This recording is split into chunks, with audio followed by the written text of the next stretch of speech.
Hello. We are Yo, back. yo, what's going on, Grae? How you doing, man? Yeah, all good. A lot been trying to catch up on all the reactions for the Game Awards and the news this week. Yeah, mostly this week it's full of the Game Awards, so we have a lot to talk about actually. It comes Yeah, to trailers and yeah, all the other games. yeah, we can definitely talk about the Game Awards for sure. But yeah, Mhm. like there are so many things that happened. For me, like I was at a wedding, so like I couldn't basically like watch it live. Y- But so like I y- think like Dave y- had to like let y- me know. Yeah, it's like a part of me because like I genuinely thought it was gonna be so mid or subpar at best, but it's actually better than last year. And I wish that I actually went live and did reaction Mhm. because I wanted to see my own reaction when I found out that Metaphor won Best RPG of the Year. I was so sure. I was like, no way. I want Metaphor to win, but it's probably gonna get beaten by Rebirth. But Jeff said Metaphor. It's like I was like, holy shit, man. Well, like Rebirth has its own issues. Like the story is like I said, like the story is convoluted, and the thing is that people can't really it's like it's not a full game. You know what I'm talking about? Yeah, Let's say if it's like like Final Fantasy VII remake part 1, 2, and 3 all yeah. at the same time, then yeah. Right. Yeah, it's like I was telling you before. It's like I think Square should have never. They never should have made it a 3-part series. They should have just made it one complete game. I think they're feeling that right now, especially now. The only thing it was like it's like they threw a bone to it, like best soundtrack. But Man, yeah, like I guess like the soundtrack is good. E- It has a shit ton of music in 7 Rebirth. But yeah, like like usually like Final Fantasy does usually win the RPG category with like whatever Final yeah. Fantasy That's looking why at it. it's like I was like right like 2 seconds before Jeff said it. Jeff said it. Like I really wish Metaphor won this one. And it did. I wanted to see my face when they were like, holy shit, like fuck, let's go. Yeah. All right. Anyways, chat, hope you guys are doing well. Hopefully everyone's having a good time. What's going on? Saint Adam, Lilith. Yeah, Saint Adam. Yep, there it is. You got Skibbity hanging out. You got Man. You got Andrew Wordna. What's going on? And but yeah, and you got Max, drummer, everyone. Shout out everyone who's hanging out in the chat. I know people are slowly rolling in. But yes, we have a bunch of stuff we're gonna be talking about. Game Awards. We're gonna be talking about Avi Arad for sure. And we're gonna be talking about The Witcher, and of course, we're gonna talk about Space Lesbians, the game.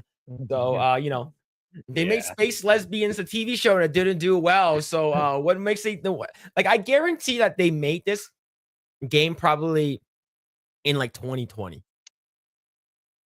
Yeah. Yeah, right. You said it. Around 2019 to 2020.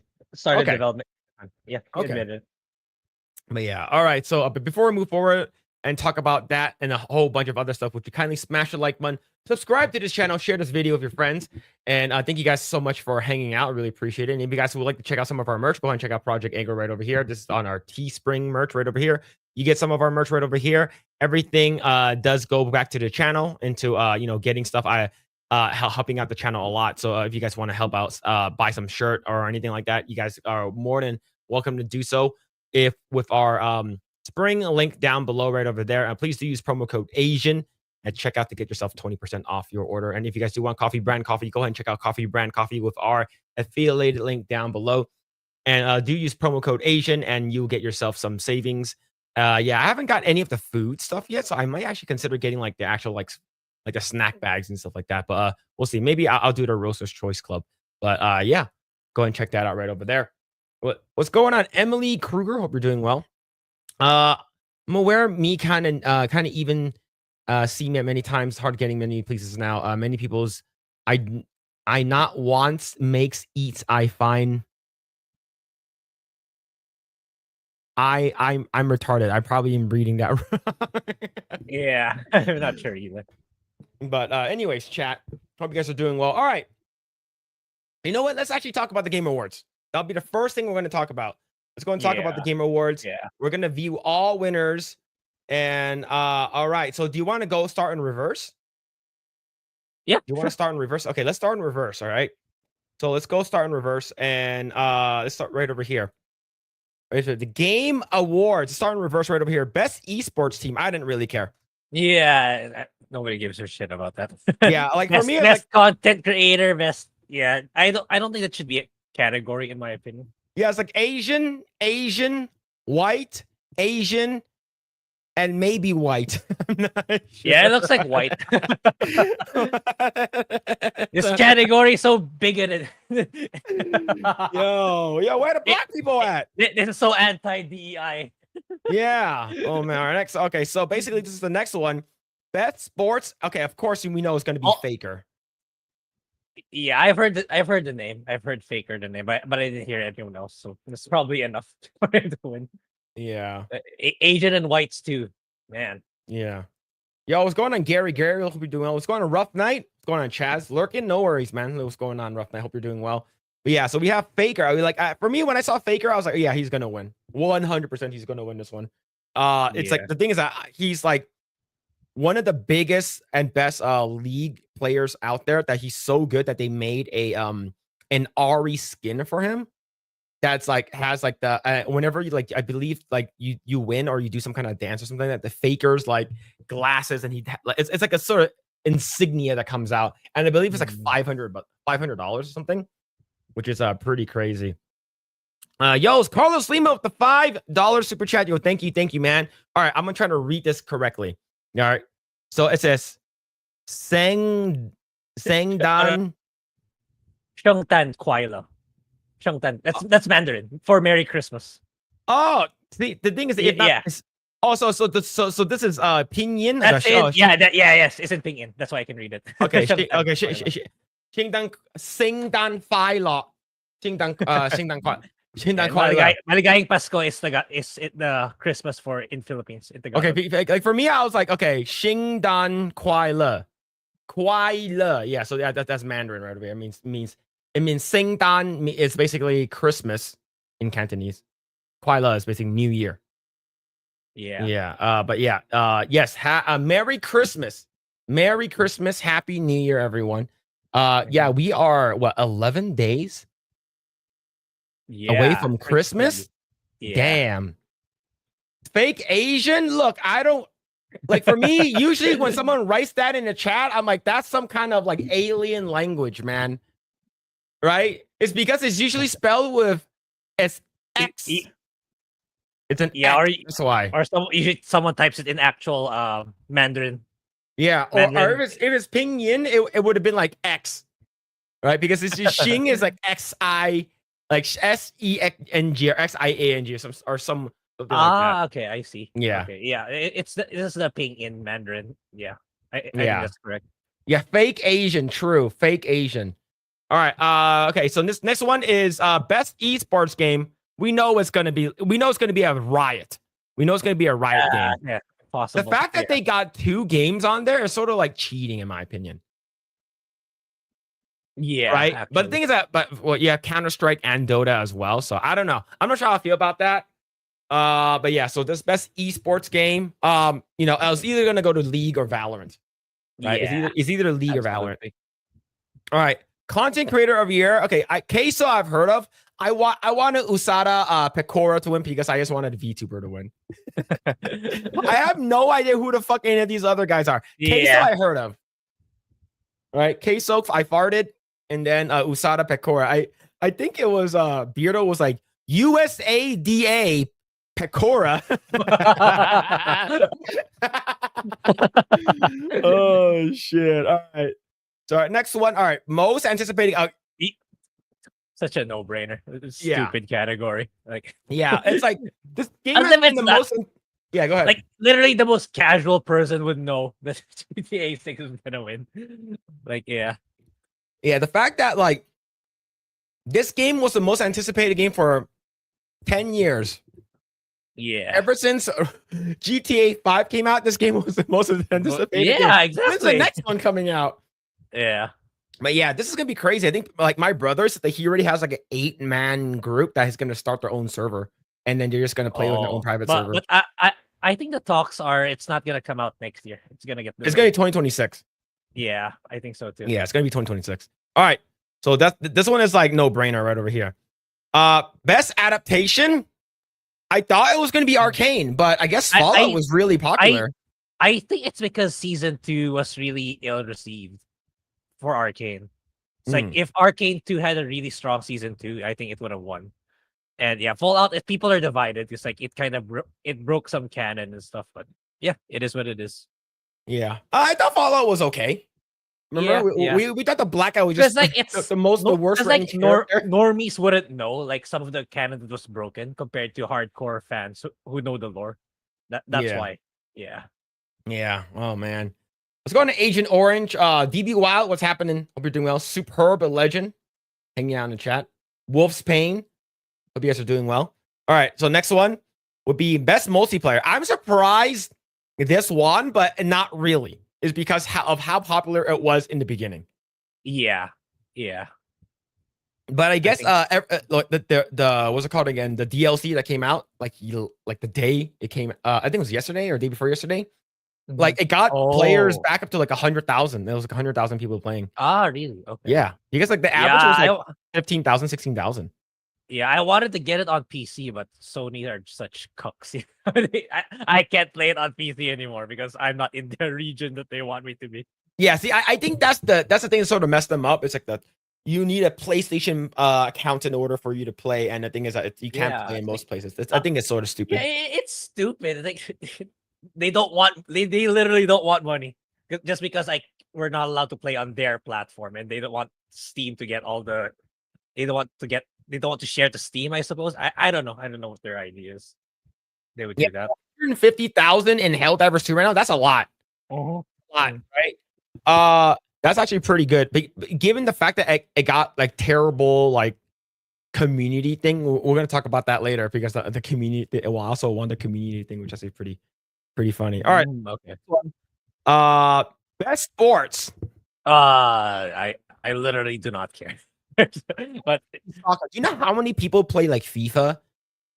Like people love FIFA and stuff like that. Yeah, it's there's too much of a monopoly in my opinion. Like with 2K and EA. Like well, the thing is their audience doesn't care. They'll buy it every year, even if it's literally just copy paste. Like if you want a stable job in gaming, work as a developer there, and you don't even do shit. You just copy paste the same game every year. Yeah, it's like, and the thing is that people, I remember people talking about like NBA 2K22 versus 23, and like it's the older one looks better or something like that. It's like the newer one is just weirder. I don't know. Yeah. All right, cool. All right, soccer takes it. All right, next one is best sim strategy. Frostpunk 2. Never heard of that game before. I have the first one for free, but I never got it. It's like an RTS but survival in the harsh winter. That's the best way to describe it. Yeah, survival RTS. All right, I suppose. All right, cool. Yep, I haven't played. Yeah, I've been wanting. No one decided. I've been wanting to play that Kunitsugami because like that's like an action game at the same time a strategy tower defense game from Capcom. Oh, okay, I do like tower defense, so I thought you were gonna play this one, Unicorn Overlord, because it's by Atlas. I'll get it. I'll try. I'll cram it in next year. That's the thing with JRPGs. They are super long. Like I had to force myself to get Metaphor out before the Game Awards. Like shit, I gotta release this for the Game Awards. So yeah. Yeah. All right, here we go. Next one is best family game. Okay, of course, Astrobot's gonna take this one. Yeah. I think the closest one will probably Super Mario Party Jamboree. But Super Mario Party Jamboree is just a rehash of all the other Mario parties that they added more maps.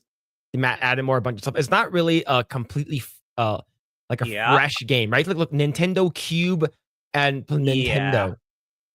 I know Princess Peach got a lot of good feedback and Echoes of Wisdom too, but I think Astrobot got more reception. Yeah, I really hope this is a wake-up call for Sony to go back to making these kinds of games again. Yeah. All right. Let's see. Best fighting game. Okay. For me, some people were actually upset about this. I knew that Tekken was going to win. A lot of people was like Sparking Zero should have won. But like I said yesterday, like Sparking Zero is not your traditional FGC type of game. Yeah. Right? It's like, do you see Sparking Zero at Evo? Right? No. Like, do you see it at that? Like Marvel vs. Capcom Collection, that's like the fact that it was even nominated, I'm happy because I'm a big like Marvel vs. Capcom fan. Mhm. Like that's the thing I played a lot. I played a lot of Marvel versus Street Fighter, X-Men versus Street Fighter, Children of the Atom, like all that kind of stuff. Like I played it. It was literally my childhood. But like that's just like the fact that it's nominated, I'm happy. Multiverses, when it came out, like right before it came out, there was a lot of hype for it, and then it sort of just died. No one really cared about it. Yeah, and they shut it down a bit, and they brought it back. I don't know why they chose to do that, but Yeah. yeah, and yeah, it's like anime games, JRPGs. Like there's a limit to those kinds of games because it's such a niche genre. Mhm. Because like even up to now, it's like there's this resistance of the mass market to consume anime, to consume Japanese role playing games. So I don't think, yeah, I agree with you. Sparking Zero wasn't good, but it's gonna got nominated though. Yeah, I think the fact that it even got nominated, I think it's pretty good. But come on, man, like it's Tekken here, man. It's Yeah. and they also announced Clive Rossfield for What DLC did you feel character. about that? I mean, like that. I played the game. I liked Final Fantasy 16. I gave that game like an 8 to 8.5 out of 10, right? I think the reason why I didn't give it a higher thing is because the story is very basic. The story is very basic. And the thing is that I base it off of replayability.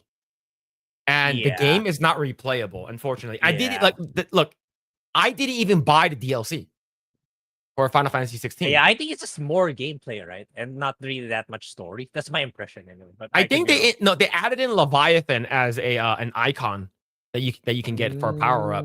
Right. The game was fun. The icon fights are fun, but imagine playing through that again and you're like, dude, I just want to skip all this icon stuff. Yeah, that's the thing. It's like at least in Metaphor, you can easily just skip everything without having to go through the cutscenes. Yeah. Now the thing is, Tekken 8 should have had this is a no-brainer.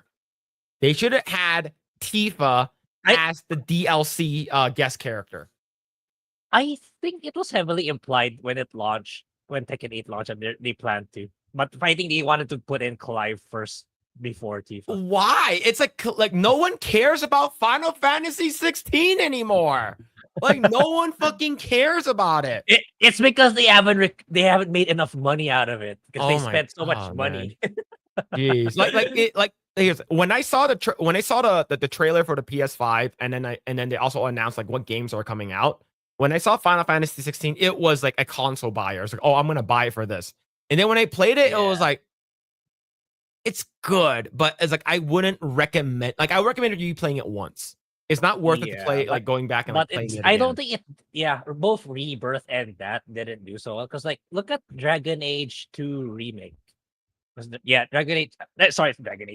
Dragon Quest 2 remake. They immediately like Square Enix blasted. Oh, we already sold 2 million units. How long did they take to announce that for the two games? It took quite a while, like a couple of months.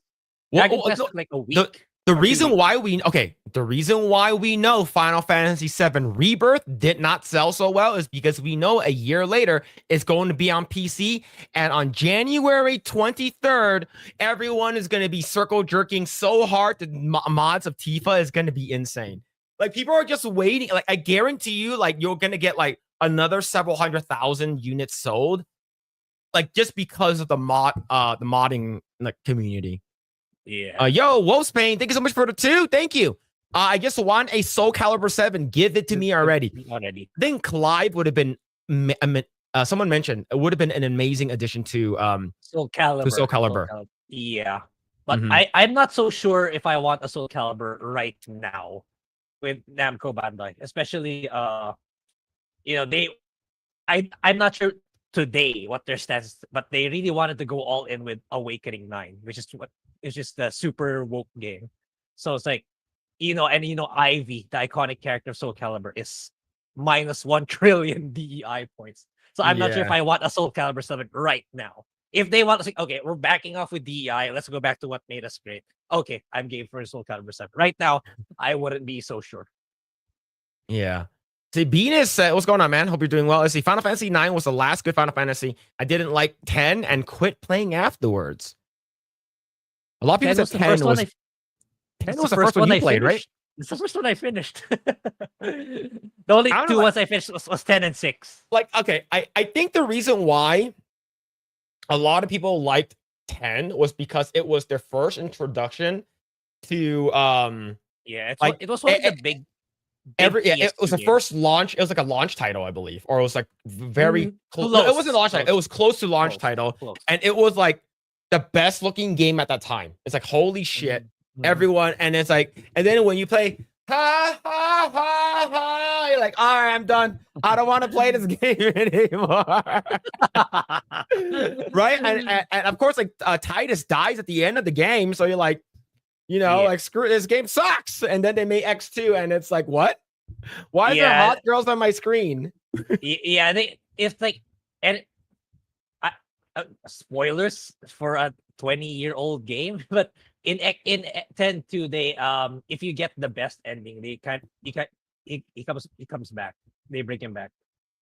But I didn't finish it. I just know that that's the ending. But yeah, they retconned that one.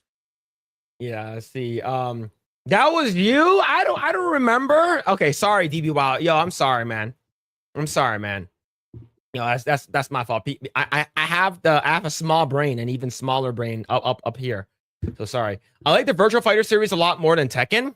That is it? Yeah. Is there gonna be a new game? Yes, there is. Virtual Fighter 5, I think, Rev or something like that. I believe that was it's supposed to be coming out earlier next year. And I believe Justin Wong is gonna be like one of the content creators that's gonna be talking about it. Yeah, that's actually, I never tried a single one. I should at least try one. So a Virtual Fighter. I played the OG Virtual Fighter. Like I played those, right? But yeah, let's see. If them steals titties and butt, sure, I not wanna, but seems not Westerners, yes, so should be fine. Yes. For Soul Calibur. Oh yeah, I think it's for Soul Calibur.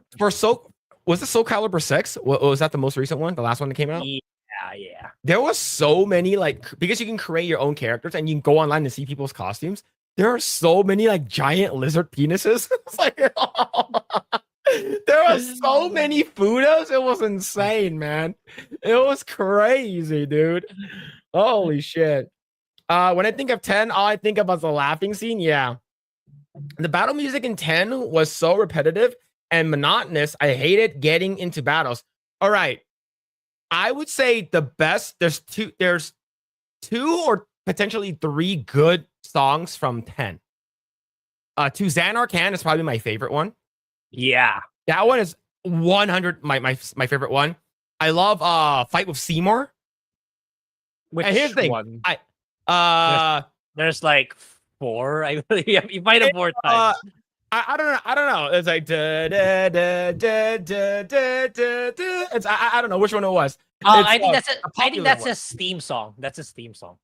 Yeah. And then you have the one she's out in the river and she's like and she's like doing her Yuna dance. What about the one they were making out in? No, not that one. No, that's gay. Yeah. Oh shit. Gear X. Final Fantasy X was a really well structured story, but it was the beginning of the end for maps being long corridors looking at you Final Fantasy 13. Yeah, it's like you literally just kept going straight. That's one of the criticisms for it. You kept going straight. Yeah. You see, Soul Calibur, then Mortal Kombat, then Street Fighter. Damn, everyone. So you guys are okay. Grae, did you play Soul Calibur? A little bit. All right. Were you okay? Who is your main? Did I really have It's Voldo, right? You weird fuck. Is Voldo? Yo, Voldo's my favorite. Yeah. Fucking go upside down. Yeah. Oh shit, man. In all seriousness, who's your main? Who's your main? I remember what was 5 the one with the Darth Vader in PS3 and Yoda on 360? Was that 5 or 4? I do not remember. I don't remember, man. I don't remember. It's been so long. Yeah. Yeah. I wasn't Yeah, that's the time I looked into it, but I never really got deep into it. So I don't really. Did I have a main? I don't think so. Oh yeah, it's 4. Yeah, right here. It's 4. Yeah. Yeah, The only there one, was Yoda, Vader, and the Apprentice. but the Apprentice was available to both systems. Yeah, yeah. I think it was. Okay. I think Yoda was on 360 because he was color 360. green. And Yeah, Vader was Fiesta because it was black Vader and was red. better, dude. Vader was badass. I like Vader better. Yeah. But yeah, man. It's just my favorite character was probably be who's that chick with the big tits? Not Ivy, the other one, the ninja one. The she's wearing she wears a bodysuit, and like her bodysuit is like maroon or red. Is it Taki? Oh, that was Taki. Oh, No, okay. I is that one Taki? Okay, that one's Taki. Who's the Filipino girl with the tonfas? Yeah, there was one. I forgot her name. Who's the Filipino girl with the tonfas? Yeah, A small Filipino girl.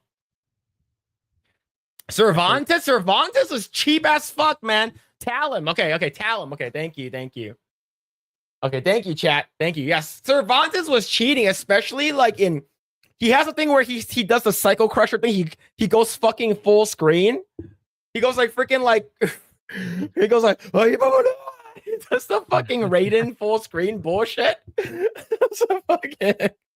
My wife's main was Ivy, which is crazy. I asked her why. He's like, because she's hot. I was like, all right. Good enough. All right.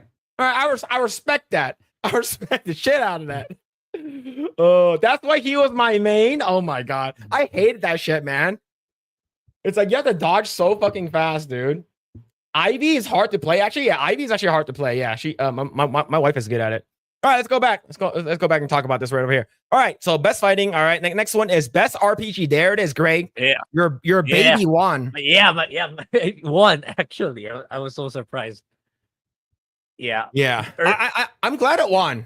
To be honest, Yeah. I am because I hear nothing but praise for this game. Like everyone who's played it said that it's really good. Yeah, I spent 25 minutes. I made a 25-minute video breaking down why I like it so much.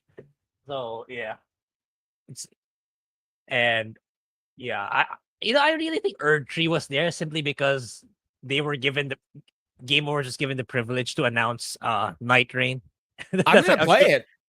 Yeah. I heard you can. There's an early sign up where you can get, or you might be able to get like early access to it. But I think you cannot play it on your own, right? You have to play with 2 other people. I would say if you can play it with randos, I think no, you can't. You can play with others. I believe someone in my chat confirmed it yesterday. Yeah, You can play by yourself, but it's not going to be fun. It's not going to be fun. I imagine it's gonna be you're gonna get spammed with so many enemies, probably. Or yeah, I imagine it's designed to be 3-player. Yeah. All right. So like for me, I think for me it was either Rebirth or ReFantazio would probably be my like RPGs. Like I said, I don't want Elden Ring Shadow of the Earth to win anything, in my opinion. I don't think it should. I don't think I think it's nominated because like we're gonna throw you a bone, like you said, so you can announce Night Rain. Like I'm okay with Jeff wanting to put that, but put it like DLC of the year. That would have been fine. Yeah. Go for it. Erd-Tree wins that one. Yeah. All right. Let's see what's the next one. Best action adventure game. Man, I thought it was gonna be Star Wars Outlaws. What happened?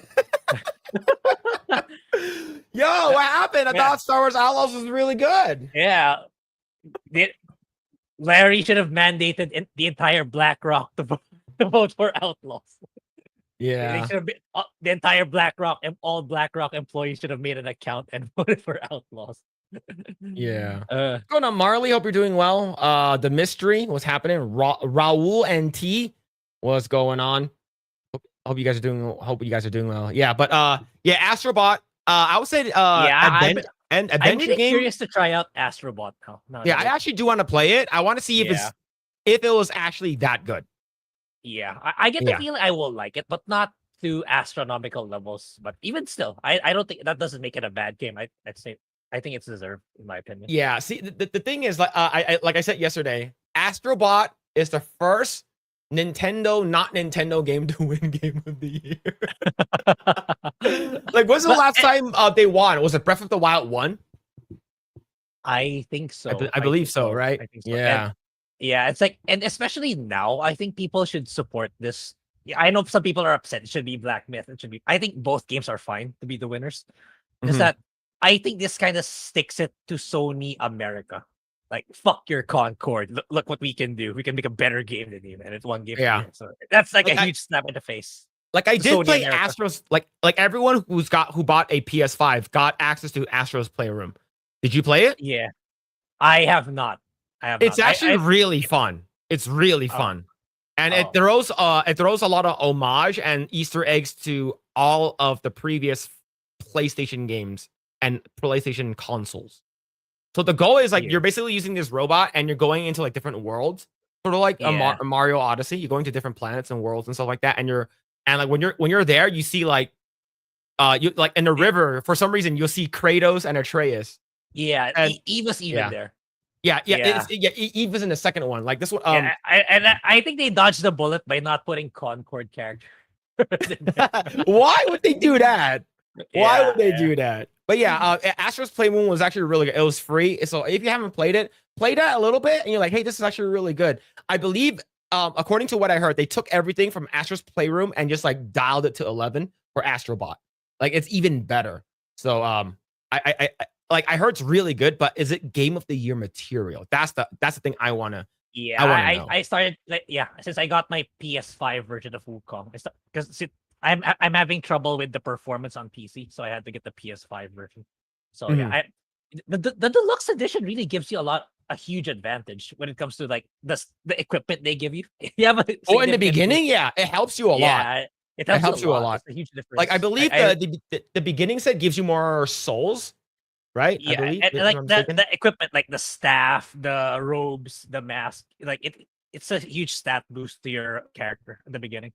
Yep. All right. Next one is best action game. So I knew that Black Myth Wukong was gonna win this this category. Yeah, the thing is that I wanted Stellar Blade to win something. I think I should have won something. Yeah, best like you said, best Coomer game of the year. That's really where I would put it, because like some people were saying that Stellar Blade should have won something. I think the thing is it was such a competitive year. Like every aspect of it, some other game did it better. Like example, the music. They got some near composers, but it's not as good. Like especially if you're comparing it to probably Rebirth and Metaphor, they had better music, and those two definitely had better plots and gameplay. Black Myth Wukong takes it. So what does it have left? So it's just the Coomer stuff. Like I think Eva's easily the hottest character in the year for the year. Oh yeah, like yeah, that's it. But if you think about it, it's like the fact that this is their first game that Shift Up has ever made that's like AAA style. Yeah. Right? Like same thing with Game Science, right? It's like it's actually pretty amazing how well they did. Where actually like I guarantee you like they didn't want to nominate Stellar Blade for best action game.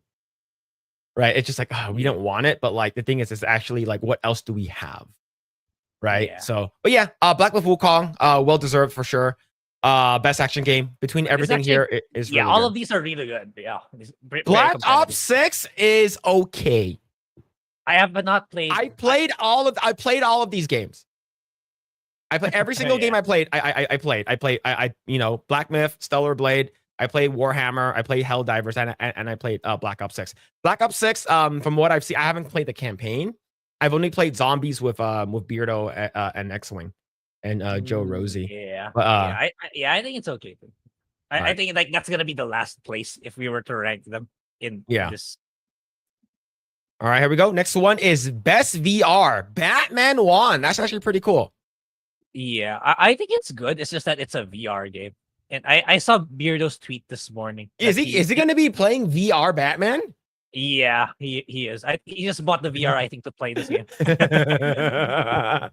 Oh man, it would be so funny to watch him play. Like, have you ever seen like streamers like play VR? VR, not yet. Is it actually funny? It's okay. So I watched Maximilian Dude play Resident Evil 4 remake on VR. and like it's just sort of like him screaming the entire time. But yeah, like watching people play VR is actually like especially if they're entertaining, like it's super super fun. So I wonder how Beardo is going to be playing this one for sure. But yeah. No way. Yeah, Beardo bought a VR, man. So I saw the tweet. I don't know if he's trolling or not, but I just thought it's legit that he bought one. Yeah, Madam Savvy was like, "Oh, you should get Beat Saber as well because that one's actually sounds like it's fun. Beat Saber sounds actually really fun. For me, I would probably do those like VR, like adult games. Yes. I never experienced VR ever. Is it really that much of an immersive?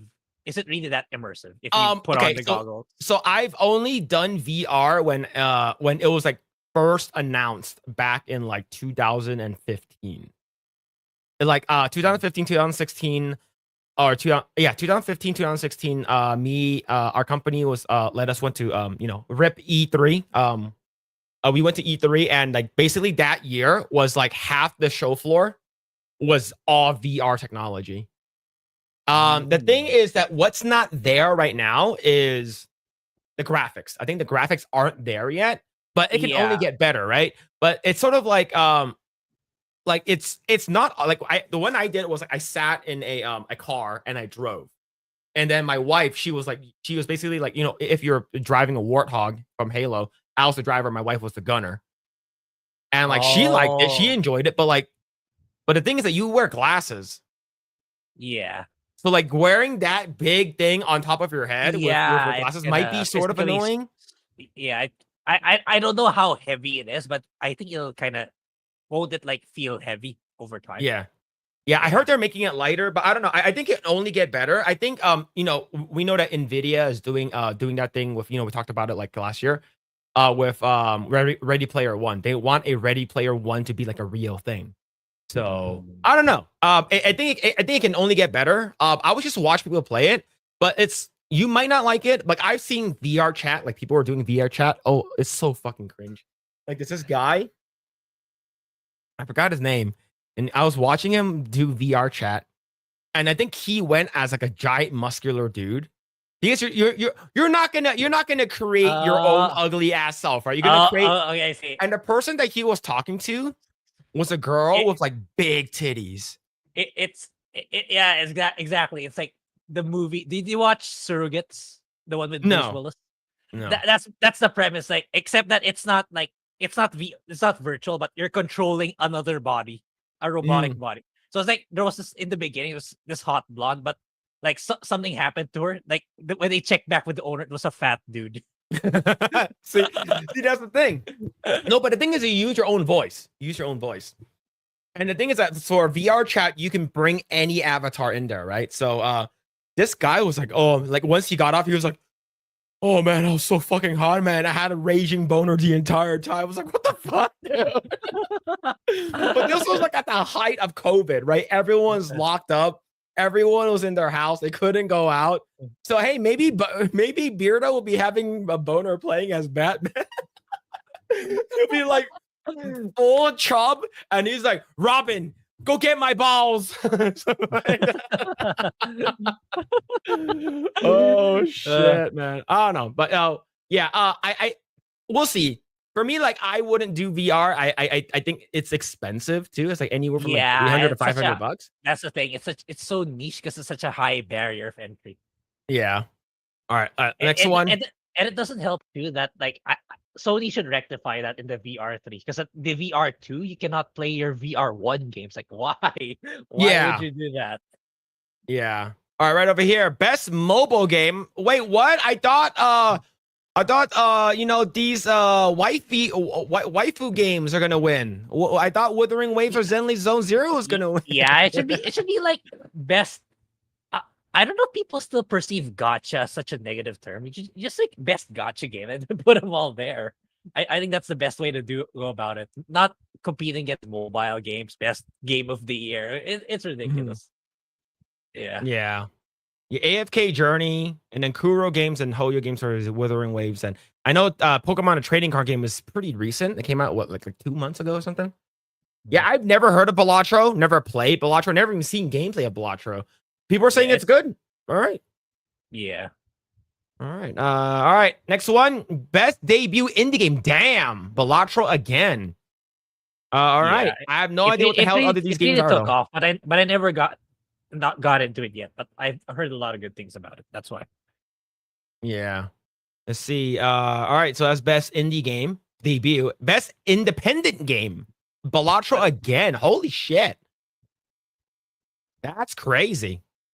well, I never heard of its competitors. That's all. Yeah, I don't know who the fuck these are. Well, Animal, well, I did, but it nowhere got near the traction of Balatro. See, Grae's like, I have never heard of this game before. Oh shit. All right, next one. Best community support. There it is. So right now, Baldur's Gate, of course. Baldur's Gate, in my opinion, when I saw this one, I was like, it's either going to be Baldur's Gate or Final Fantasy 14. And we know Baldur's Gate 1 is because they're still doing updates. Yeah. Like Karlak, it's still, she got a better ending. Mommy Karlak is still getting like because her original ending wasn't that great. Did you ever did you ever beat it? I should, but it's just that like I keep hearing there's gonna be a new patch with you. I'll wait for that. I'll wait every for month that. there's like a patch. I'll wait for that. So I ended up putting it in the backlog. Especially I really love Dragon Age Origins. Like this is like the true successor, not the Veilguard. It's so good. This game has like I said, this game has woke elements, but this game is so fucking good. It's amazing. I even bought Divinity Original Sin 2 because like they were selling it for super cheap. For like you can get Divinity 1 and 2 for like $8. So I even bought those. Man. But yeah, see right here, No Man's Sky, man, Benology must be like crushed right now. he loves No Man's Sky. It's still beta, according to what everyone's saying. All right, see. All right, best ongoing game is Helldivers. And it's good because it got a big update. And everyone's playing right now. 150,000 people are playing. I really just prefer getting it on PC. I thought Fortnite was gonna win actually. Like I'm surprised Fortnite lost. Actually, yeah. I'm surprised Call of Duty never won anything for it. It's like I think it's like people are beginning to see like those games are very popular, but they're not really the highlights anymore, which is good to see. Yeah, for me, like out of everything I've played, I've played Diablo 4, I played Final Fantasy 14 and Helldivers. Final Fantasy 14, I did not even play Dawn Trails. Like I stopped at Endwalker. Like that. Yeah, I never heard like anything about it. Like when the game released, I didn't see any videos talking about it or reviews apart from people saying it's out. So I don't know. I don't know anything about Dawn Trail. Diablo 4. Okay, I'm playing Diablo 4 and Path of Exile 2 simultaneously. Path of Exile 2 is so fucking good. So fucking good. Like the only thing is, it's a little slow. You don't have a mount. You can't go anywhere really, really super fast. Yeah. But the gameplay is way better. Yeah. It's like I'm playing both simultaneously. It's like I swap one for the other. Since I bought Diablo 4 a few days before Path of Exile 2. So I'm playing both at the same time. So it's like Diablo 4 is still okay if you want to not die or if you just want to just keep killing minions. That's we played Diablo 4. But if you want like the evolution of the genre where the gameplay becomes really good, you go for Path of Exile 2. Yeah, absolutely. Yeah, Helldivers 2 is in a better state now than it was at launch, but they had a huge slump in the middle. The huge slump was the community manager. And that's why it did not win. It did not win this one. It did not win best community support. It didn't win that one. I'm glad. I'm glad it's better. I heard I saw the new map. Not like the new game, I guess the new planet or something like that. And they got like new stratagems, they got like new skins, and like the new enemies were like robot zombies or alien zombies or something like that. It looks pretty cool. Looks pretty cool. You are gay as shit. Yes. Agreed. See, games for impact.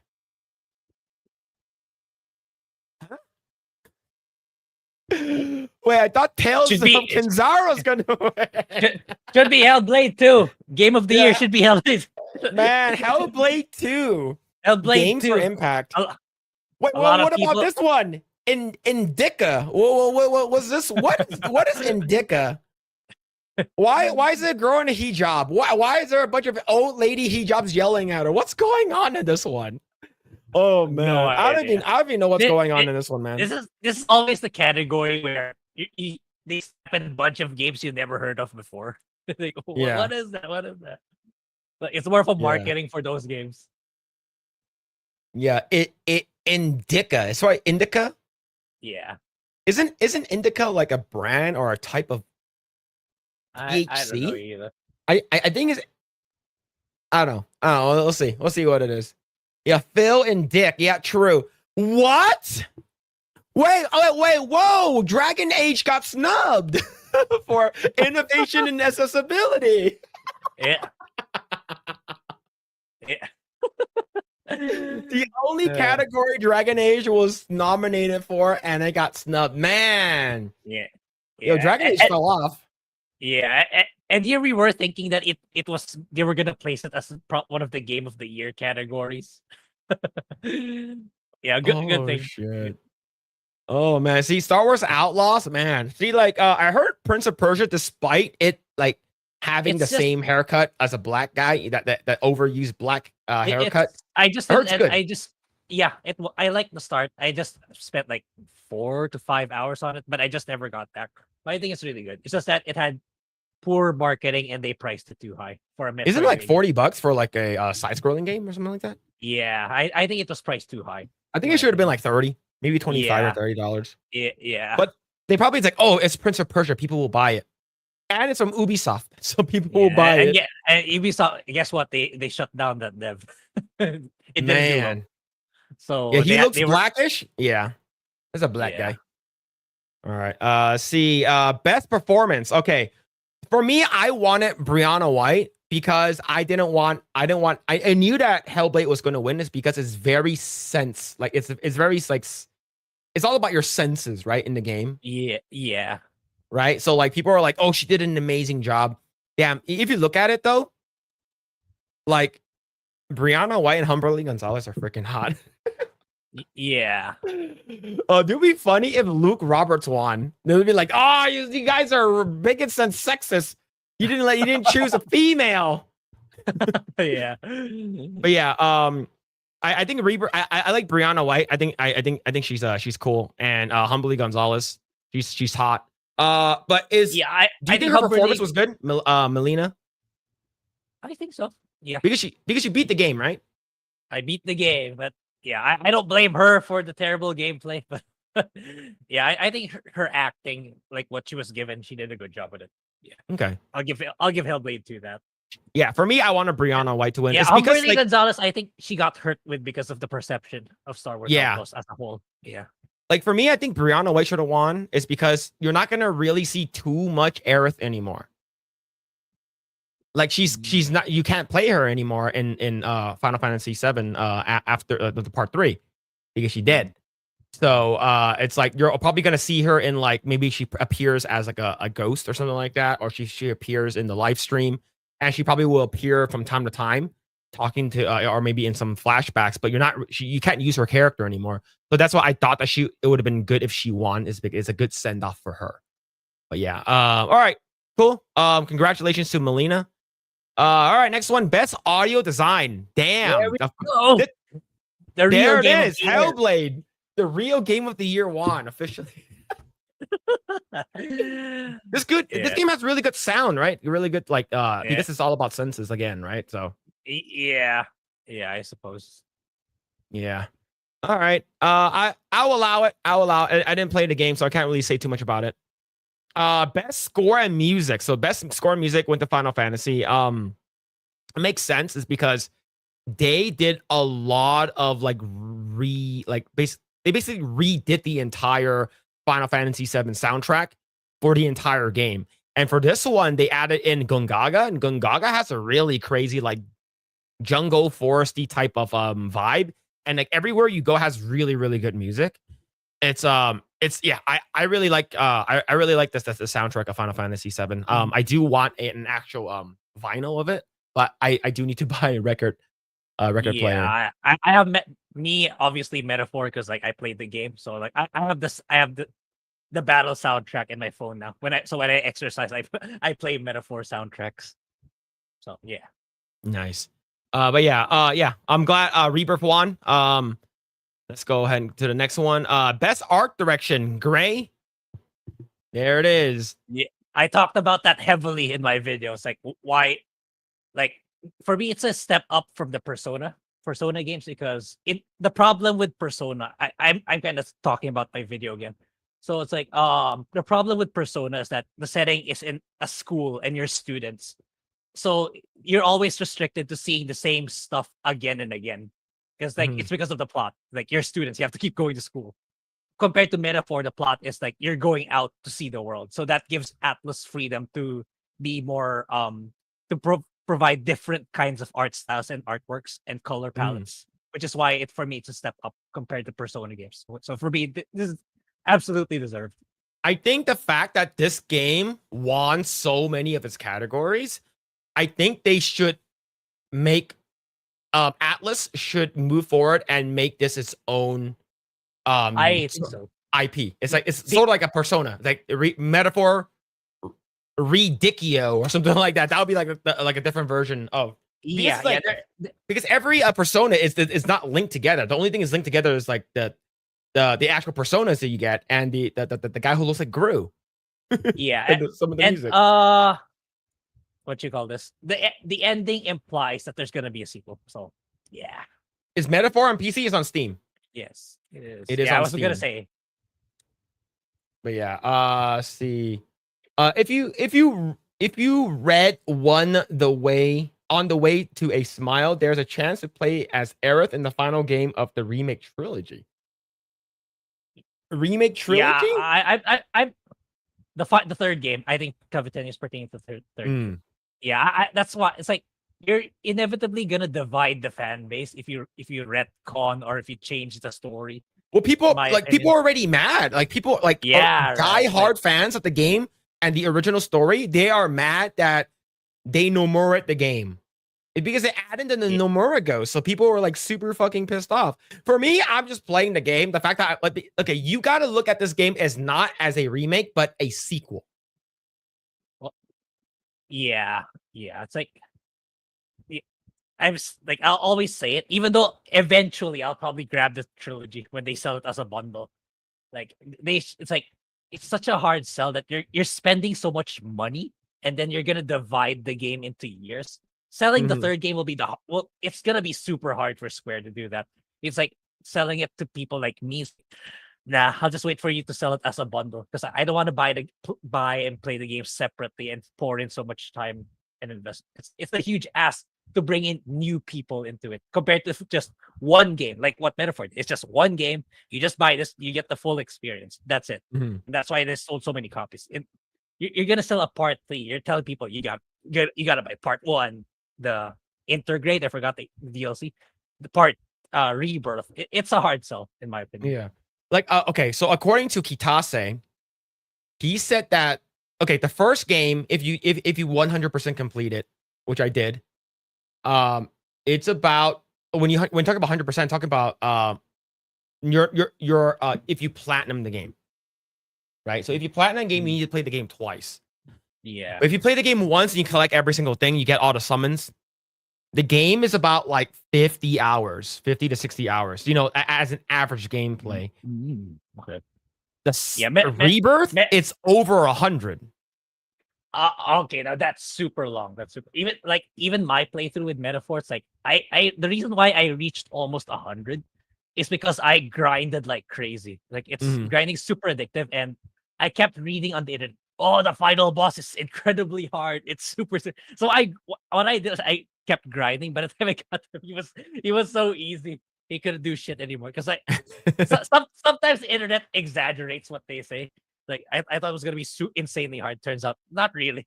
If you grinded Yeah. a lot, it's not that bad. Yeah. Yeah. Is the video on Eggroll? That one should be on Grae's personal channel. So Grae, if you want to drop your mods, or Grae, if you want to drop your link in the chat, so he can take a look at it. Yeah, I'm surprised it's doing better than I thought. So I kind of so I kind of Well, now that it won Game of the Year, people are not Game of the Year. It won like so many awards. Everyone's gonna, oh, I'm gonna see why should I get it, and is it good? Yeah, because like I did it on purpose. Like, oh shit, now that I'm I'm on vacation. I really gotta. See right over here. See, Agent Orange. It took me 133 hours to complete the story and all the side quest missions and Rebirth. See, I didn't even do all the side quests, and I got up to like 88 hours. Yeah. Like I didn't do all the side quests. Like the thing is that fucking game is huge. Like you have to get all the cards. Like for a freaking what's it called again? I forgot what the card game was called already. You get all the cards, get all the summons, finish all the challenges, and do all the challenges on hard mode in what's it called again? In what the battle arena. Like that's gonna be fucking insane. Like it's getting like all like max level to get like the best like your skill tree like all the way to the top. It's gonna take a lot. Like, it took me 88 hours just to beat the base game. So yeah, Queen's Blood. Queen's Blood. Thank you. Yeah, I think Square though, in Square's defense, I think they're starting to learn that less is more. Like people are sick of the big bloated open world, like lots of content. I think people has had enough of that stuff. Like condense it, make it more wholesome and more meaningful. That's a lot better. Because Yeah. Metaphor is big, but the dungeons they're in digestible chunks. You won't feel so bloated or overwhelming. That's what's so good about it. It's like and they pace it in such a way that you don't feel overwhelmed. There's a lot to do, yes, but like a lot of it's like you do them in one run, like you just do them along the way and then come back and then go get your rewards. That's how they do it. Okay. Yeah. All right, next one. I think we're getting close. Best narrative. There it is. Another one with Refantasio. Yeah. That's crazy. Yeah. I thought Hellblade was gonna get that. Yeah, I'm actually upset Hellblade didn't win Game of the Year. But man, it's like it's really this game Metaphor really defied all my expectations. It's like this game is just gonna be okay in my opinion. It's not gonna be as good as Persona 3. And I really like Persona 3, but like first the fact that you got like Persona 3 Reload and Refantasio in the same year is wild. Yeah, Atlas fans they ate good this year. They ate really good. Yeah, that's awesome, man. All right, we're nearing the top. Best game direction went to Astrobot. So basically, these are your game of the year contenders, and get best game direction. Yeah, for a moment, I thought like the one with the Genshin Impact with the Wood. No, I didn't know that was a separate category. I thought like this got replaced because like that was some people insinuated like all these other games got kicked out, but it turns out that wasn't the case. I'm glad these games stayed at least. Yeah. All right, so this is the best game direction, and then game of the year was Astrobot. Now, in my opinion, I don't think Astrobot should have won game of the year. Like I said, the game, from what I heard from everyone, like I watched Charlie's review of the game, and everyone who's played the game, I think this choice was a political move not to pick Black Myth Wukong. Yeah, I think so. Right, because if you look at the player's choice award went to Black Myth Wukong, and we heard from Jeff Keighley himself 100% Black Myth Wukong. Now we know that Black Myth Wukong 100% got snubbed here. Yeah, right, but they're like, no, it won best action game. I was like, no, it should have been game of the year.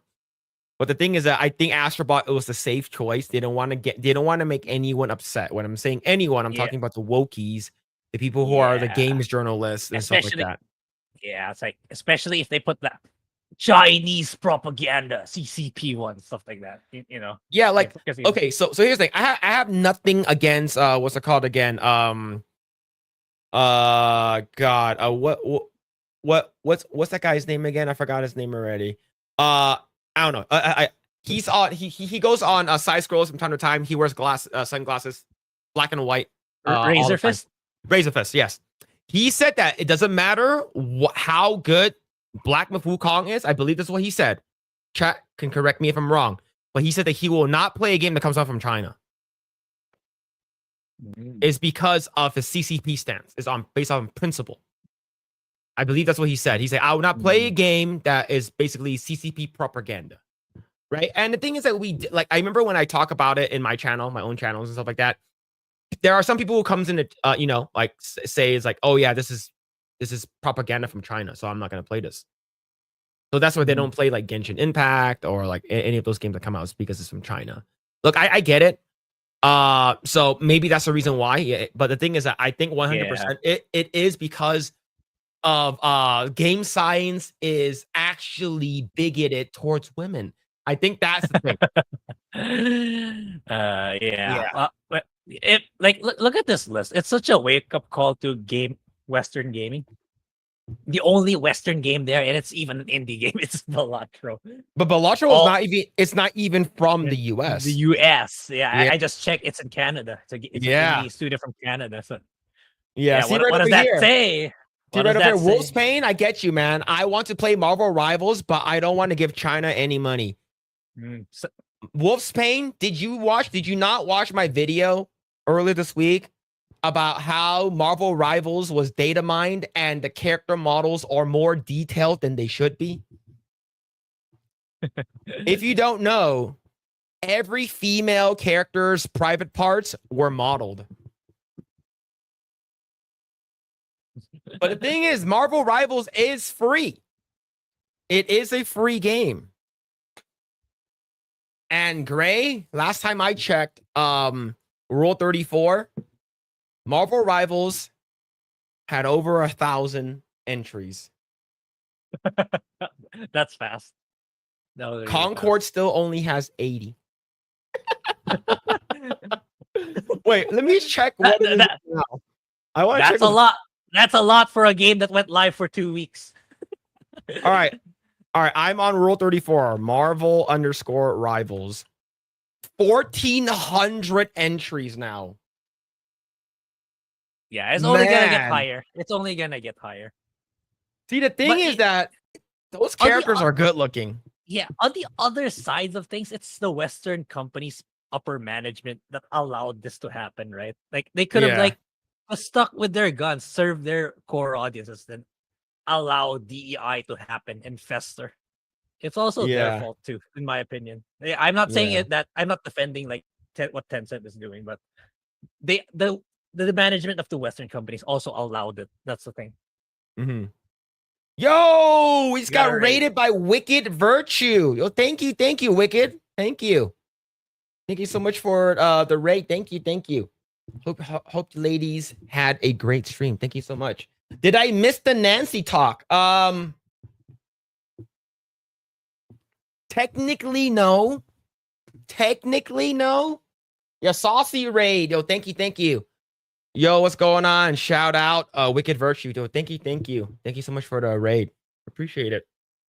But yeah, so like I said, Marvel Rivals. Okay, I talked about this at length before. Grae, what carried Overwatch for so long? I recall you said it's the porn that came out of it. Yes, it is the Rule 34. Do you want to know how much Overwatch or R34 there is? Entries? How many is it now? I'd be surprised it's still updating. The number's still going higher. It's still going up because there was a new character that launched and they're gonna put some Fuda stuff in there. Okay, so Overwatch in terms of just Overwatch, no Overwatch like League, Overwatch Lover, Overwatch butt plug. Okay. All right, Overwatch regular, 119,000 entries. Overwatch _2, 38,000. That's a lot.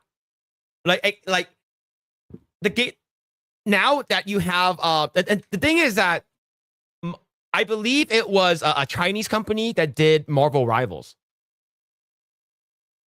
So yeah, and that's the reason why they're not ugly. Right? What's this here? Phil wants to see Oda Fudanari from Overwatch. Look, all right. I've seen Black Myth Wukong stuff, all right? I see some tiger. I see some tiger penis before. That's where I got stuck on PC, the Tiger Guardian. The Tiger Vanguard.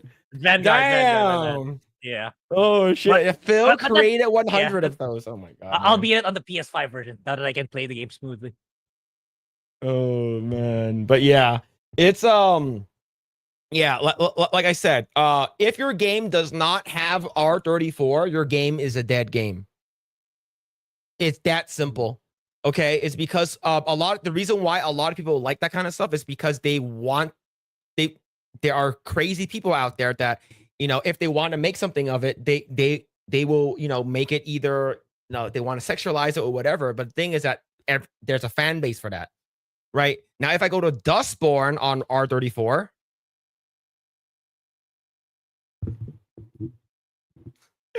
Grae, guess how many chat or Grae, guess how many entries there is for Dustborn. Just guess. Let's see. Yo, what's going on? Big Z Video Games and Folsom Lockdown on Rumble. What's happening? Hope you're doing well. Yo, Wolf's Pain with the 5. Thank you, man. Thank you so much for the 5. It's the same with Blizzard. I deleted my account after Blitzchung. In hindsight, I should have sold it. I had so many Hearthstone cards and rare Overwatch 1 skins. Ooh. Man, Anyway, it is what it is. Yeah, it is yeah, what it is. But yeah, thank you so much for the 5, man. The chat. Like, there's so much, like, they really stick to their guns. Oh, I'm not playing a game from China, or I'm not supporting this company. They actually follow. You guys actually follow through. Yeah. So yeah, it takes dedication and resiliency to actually do that. Okay, so Calvateno says 69, Venus says 69, and Wolf's Pain says 20. Grae, what are your thoughts on entries for Dustborn? No, 69 is too many. It's like it's way too. I'd peg it at 5. It's 5. I got it right. I got it right. The reason why, chat, the reason why Grae knows is because Grae went to it and Grae looked at all 5 of them. It's so funny. I was the one who answered last, and he showed it. Grae knew it was 5 because Grae was there. I researched so hard for it. Oh man. See, Grae knew that was 5. Holy crap, Grae. That's racist, man. 5. That Grae made all 5 of them. through open art. Oh my god, dude. That's wild. See, the thing, like, if your game does not have R34, your game is not good. Like, I guarantee you, if I put Metaphor in there, 427. That's a lot. Yeah, 427. For all right, Metaphor. Like Persona 1 for 42,000. Persona holy. Persona 3 and then 3 Reload, so I'm gonna add them up, has 8,400. Persona 4 has 10,000, and Persona 5, of course, is the most popular one, I think, because it's also free on PlayStation Plus. 26,000. Right? Grae, I bet you half of them. Or are you making Futaba? Oh man. Oh shit, man. Yeah, it's all the Futaba stuff, man. But yeah, see, there it is. See, there it is. That's if you want to give, I'm pretty sure you guys will want to go check. There's the website. You guys, I know you guys are hankering for that kind of stuff. But man, see, most Americans already buy products made in China. Why not games too? For me, like, I know people who are like, oh, I will only buy stuff that's made in the US. I understand. I get your principles. And you want to support stuff that's like made in your own like country. So like I get it. But like, there's a lot of stuff that comes from China, man. A lot of stuff. Yeah, it's like right now, at the top of my head, like, which smartphone is not made in China? Right? That's my question. Like, which smartphone is not made in China? Right? I'm legit curious. I'm legit curious. Like, there might be a brand that I don't know that's actually made in the US. Yeah. Well, the thing is that all the little like chips and stuff like that. Yeah. It's all in it's on Taiwan. Yeah. I see. Wolf's paying with the 2. Thank you, man. FYI, Psylocke is my favorite X-Men. I wanted to play her. Just letting you know, Wolf's Pain, the stock Psylocke skin is not the standard Psylocke costume. You have to pay for it. And the thing is that it shows more of her ass. All right, let me show you. Let me bring it up. Let me bring it up. Would I buy a Tesla phone? Yes, I would actually legit buy a Tesla phone. 100%. Well, what were you gonna say, Grae? Yeah, I was gonna say like we're gonna show that same outfit from last week, right? Of Psylocke. Yeah, I'm going on Twitter right now. There's so many like cosplayers and like R34s. I have to like make sure that I don't.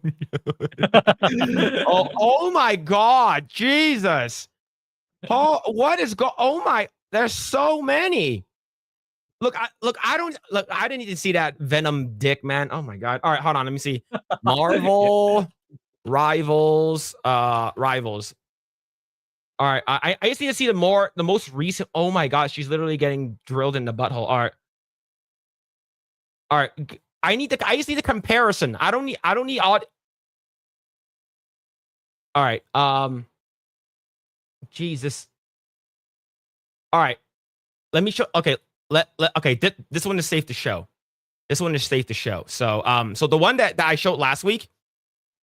This one right over here. This one.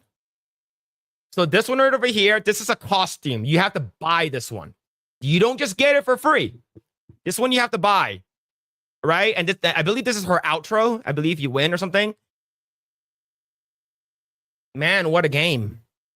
What a game. But yeah, the thing is that a lot of people are actually sort of upset that this game is doing really well. Like I made a video about this. Talking about how like this game is doing so much better than like what's it called again? Overwatch. There's some people in the chat was like, because I was like, Concord is for ugly fat bitches, and like that's that's what your game doesn't sell, because you make your characters ugly and fat, right? And then they're like, why are you body shaming? And I was like, I responded with, look, it's okay to enjoy Concord. And then another guy was like, look, you're making fun of fat people. That's mean. I was like, oh, so it looks like you also enjoy playing Concord. So the thing is, this game is a free to play game, and yeah. But the thing is that there's also a lot of people who are enjoying this game that really don't want a Red Skull to be in the game. Yeah. I was it Endymion who talked about it? I think it was. Yeah, I believe so. I believe Endymion talked about it. Yeah. It's pretty. But yeah, it's like, yeah, it shouldn't matter, especially. I mean, it in the end, if you're angry about Red Skull being in the game, then you should be angry that Indiana Jones, the video game, came out. Like you're punching Nazis and shit. Well, the thing is that you're punching Nazis. You're not playing, because they're like, oh, you get to play as one, right? So that's the thing. Yeah, Gambit is best X-Men. They're gonna market the shit out of Gambit, because Gambit is like everyone's like, do they even have Cyclops yet? I don't think so. No, there's plenty. They have like 30 characters in that game. That's a lot at launch. There's plenty that they can do with Marvel Rivals. Yeah, given how vast the Marvel universe is, and yeah, they're doing MCU, right? Spirit ammo. Yeah. All right, let's go ahead and talk about this article, since we just came off the tails of talking about the Game Awards. This comes to us from The Gamer. Game Science CEO criticizes the Game Awards selection after Black Myth Wukong lost. Okay. This one I didn't know. Okay. All right. So, Grae, what do you think about this? Very odd. Okay. It depends on the context of how he said it, but I like the honesty. As of now. Yeah. Okay. As of now, I like the honesty. Yeah. All right. I want to see why he's pissed. All right. Here it is. Yeah. What the hell? Get the shit. Do I need to create an account to read? Get the shit out of here. Okay. Oh, good. Okay, with the 2024 edition of the Game Awards officially in the rear view, as expected, there has been some fallout. In the time since Thursday's show, we've learned more details about Mafia, the Old Country, and as well as Witcher 4. We're going to be talking about the Witcher 4 in a bit.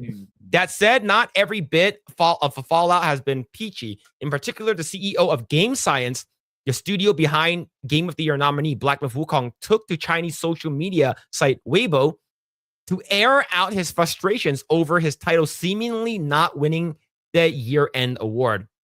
I came here for nothing. Oh, he pissed.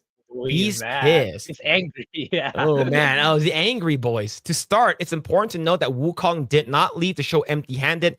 Entering the event, the game had been nominated for 5 awards: Best Art Direction, Player's Choice, the game, Best Action Game, Best Game Direction, and Game of the Year, and it won 2. It won 2 of the 5. It left the event having to won 2. Right over here, we saw it right over there. Additionally, entering the event, Wukong stood as the lowest rated game on Metacritic to ever be nominated. You didn't have to put that in there. It's like, oh, it's been the lowest rated game to be nominated for Game of the Year ever. Right? It got like an 82 or something like that. This is the gamer, so it's not really surprising. Yeah. They added that in there. Yeah. It's like, with that said, via the post, which can be found here, has been roughly translated via Google and edited for clarity.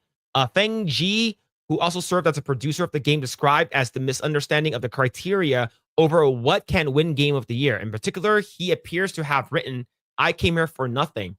In a 7-pronged post, the CEO discussed the immense amount of work that was put into the game, as well as some of the rationale behind why they embarked on this journey. There are still many people in the world who don't have a chance to play a so-called AAA games, they wrote in part. Many people who have never used consoles and computers, many who feel confused, pained, and even desperate about the current world, and many people who are suffering from injustice. I think the more this is the case, the more we need to create better games and create content that allows more people to feel truth, goodness, and beauty. Okay? All right. Okay. Additionally, he made a reference to having a speech prepared as far back as 2 years for the event if they did win. That part is a bit less clear due to translation. Going through the post in its entirety, it seems like a better explanation of how games win could have gone a longer way. It's not hard to imagine feeling lucky if you've already bagged 2 awards on one night. More so, a chance to speak on stage would likely be appreciated, especially considering the travel arrangements made to be in attendance. One full one-on-one interview with the proper translating would go a long way, though even without it, the frustration, confusion, and the hope are palpable. So basically, he's saying that I'm pretty sure like the higher ups, the CEOs, the producers, all flew from China, thinking that, of course, everyone, well, but the thing is that he's not the only one that flew out from China. I guarantee, like, there's like people from, from Japan, like all around the world that all fly to this location, hoping that they would win. Mm-hmm. Right? Same thing with the Oscars, right? Mm-hmm. Like same thing with like any award. So this shouldn't come as a surprise. Like there's you flew all the way over there, you might not win, but it's not like they didn't win. So I don't know. How do you feel about this? You think like he's a sore loser?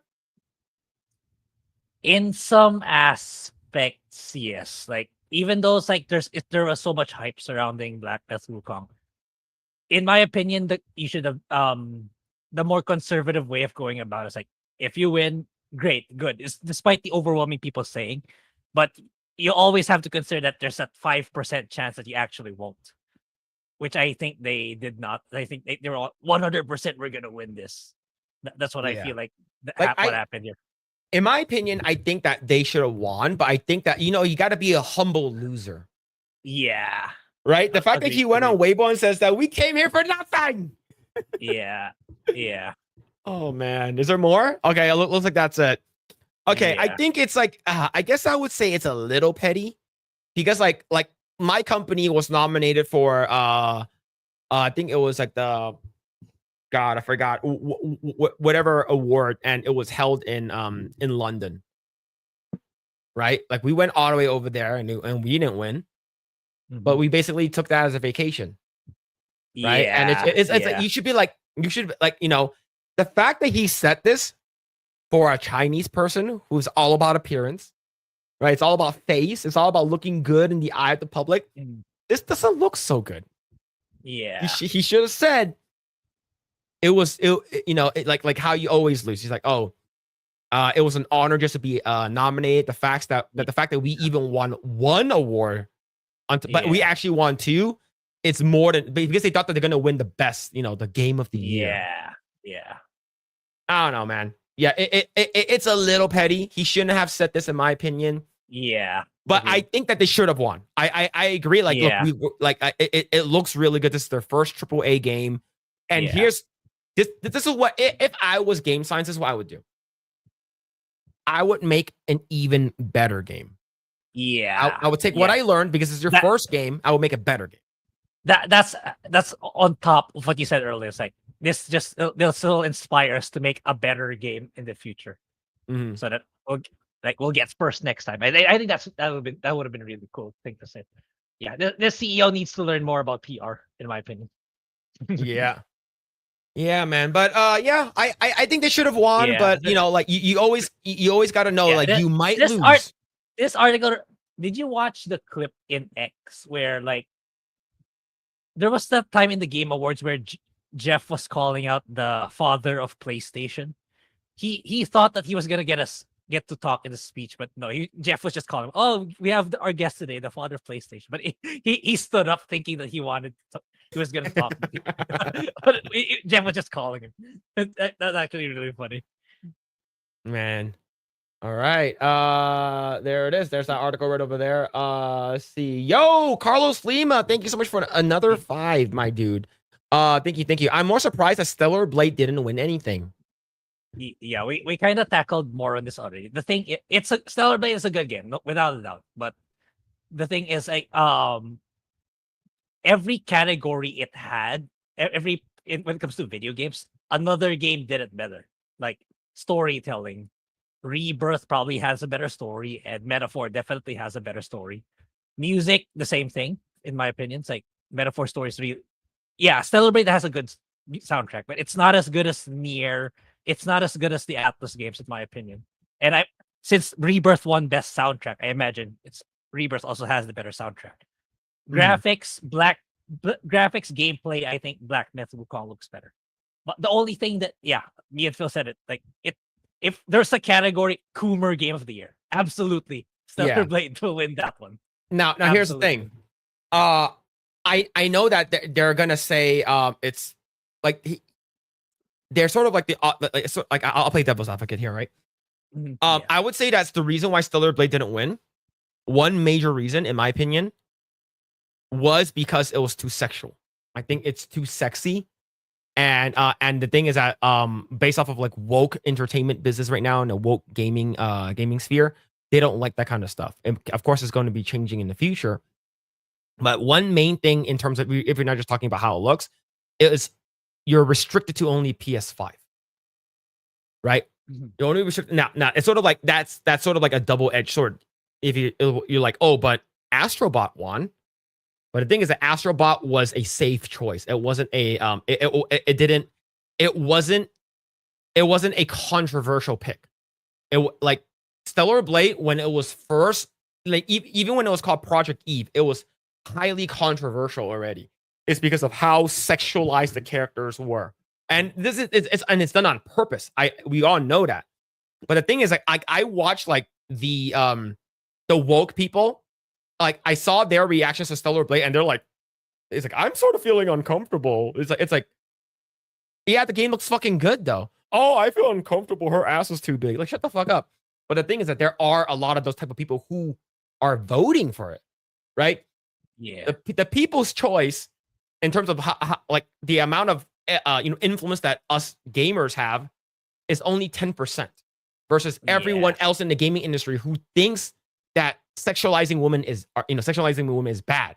But that's the reason why Stellar Blade didn't win anything. Yeah, and I like even before like Jeff was hyping up the Game Awards, I already knew Stellar Blade is gonna get nominated, but it's not gonna win anything. Yeah, that was correct. Yeah, I like it got nominated for best original soundtrack, and it got nominated for best action game. Of course, it's not gonna be Black Myth Wukong. Like, so the only chance it has winning is original soundtrack, right? The music is good. But is it better than Final Fantasy VII Rebirth? Yeah, and here's the thing though. Final Fantasy VII Rebirth have woke stuff in it. So like they're gonna those judges, they're gonna be more inclined to vote for that kind of stuff over something that's like for the male gaze for Coomers alike, right? But yeah, I did want it to win something. Yeah, but it was they an didn't come uphill out. battle. They didn't come out and say we came here for nothing, right? It's Yeah, they like Shift Up didn't do that. yeah, Like you said, great. It's an uphill battle. yeah. Now, if Eve was gay with Lily, if Adam was trans or non-binary, if Raven or Taki were lesbians together, it could have won something, I would say. Right? It's all politics too. But yeah, man, I do agree. But thank you so much for the 5. Thank you. I see. The left tried to cancel Black Myth Wukong because conservatives like the game. Remember, so that's also the reason they took Astrobot, the safe option. It's and it's that along with the mistranslation about how he's saying that how you need to there's a mistranslation about him sexual harassing women in his company. And there's a girl that came out said that the owners didn't like any woke people who are working in their company or something like that. So there was a lot of bad publicity for Black Myth Wukong already. And the fact that you have IGN complaining about there wasn't any representation in the game because they only played the first 2 chapters. They didn't go all the way to chapter 4 where all the women are. Right? There's no black people in this game that's filled with mythical creatures. A game from China. What the fuck do you expect? It's like, oh, you okay, I'm gonna play Tales of Kanzara Zhao, and all of a sudden the main side character is Chinese. It's like it doesn't make sense geographically. It's so stupid. But you also got to take a look at Genshin Impact, right? All of their characters, not a lot of them are dark. There's 2 darker characters, but they're a shade darker. It's China and the way they are, but yeah, it is what it is. See, any comments from Shift Up not winning awards? No, I haven't heard of any. Elden Ring didn't win any awards. I didn't want Elden Ring to win. Yeah. I love Shadow of the Archery. I'm glad it didn't win. Yeah, if there was a DLC of the year, yeah, wholeheartedly. Even though I didn't play the game, I would have voted Archery. Yeah. Free games on PlayStation Plus, Rule 34 makes sense. That's true. Rule 34 is the best. See. So 90% of the votes are shills in the media. Yes. Like Polygon, the gamer. IGN. They're all in there. Yeah. The thing that you can see the composition of who are the judges right before the awarding. Yeah, it's the IGNs, the Kotakus, the gamers, and some of them are not even gaming media. It's just media in general. Yeah, it's like I don't know, Variety or some shit like that. Yeah, it's or something. Yeah. I'm looking forward to the Rio Game Awards. I want to see the results of that one. Yeah, I'm looking forward to Stuttering Craig's one too. Yeah. The others reminds me of the all award shows. I don't need anyone to tell me which game, movie, TV show, or musical act is better than the others. My eyes, ears, and heart tell me. And that's the reason why, I agree with you, Idaho Mike. And that's the reason why the player's choice was Black Myth Wukong. Yeah. I believe I believe the Golden Joystick Awards, I think Black Myth Wukong won Game of the Year for that one. Yeah, and player's choice, though, I still think it needs it's if you want to put player's choice for Genshin or the MiHoYo gacha games, it should have its own category. Don't lump it up with the legit the same year contenders. Otherwise, if we're just gonna rely on raw player numbers, those are gonna win every year. In my opinion. It's gonna be always gonna be Genshin Impact, always gonna be Wuthering Waves. Anyway, yeah. Let's see. Stellar Blade was good, but it felt like it could have been more. Filled with a potential, still love it and deserves an award. Yeah, I agree too. I would say breakout game of the year or something like that. It could have got something like that. But I do agree. Me and Grae, I believe Grae gave it would you give it an 8 or something? Like a 7, 5, or an 8? Yeah. I forget what you gave it. Yeah, for me, I don't give scores because for me, none of my videos, I never give a number to it. Maybe casually here and there, but I don't really stick firm to it because I don't like the part in giving numbers where I only play 9 out of 10, 10 out of 10. That's why it changes the discourse a bit if you give a numerical score. But if I were to give it casually, between 7 or 8. Yeah. Yeah, like for me, the story is the weakest. Yeah, absolutely. Everything else is superb. Like the music, Yeah, the action, the design, the gameplay, the DLC, the yeah. aesthetics, of course. How That's why hot the it's like character is. we were talking about it with X-Ray Girl or with Madame Savvy. Like, I think a good story arc for a sequel for Stellar 2 is Raven. Raven is the new main character because like I really think the Eve outfit at the end of the game that's gonna be her canon outfit already. So there needs to be a new character in put in as a new MC, and I think Raven would fit perfectly. Yeah. See, Onimusha and Okami sequels, wow, that 2000s are now retro. That's crazy. That is true. Let's go to Planet Willow. What's happening? Hope you're doing well. Let's see. I angry. I just wrote recipe. And then say needs to buy space, post it. I was try be nice is alls. You are aware I hate this worlds? Yes. Hope you're doing well. It's clear though the game awards are no longer completely objective. Well, ever since what 2020? Mm. Yeah, Last I of was Us surprised. Direct- Yeah, no Last of Us Part 2 PS5 Pro Edition. Well, we do know that there is a remake for Last of Us 2, so that's coming out. It's already out for PS5. What I didn't know it's not Yeah. yet out for PC. But Oh, hey, Naughty man. Dog's gonna double down. It's gonna double down on its new game. Yeah. Which announcement moved the needle for you guys? What about you, Grae? How do you feel about this? I can't really say move the needle, but it's like for me it's Outer Worlds 2, even though I have yet to play and finish the first one. Mafia. I'm looking for the old country, even though it's just a teaser trailer. And the two Capcom games, even though I have not finished and played Okami and Onimusha. Those are for me, those are my top four. Those are my top four games. Yeah, Onimusha looks really good. Yeah. Ninja Gaiden. Because Really? it's now going to be done with the guys who did Blasphemous 1 and 2. And Blasphemous 1 and Oh. 2, I love like retro pixel art, like side-scrolling games. And the fact that you have Ninja Gaiden working, like partnering up with the guys who did Blasphemous, it's really cool. I know that they're doing a Double Dragon reboot. Like I used to play a lot of Double Dragon when I was a kid. In terms of like new games, yeah, I would say Onimusha looks really good. And Yeah. like there's some couple other ones I saw, but like Onimusha is the one I'm like, oh, that looks pretty cool. Yeah. But we'll It's see. it's just sad that the two Capcom games are not coming out in 2025. We have to wait quite a while for those two to come out. Yeah. But yeah, generally this one's a lot. Yeah, it's still flawed in many ways, but it's a lot better than the one last year. Oh yeah. No, Shadow of the Colossus, like the mech version, right? The guys with it. There's no gameplay. It was just like a guy climbing something, and then like the wave came, and then the head just flew off. Coming in 2026. It's like shit.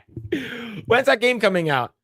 Let's see. Oh yeah, the Turok trailer. Yeah, I haven't heard Turok in a long time. Yeah, That looks yeah. pretty That one interesting. too. Looks pretty interesting. Yeah, Turok. They're bringing that shit back, which is Yeah, crazy. maybe Capcom is bringing back Dino Crisis too. Now that they're Well, bringing they back brought back like a successor to the game, but like it's not Dino Crisis, right? which one? The one with the one that came out on Game Pass. I forgot about Exo Primal. Yeah, Exo Primal. Yeah, that one. Yeah. Yeah. I was like, all right, take it easy, Skibbity. Have a good night, man. Yeah, Ninja Gaiden gained back some old school little kid dreams come true, and Mafia looks sick. Yeah. True. I'm curious to see what they're gonna do with Virtual Fighter, given how dead the series has been. I guess putting it into Yakuza was a good way to build me fans. There for FGCs, no matter what, there's gonna be people who go back and play the game. It doesn't matter. FGC is it's such a small community. I think for me there's kind of like room for fighting games to come back, given that it's just Street Fighter and Tekken 8 mostly. So I think that I think it's a good time to try a Virtual Fighter again. Like if you think about it, right? Marvel vs. Capcom was dead for the longest time, right? Ever since MVCI, it tanked, right? The gameplay was really good. It's just the character looks awful, and it's the first Marvel vs. Capcom game or Marvel versus game that never had Wolverine in the roster. It's because during this time, there was during the buyout, you know how like they had to separate. So and the game, the characters look really, really off. It didn't look good. So Marvel vs. Capcom Infinite died. It basically died. And the thing is, that I work I work on a Marvel game, and I know one of the producers there, and it says the reason why they're not making any new Marvel vs. Capcom game is because Marvel vs. Capcom Infinite lost them so much money. Now, the thing is that Marvel vs. Capcom the Capcom Fighting edition, the one that came out recently, and there's a physical release that came out around the 22nd of last month. That game is doing pretty well. It's moving a lot of units, and it's brought back a lot of people. Now, I have to give a huge props to Maximilian and a lot of the people in the FGC community, is because if it wasn't for free Marvel versus Capcom, it was trending on number 2 in the US.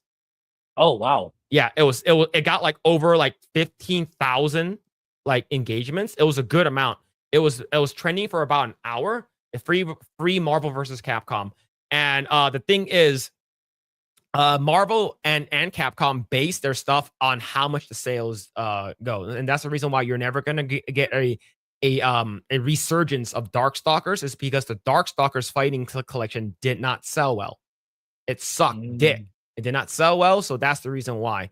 And the thing is, this Marvel vs. Capcom one is doing really, really well. And going back to the thing is like, how well will old fighting games do, like Virtual Fighter? These people, like for me, if they brought back Killer Instinct right now, I will fucking go back and play that shit right now. If they brought back, like you freaking show that Killer Instinct, like holy shit, you brought back the theme song, you brought back freaking the guy who did the music, like I would go back and play. If somehow Rare was gonna do something with Killer Instinct, I'll go back and play it. Right, same thing with Marvel vs. Capcom. If they get people who are diehard FGC guys will go back and play it. It doesn't matter how old the game is. Like if they bring back like Bloody Roar, they bring back like Thrill Kill, they bring back a bunch of these like old fighting games. If they brought back like Capcom has so much in their belt they're not bringing back, right? They did bring back. They're bringing back that Power Stone collector's edition. That's going to be coming out. That's going to be fucking huge. I can't wait for that one to come back. I need to play online. I think they're starting to. They just haven't announced all of it yet because it's still in the early stages. Because clearly, like Marvel versus Capcom, Onimusha, Okami, they're listening. They're bringing back the old titles. So we just have to wait. In my opinion, they're on the right track. And the thing is that like I when they announced Marvel vs. Capcom fighting collection, I was talking to my producer who's really, really good friends with the producer at Marvel, because like we have to work with them. And they're like, did you hear the news? Like, yeah, he's like, this game has to sell well.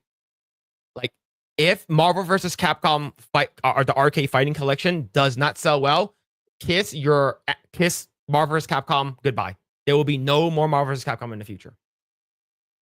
So this game has to sell really, really well. So, and the thing is that if you guys are into like, I know I'm going on a tangent here, like talking about fighting games. But I have a big passion in it, even though I don't play FGC games and stuff like that. If you guys really, really want the game to succeed, buy the game and buy it physically, especially right now. Right now, you can get it for the PS4 and the Switch. Right, buy a physical edition. The reason why you have to buy on a physical edition, the last time you were able to get Marvel vs. Capcom, it was in a bundle on PS3 and Xbox 360, and then they removed it from their shop. They yanked it. So you weren't able to play that anymore. And the fact that right now you have rollback netcode, which is the best netcode right now, it actually plays really well on the Switch. You have to get it. Like, the SNK one is gonna be fucking good. Like, oh my god, SNK versus Capcom 2, one of my favorite one, is gonna be insane. It's gonna be so fucking good. All right. But yeah, sorry, I was on a tangent. But yeah. Okay. Let's see. Wolfsbane, thank you so much for the 199. Bring back DOA. I want DOA 7. I want DOA 5 tourneys. Look, the reason why they're not going to bring back DOAs is because that live stream got yanked, is because those fucking ringside girls were like jiggling their titties. they had those Japanese girls were on the side of the ring jiggling their titties on Twitch, and they had to pull the stream.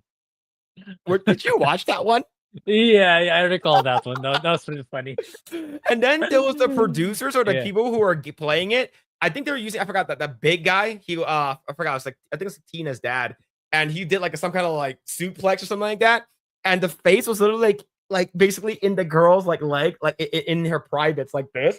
And then they keep doing it. They're like, oh, and then they start out laughing, and it's like, okay, we need to stop. We need to stop doing this. But yeah, man, they have to like get rid of it, man. But thank you so much for the 198. Yeah, the thing is that they know DOA, and they're coming out with a gotcha game next year. Yeah, the Extreme Beach Volleyball. Yeah. Yeah. I see Rangard, what's going on? Let's say just know Sweet Baby Inc. is involved with Witcher 4. They are the reason Suicide Squad, Concord, Dragon Age, Star Wars Outlaws, Assassin's Creed Shadows, Dustborn are massive flops. Big red flag. Yeah, we're gonna talk about. Well, actually, let's talk about that right after this. Yeah, I'm sure Phil has his takes, and I have my own. Yep. And see, Maximilian is a gaming hero. He really put in work. Remember that guy with a sign on WWE? Yeah.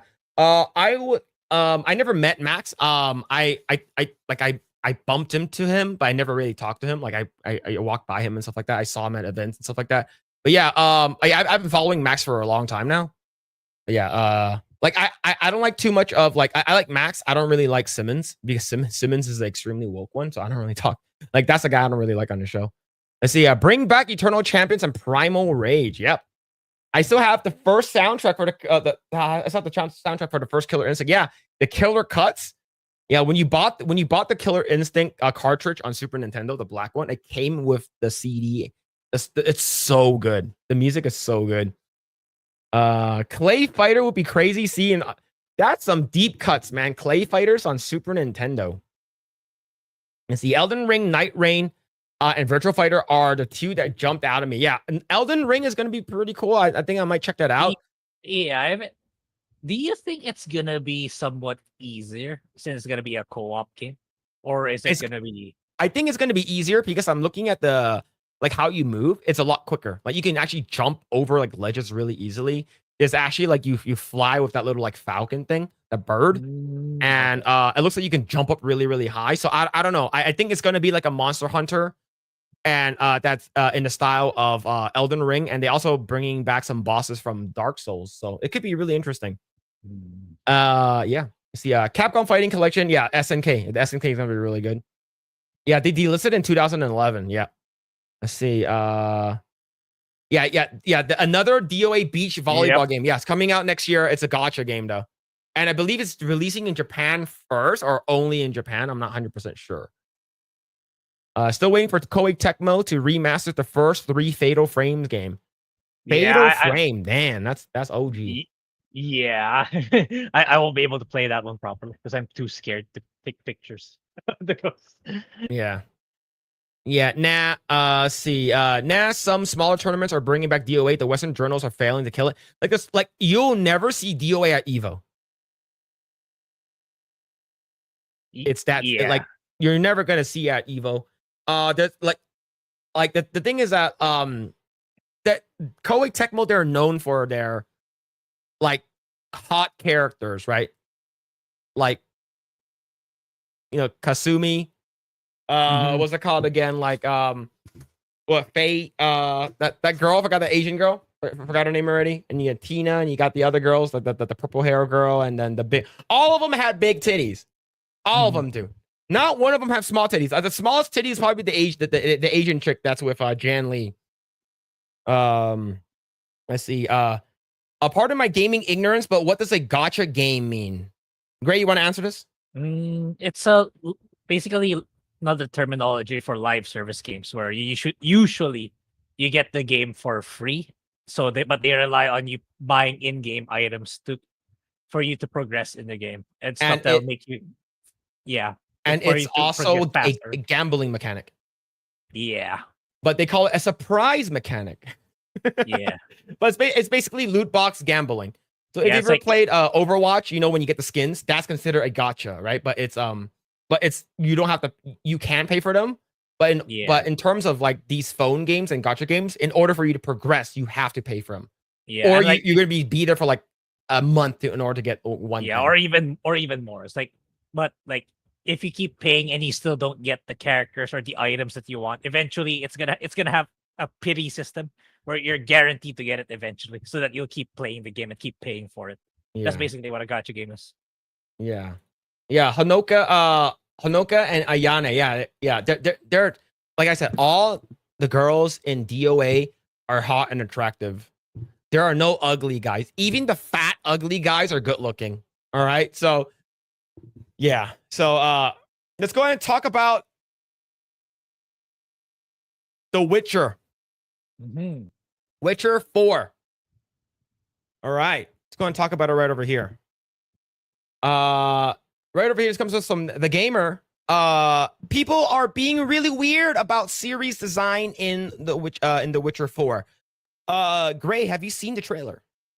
Yeah, absolutely.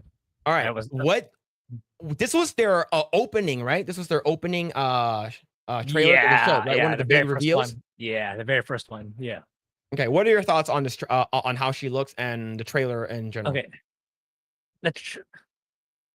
For me, the appearance is, yeah, I agree something is off, especially the chin, but I will wait for the in-game one if they'll stick to that. Because there's like I remember like in The Witcher 3 or The Witcher 1 or 2 cinematic trailers, Geralt doesn't really look one-to-one either in the trailer versus the in-game one. So I'm still willing to give the benefit of the doubt for CD Projekt Red on this one. Appearance, yeah. For me, the bigger deal is her drinking the potions. Like she cannot be the Witcher, even though they're saying that they're gonna say why. That for me, that's the bigger issue that people should be talking about more. Like, Ciri shouldn't be able to drink potions because if you're not a Witcher, you literally die if you drink those potions. And Demion is correct in his videos. Like it's only men, particularly boys. Like you have to raise them as early in their childhood for them to become the Witcher. And even then, the death rate is staggeringly high. I think 50 to 70% don't make it. Yeah. Yeah. And then you suddenly insert Ciri just because, girl power, girl boss, I guess. And isn't she already really powerful in Witcher 3? Yeah, she's basically like she can teleport and shit. She's already really powerful, a lot more than Geralt. You don't need to give her additional Witcher powers anymore. Yeah, that's what I feel. Yeah. Yeah. So the thing is that did you watch Nightmare of the Wolf? It's on Netflix. That's another one in my backlog. Yeah, Okay. I should. But right now, it's like in the anime front, did you watch I'm watching this really old anime called Monster. I think it's really, really good. It's a thriller. It's going after a serial killer, and the main character is a doctor, and he was being framed for the murders. But anyway, yeah. Yeah. So the reason why I'm talking about Nightmare of the Wolf is because it's a prequel to Witcher.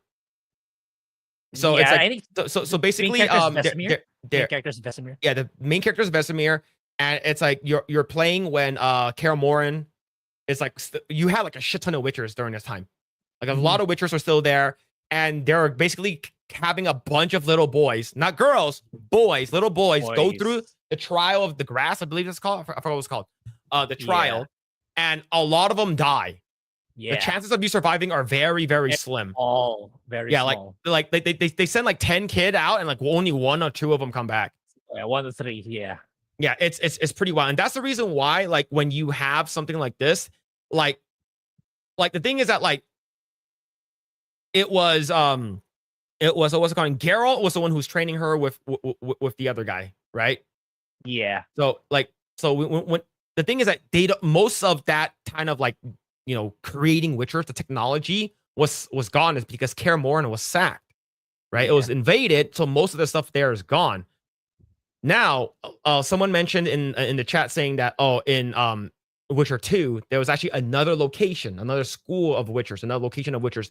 You can still make Witchers there, but the thing is, it actually said in the books, it said in even in the games, saying that you cannot have female Witchers. Now, there are going to be some people who are like, well, but she has the blood of the ancient or something like that. She's basically Witcher Jesus. so she can't die. So whatever she goes to, she can. It doesn't make sense, right? But I think that's the reason why that is the the thing that I actually have more concern about. Her looks, I do agree, it looks weird. It doesn't look like her character. But the thing is that like you said, The Witcher, Geralt doesn't look like himself in the cinematic trailer either. Is she going to look like how she is in this trailer though?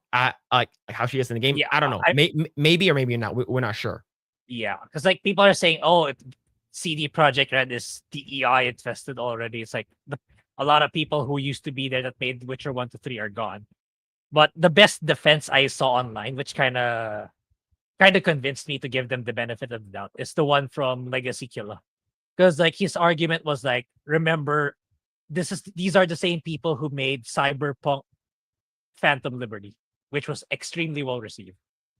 So that's why. So it's like these are the same people who made that game. So let's see what she looks like in the game, and then then maybe it's good, the gameplay is good. But for me, I am not, whatever story that they're gonna say how Ciri became a Witcher. It's not 90 to 95% is probably not gonna convince me that you're just doing this for the sake of DEI, in my opinion. Yeah, I think that's more egregious. Now here's the thing. A lot I posted on X. I'm gonna bring this up again. I posted on X right over here. I'll bring it up right over here. I was like, bro, what the happened to Ciri? I like the original was way better. And then people were like, oh, she's 40 years old in this one. She's a lot older. And this one is a drawing. I'm like, no, this is not a drawing. This is key art. That's completely different from a drawing. Key art is basically marketing art that they take the actual model and they polish the shit out of it to make it look really, really good. That's key art. The fact that you have Endymion also commenting is actually pretty funny. Shout out to Endymion right over there. But yeah, he said, yeah, so I'm a bigot. Yep, true. You can't call this thing out. But the thing is there's nothing wrong with her face. It's just she doesn't look, I think in terms of how aesthetically, I think the original one looks better. But you're talking about this one, there's everyone that I see online are basically saying her face is fine. They're not saying her face is good looking. There's a difference. And if you actually go, I'm going to go back to my account and you scroll down right over here. I posted this right over here. This looks more like her. This is done by Grok. This is AI. Yeah. This looks more like the Ciri that we got. Right. Yeah. And it's look at all these creations. Like this one sort of looks like the one from the TV show. There's another one. I'm not sure if this one's messed up, but I think this one right over here, this bottom left one, is actually looks really good. Like like this one actually looks like what we have, like what we got. I'm not too like, she just looks weird to me. I don't think she looks awful. She just looks weird. It could be like Uncanny Valley, a little bit too realistic, a little bit not realistic enough. I'm not sure, but I don't like that they changed the VA. I would have preferred the VA. Yeah, the VA is gone. Like you're okay, and not just the VA though. The original like team that basically spearhead Witcher 3 is not there anymore. Yeah, most of them are gone, and everyone that you have there now is basically either the understudies or like new hires. So we're not sure. And I don't like their statement and saying like this is gonna be the biggest Witcher yet. No, I don't do that. It's like The Witcher 3 is already really, really big. Make it more the correct marketing, in my opinion, is like make it the world's the same size, maybe even smaller, but with much more, much more dense with compelling content. Because like the bigger your game world is, the harder it is to put compelling content. What's gonna happen is you're gonna run around doing nothing or seeing boring stuff rather than a smaller world with interesting stuff going on. So I am worried when they're saying they're gonna make this the biggest Witcher yet. That's not for me. Yeah, that's scary. Look, you see this over here on the side? I'm gonna zoom in. You see this right over here? The Witcher 4 will be better, bigger, and greater than Witcher 3, says CD Projekt Red. And right over here, the Witcher 4 trailer has confirmed canon endings for Witcher 3. Right? And it took like the trailer, it didn't compel me to like, wow, I can't wait to play this game. Like overall, I'm not gonna hold my breath. I really enjoyed the Wild Hunt. I did not play the other I did not play the expansions. I heard the expansions were really good. Yeah, they are. They are. All right. And the thing is, it's when we're saying it's being weird, we're basically just calling it out. People did say that Geralt looks different, like you said. Do you know what I'm gonna wait for? Mods. I'm gonna wait for mods. But more importantly, if they're gonna do this to her, and you have a lot of woke DEI ESG people who got hired into CD Projekt Red now because they do bend the knee to the ESG money. What do you think they're gonna do to Yennefer or Triss? Oh yeah. Yeah, see, no one's everyone is focused on Ciri. No one's focusing on the real waifus. Grae, I know yours is Yennefer because you like them gothy mommies. For me, I think Triss is nice, but because she has bigger boobs, but I digress. But the thing is that we got to worry about the actual target, the focus here on the waifus. They're gonna ruin those characters, man. Yeah. I have a feeling they're gonna ruin Geralt. They're gonna make him you did this to me. You are a terrible person. I have a feeling they're gonna do that. I don't know. And the thing is that it's like, well, Grae, were you a big fan of Gwent? Not really, honestly. I tried, but I just I'd rather play the main game. I know people. A lot of people really like it, but it's just not. I'd rather hunt monsters. Yeah, for me, I'm the same, right? I hit the monsters. So, okay, but going back to this, like when I go to the brothel, I better see a bunch of big ass titties. All right, I don't want to see brothel for women with a bunch of dicks. Okay, I don't want to see that. And it's probably going to be her looking for Geralt. Geralt's missing. You have to look for Geralt. You have to go to the vineyard where he's relaxing with Yennefer or something like that. Him playing Gwent for the past 10 years. I don't know what's gonna happen, but yeah, I'm cautious about this. Yeah, I think Geralt is gonna make a short cameo somewhere along the MSQ, but not really finding him because like the ending of the third. Oh, it's because he didn't play Blood and Wine, but the ending is like, he's about to retire, just spend chilling the rest of his days hunting, doing monster contract. That's the ending of 3. So Geralt's story is kind of close. I don't think it's about looking for him per se, but he will probably make an appearance somewhere along the way. That's it. Yeah. The fact that the thing is, I'm gonna go back to this one right over here. Like this looks so. The fact that AI can do something like this is crazy. And I like over here. You actually look over here. Draw Ciri from Witcher 3, who's 40 years old.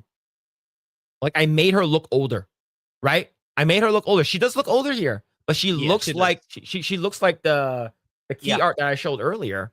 But we'll see. I'm more actually looking forward to how the game is gonna play.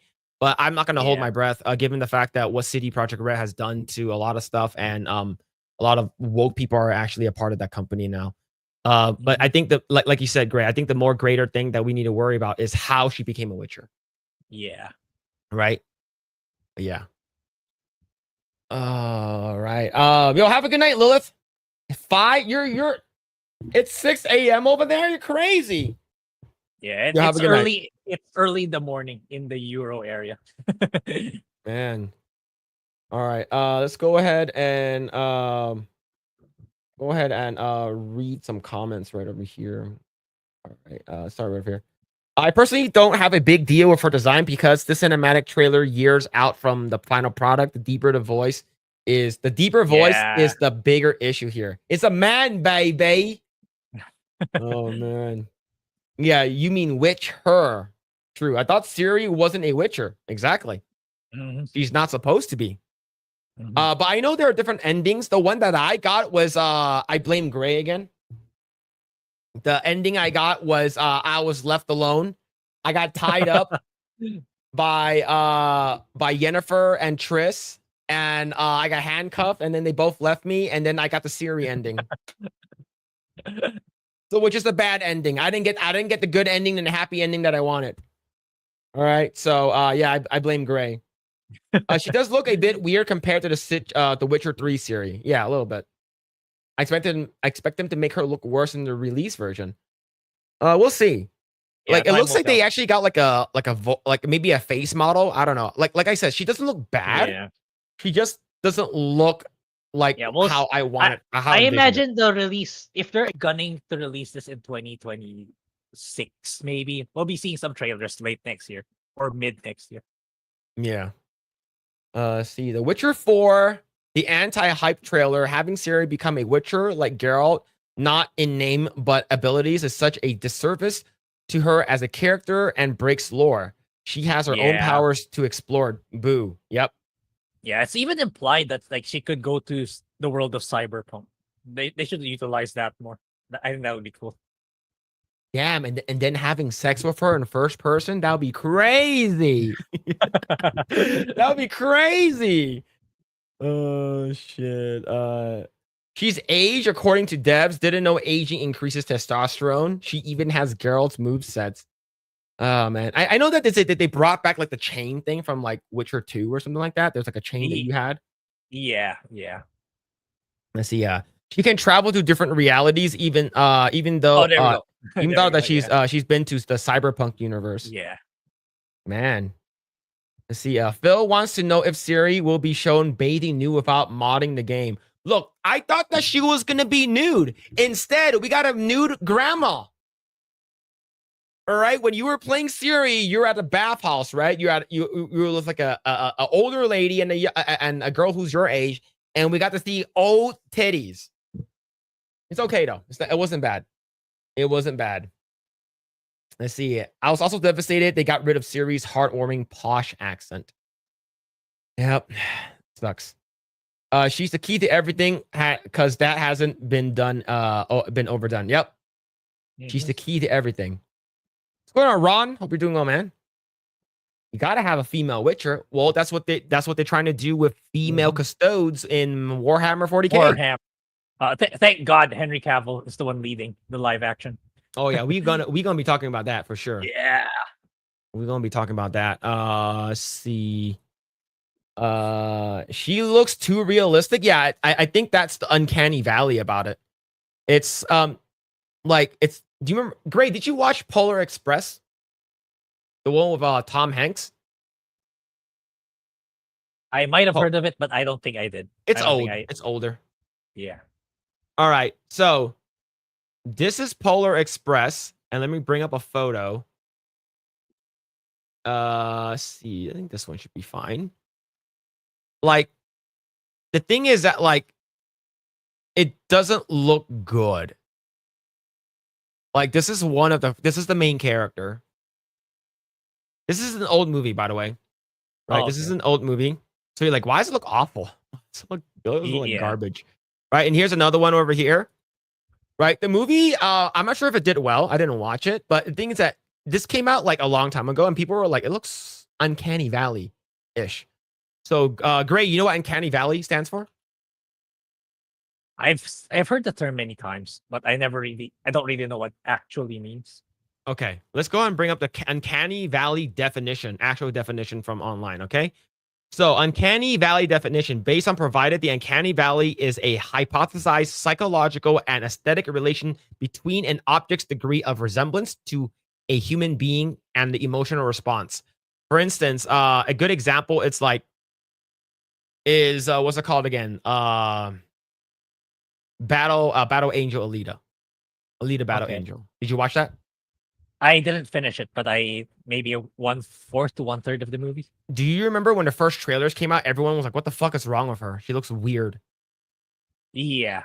Yeah. And then the actual final product came out, and it's like, okay, this is better. So do you know what they did?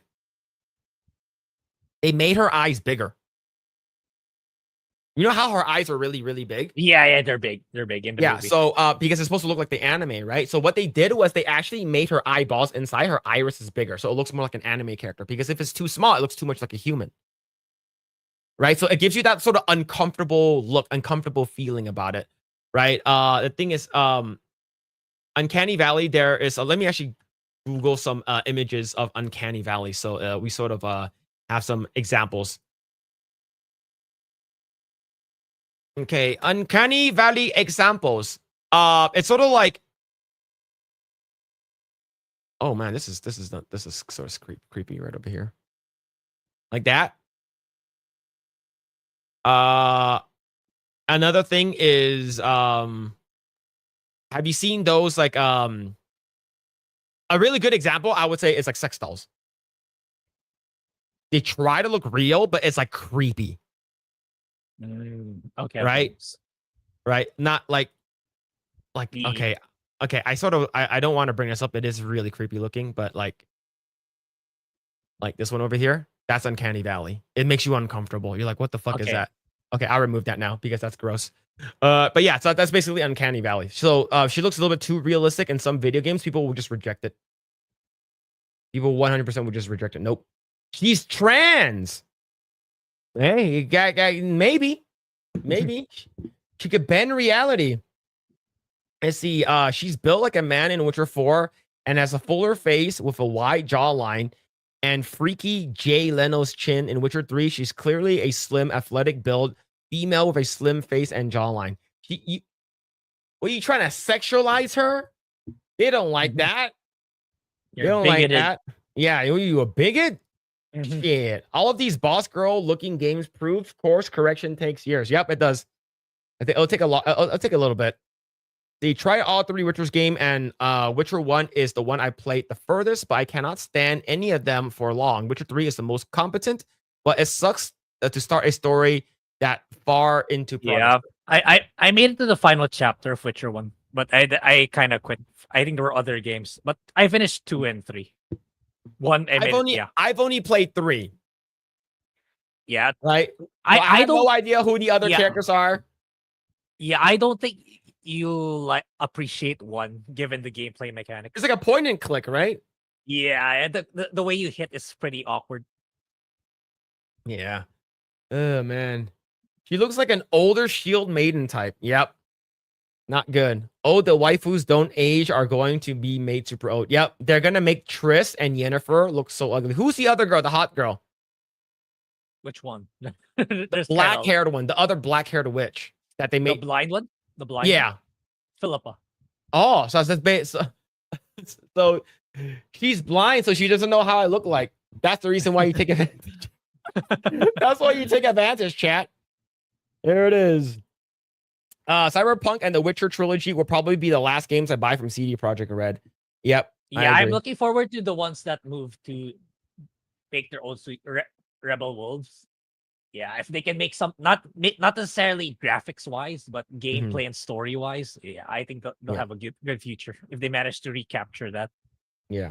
Yo, what's going on, Gooch? How's it going, man? Hope you're still in the chat. I know it's like you sent this like 7 minutes ago. I'm just like trying to catch up. What's going on? Hope you're doing well, man. Hope you're doing well. Let's see. Polar Express was pure Uncanny Valley. Yep. True. Almost photorealistic, but not quite. Yep. Yep, there it is. Phillip knows too much about sex dolls. I do. I might get the life-size version of Tifa. I'll consider it. It's $10,000. Well, no, it was like 7. It was like 4,000. It wasn't that much. Ciri's supposed to cure, and Yennefer is supposed to be sexy. She sold her soul to do that.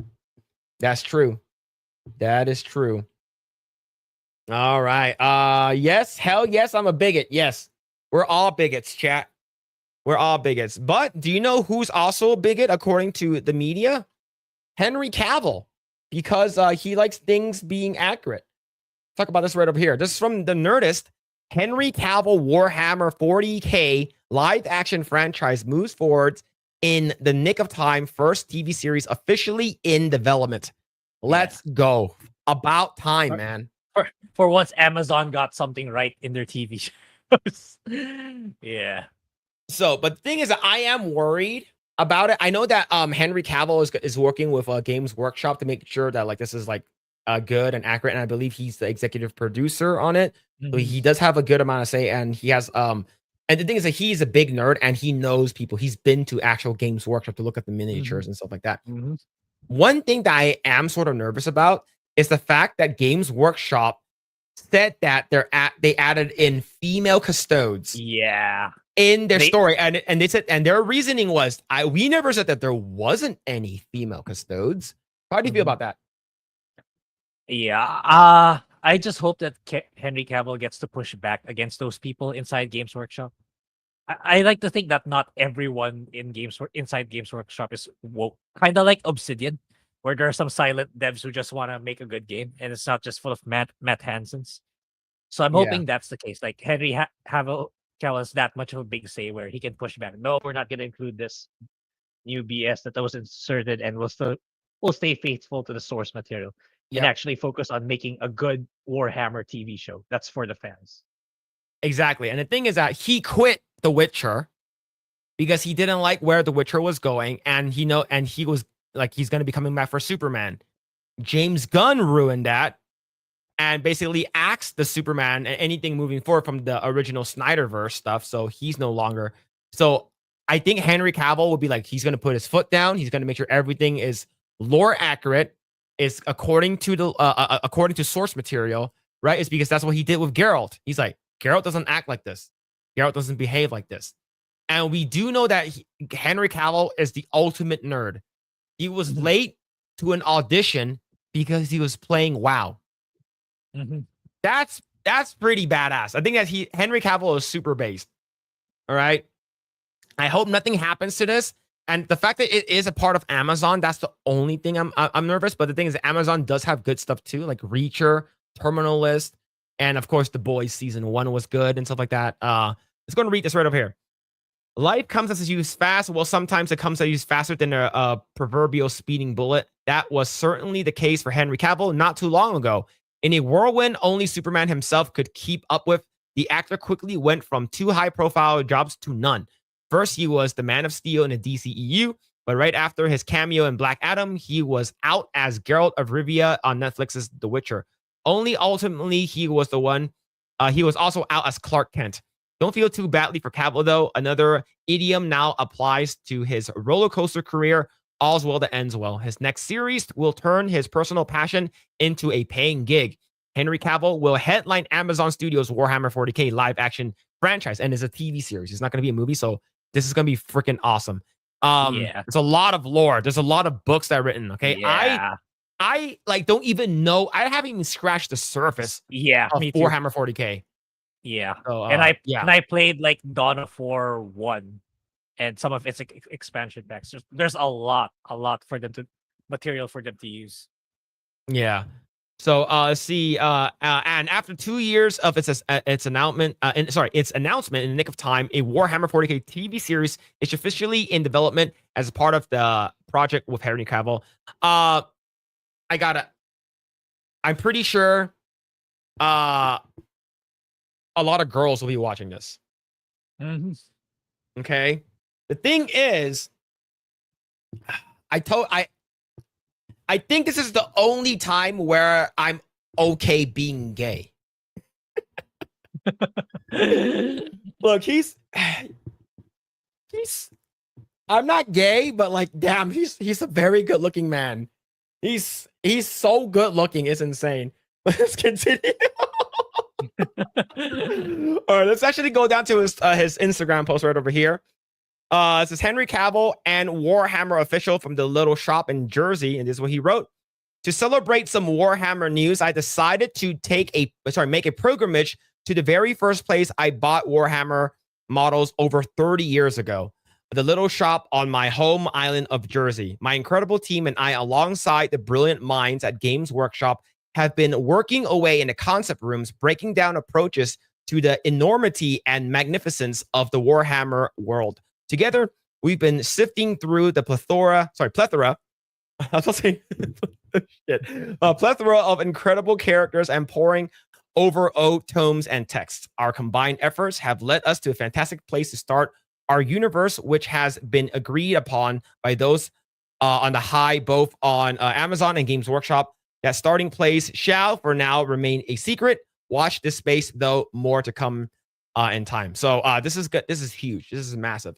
He is the biggest nerd. The fact that he didn't say anything, he was just short. He was basically wearing a white beater, tank top, putting together a PC, got like millions of views. Once he was done, he looked at he turned on his rig and he looked at it. He's like, something ain't right. And he flipped the his cooler. And then I was like, so many people watched that. I think Henry Cavill has been dicked around for long enough, and I'm finally glad that he is actually in a position of power, not just an actor, but an executive producer as well on a project he's so passionate about. I'm actually really, really looking forward to this though. What about you? How do you feel, man? Yeah, I'm excited. That this is probably the one project I'm excited from Amazon. And yeah, I haven't watched. I'm kind of really behind in the movie and TV show front because I don't think they all sucked recently. Like what's a movie that I've seen review? Oh, Lord of the Rings. What else? Mm-hmm. Craven, I think wasn't that good either. So at least this a good TV show that where we can get excited over. Yeah. Yeah. But yeah, man. We haven't got something. I just hope this is good. I just hope to God this is good. I hope he does not get screwed over. As an EP, he has a lot to say, and he's also starring in it too. And I think he has enough. I think he is considered a movie star. I think people will just watch him because he's in it, right? Because we don't have a lot of those anymore. Like I wouldn't consider a Rock a movie star anymore. It's because he's been shitty for a while now, and I've been watching a lot of like moist critical stuff about The Rock, and The Rock feels like he's a phony. He's a fake guy.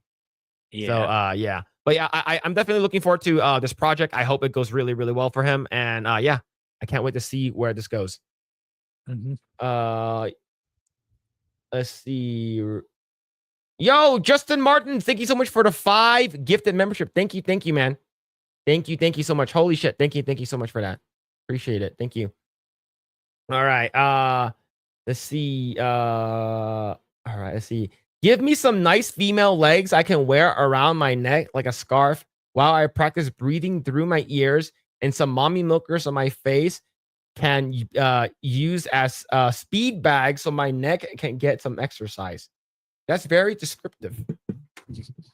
That's very descriptive. Man. Yeah, make Henry Cavill cool again. Yeah, he's a super nerd. Yeah, he is. If he was rating, he would never do anything to get minus 50 DKP. Man, what class did he play? I want to know. See, Phil and Grae, have you either check out Secret E? Isn't that there was like a short or like an episodic thing that's on Amazon that's had like Warhammer 40k stuff? I haven't seen it. I know what you're talking about. I haven't seen it. Grae, have you? No, I have no idea what that is actually. Okay. Yeah, it's I believe it's on Amazon if I'm not mistaken. See, my only experience with Warhammer 40k is PS1 version of Warhammer Shadow of the Horned Rat. Yeah, I like there's so much lore, man. I think one person who'll be really, really good to talk about this is MVP. I think Max Presley will be really good. Yeah, and this is Warhammer. This is the fantasy setting. We're talking about Warhammer 40k, which is the sci-fi one. So those are 2 different universes. What the fuck did I walk into? Why isn't he James Bond? Because they want Black James Bond. Right? If Idris Elba said that he would do Black James Bond, they would have made Black James Bond. But the fact that, since they made a female 007, right? They made a female 007. It's not James Bond, though. And he'll be perfect at James Bond. He'll be really good at James Bond. Oh boy, all the man-jaw chicks in the game are slowly turning him gay. Oh my god. Oh no, Attack of the Beardo reading. I'm sorry. So is Phil gay for Henry now? Look, if there is a scenario, if there is a scenario, right, saying that you will get everything you want in your life, all your wishes come true, but you need to have gay sex with a man. And he said, you get to choose who you can have gay sex with. Wouldn't you guys go for the top? Wouldn't you guys want to go for like freaking top tier? Right? I'm just saying. All right. You see, Phil and Grae, have either of you seen Secret Level? I'm shocked that that Cobra Kai basically no hype for it. Seems like it's DOA. Yeah, I heard of Secret Level. I haven't seen it. The reason I heard Cobra Kai, the reason why there's no hype for Cobra Kai for the last part is because it's in 2 parts. There's one more part that's coming out next year. Okay. It's like the last part of what, season 5. It's not the last part. There's 3 parts. So we'll see. The Rock has always been a phony. True. He has. Cavill seems to be the king of IP adaptation. Sherlock Holmes, the man from Uncle, Superman, The Witcher, now Warhammer. The man gets around, yeah. But the thing is that in Sherlock Holmes, he got cucked by his sister. Mm-hmm. All right, he wasn't even the main character. It was his sister who was the main character. And basically, in season 2, the Millie Bobby Brown basically made him look like an idiot. So that's why I didn't watch it. Mm-hmm. I see. If Phil is willing to go gay for Henry Cavill, he will have to compete with Anna, that Star Wars girl, and other females. I am saying hypothetical. Okay, I'm saying hypothetical.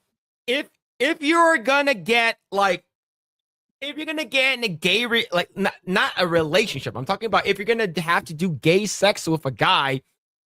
Like, you're not gonna go for uggos. You're not gonna go for like someone like Seth Rogen, right? You're gonna go for like the cream of the crop. You're gonna go for the apex, all right? It's not gay. It's facts, okay?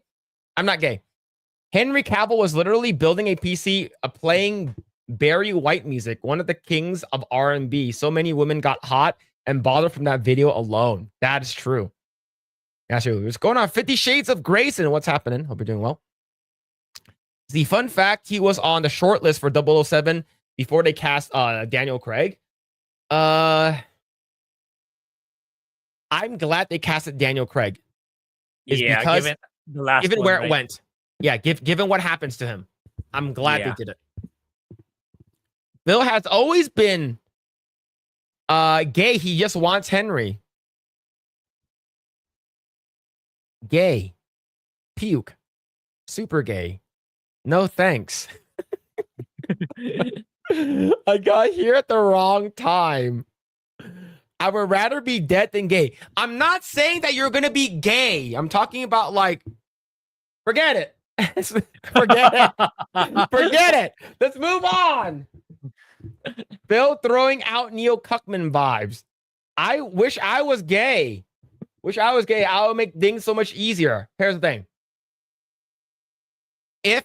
If I was, I would fake that I was gay so I can get close to hot girls. Grae, did you watch Kick-Ass? Okay. In Kick-Ass, the main character, he's a guy who plays Craven now. Like the guy who plays Craven. Okay. He's that guy. That's basically one of his earlier movies. One of the hottest girls in school thought he was gay. So like he would go and he pretended that he was gay. So he would like go over to her house and put on lotion on her and stuff like that. And they would she would undress in front of him and stuff like that. And because he's gay and stuff. And then like later on, like they actually become friends. It's like, I'm actually not gay. You thought I was gay. I just never said anything. And then they got together. That's a 4D chess move right there, man. That's a 4D chess move right there. Phil's gay for Henry and Blair. Fuck! Oh my god, I knew someone was gonna bring that Blair White thing back. Oh my god, man. Oh my god. Also, the actors in Cobra Kai were all getting fat. Really? Which one? Which actress? You're talking about the daughter? Nope. Whatever was going to be coming in back will stay gone in history. Yeah, that's true. They make Henry Cavill Doctor Who now? No, they're not gonna do that. Nah. I wouldn't want him to be. I wouldn't want him to be Doctor Who though, to be honest. Oh my Q Guts team of Ice-T. Oh my god. If you even consider the scenario, you're gay. Oh my god. Hey guys, Mike's ranting about Witcher and D&T stuff, and Phillip is talking about gay sex. Okay then. Oh my god, man. Yeah, Daniel Craig is the worst Bond. I didn't like Daniel Craig. My brother likes Casino Royale, but I didn't watch Casino Royale. The only Daniel Craig Bond movie I watched was Skyfall, and I fucking hated it. People said that was really good. I fucking hated Skyfall. I was like, where are all the gadgets? Where the hot ladies at? Where the cool cars? Fucking hide in the barn doing nothing. Get the fuck out of here. Get that shit out of here. He was working that screwdriver while listening to Barry White's Ladies. Can I get a hell yeah? Yeah, he's going to be dead and gay. Why you gay? Long duck dong. I wanted more Superman with him. Yeah, I do too. Yeah. I do too. Phil was watching that Soldier 76 and Reaper 34, wasn't he? No. No. See, I think Phil could probably bag Cavill. He does got a per tree move. Per tree mouth. Go for it, Phil. Live your best life, buddy. I don't want to talk about it anymore. This is how Asian men think. I'll pretend to be gay and a girl will like me, and then I'll tell them I'm not gay. They assume that you're gay. You don't tell them that you're not gay. They just assume, right? You didn't say no, and then you bag yourself a big titty Asian woman like Sun Beaky or Gran from Five Hearts Under One Roof, right? And then it's like, wait, I thought you were gay. He's like, I never said I was gay. There it is. There it is. Yep.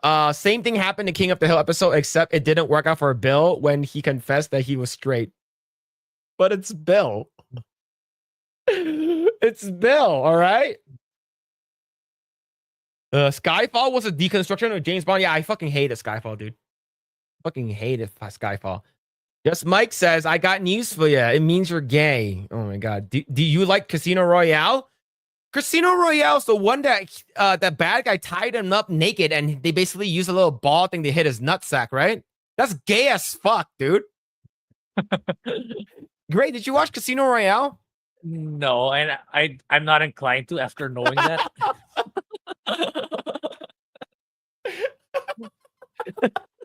Right? The bad guy basically like swung around this thing and hit him in his nutsack. The fuck? The fuck, man? That's gay as fuck. And then do you know how Daniel Craig's face? He's like, that was fucking gay. But Eva Green, you don't see Eva Green's big titties in that one. If you want to see it, just go watch 300. Just go watch 300. Oh shit. Phil watches that scene where Daniel Craig walks out of the water in the Speedo from Casino Royale. No. I didn't even watch Casino Royale, but my brother showed me the ball sack scene. Oh, fuck, dude. Of course it's what you remember. Oh my god, man. You mean Casino Royale 1967? I have not seen the original. Casino Royale had the best actor as the worst Bond villain. Yeah, the actor is really good. I like the actor. I feel sorry for Grae sitting here like fuck my life listening to Phil's Phil's gay confessions. Shit. All right, let's move forward. All right, we're caught up with chat. All right, let's move forward. All right. All right, let's talk about this right over here. Let's quickly talk about this because I don't think anyone's going to care about this.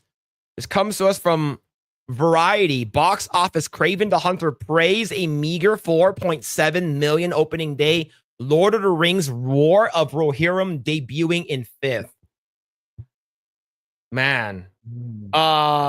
Did you watch the 8-minute, like free 8-minute thing that was Sony was like giving away on X? It's like the first 8 minutes of the movie. Of Craven? Yeah. No, I didn't even know that was a thing. Yeah. If it wasn't a Craven movie, I would be like, okay, this looks fine. But like you're knowing that this is like Craven, the hunter, and he has superpowers and shit like that, right? And the thing is that like it's another movie without Spider-Man that no one really cares about, right? Like, and nothing against the actor. I think Aaron Taylor Johnson is fine. I think the thing is that no one really cares. This movie got postponed already and stuff like that. It doesn't really matter. But the reason why I'm talking about this is how bad Ari Avad has his movie has been sucking. No, not Ari, but Avi Arad. Like his movie has been sucking big dicks. Right? It's been really bad. 4.7 million. This is it's not gonna do the same thing as Venom. All right, right over here. Wait, Madame Web did better? Yeah, because Holy of shit. yeah, this is awful, dude. Now, let me show this right over here. Rotten Tomato scores for producer Avi Arad's last 5 action projects. Kraven the Hunter, 15%. Venom 3, 41. Borderlands, 10%. Morbius, 15. Uncharted, 41. The next one includes Legend of Zelda, Naruto, and Metal Gear Solid. Oh, yeah, I'm fucking pissed off right now. I didn't know that he was going to work on Naruto, Legend of Zelda, and Metal Gear Solid. Yeah, what's up with this guy's getting such big IPs under his belt? It's because I think because if you look at it, this is all Sony. Yeah, even like most of it is Sony. I'm not sure with Borderlands, but anyway, yeah. Like most of it is Sony. Like that's not a good portfolio. That's not a good portfolio. Like, and the thing is that this is okay. Legend of Zelda, I can see it being a movie. Naruto, you have to make it a series. Metal Gear Solid, I can see it being a movie, right? But if they're gonna do Naruto as a movie, where are they gonna start? Where are they gonna start? Are they gonna start right at the beginning? It has to be like multiple movies. It's gonna suck dick. All right, it's gonna suck dick now. But wait, Avi Arad's dick sucking is not ended yet. Also from Culture Crave, Sony and Disney deal has reportedly never prevented Spider-Man from appearing in any of the Sony spin-offs. They could have used Spider-Man, but they didn't. Tom Holland's Spidey can be used. Sony thought audiences wouldn't accept him appearing in a non-MCU movie. Why? Yeah. The fact that you could have used Spider-Man, but you didn't? What if they want to lose money? Yeah. This is so stupid. Yeah. So you're saying that we could have got a Spider-Man and Venom movie? Spider-Man and Venom versus Carnage. Yeah. You could have. We could have got separation anxiety. We could have gotten I'm so fucking pissed off right now, dude. So you're saying that we could have got Spider-Man in Madam Web, Spider-Man in Morbius, Spider-Man in Kraven Hunter, and Spider-Man in Venom. And they didn't use it because they thought that the audiences would not accept Spider-Man. This is so stupid, man. It's like, yeah, we don't want money. You know, bringing in Tom Holland as Spider-Man would have netted them an additional $100 million. Yeah. This is from Variety, so this is like actual news source. Yeah. I am flabbergasted, dude. What the hell? Like, Sony and Disney did not prevent him from using Spider-Man. That's crazy. That is crazy, dude. No way, man. And like, because outside of Batman, Spider-Man has got like the best villains, right? Batman, 100%. Batman's rogue gallery is insane. Like his is like, you cannot beat him. But Spider-Man has pretty good villains too. And you chose not to use Spider-Man in any of your villain spin-offs? You guys just don't like money. Just, oh my god, like Kraven the Hunter is doing really fucking bad in the theaters. Yeah, I didn't think it was that bad that it's worse than Madam Web.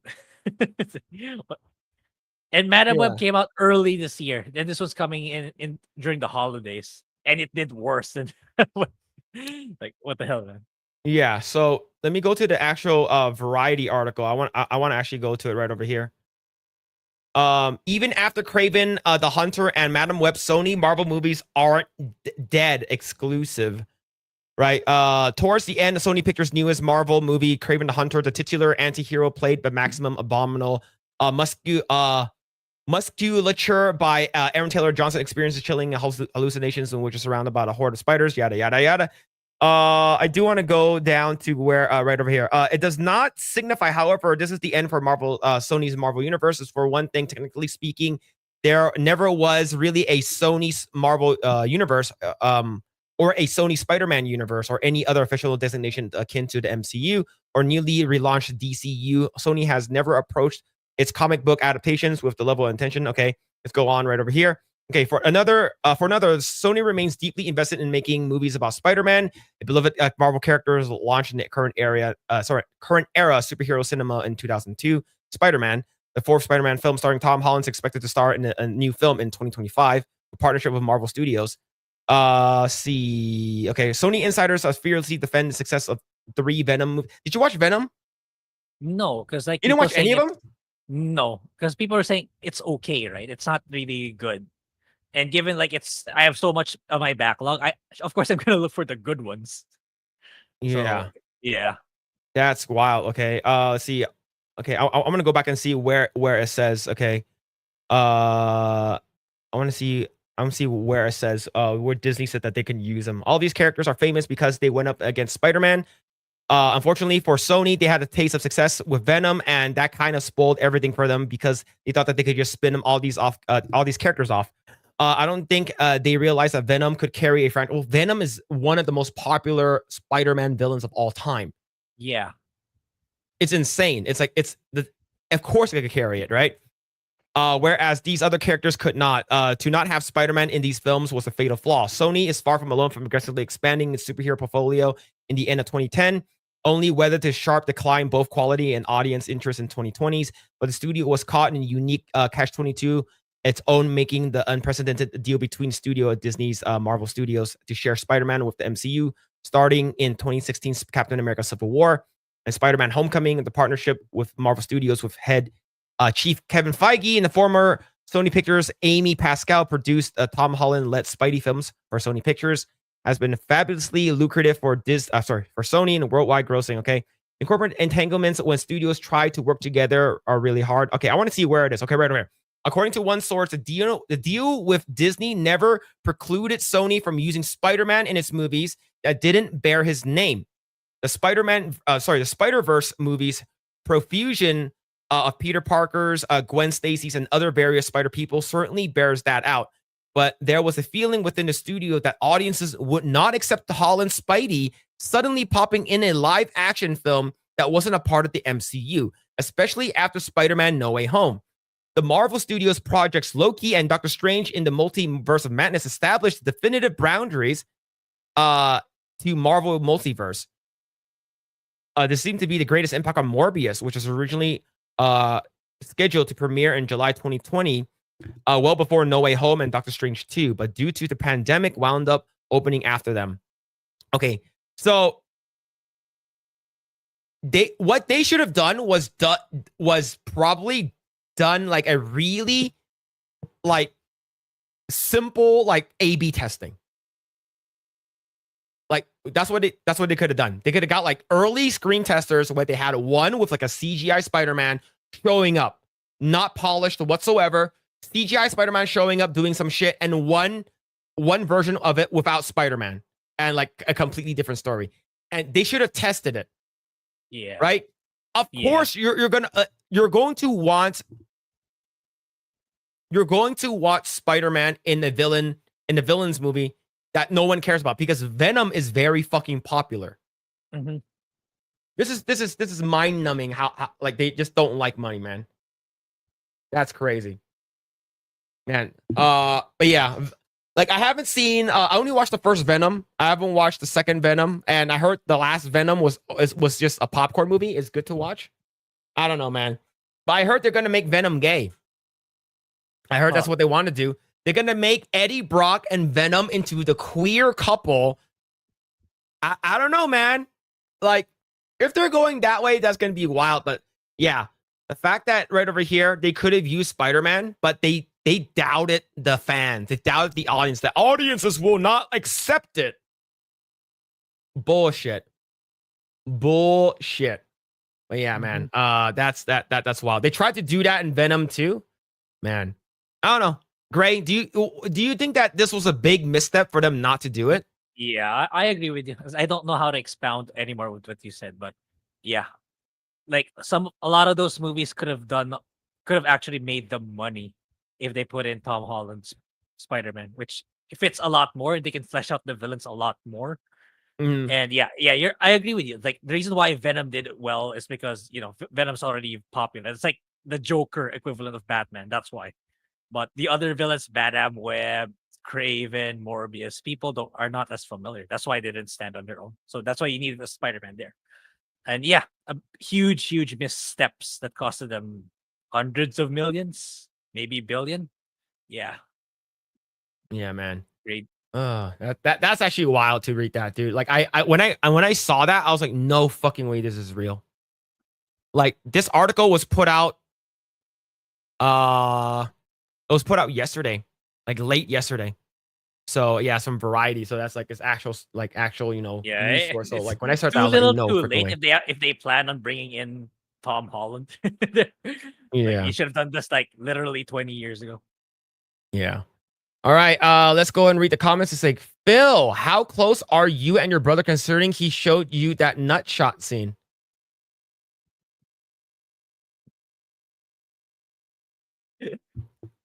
My brother just got married, so we're not as close anymore. Oh, we lost them, boys. We lost them. Let's see. Daniel Craig Bond was not 007. He was Jason Bourne ripoff. Really? I don't know. My brother really liked Daniel Craig, and he sort of feels like he didn't like the last movie. That made him. He said that the fact that they killed him off was sort of stupid. Yeah. Yeah, not Naruto. Yep, Naruto gonna be balls. Yep.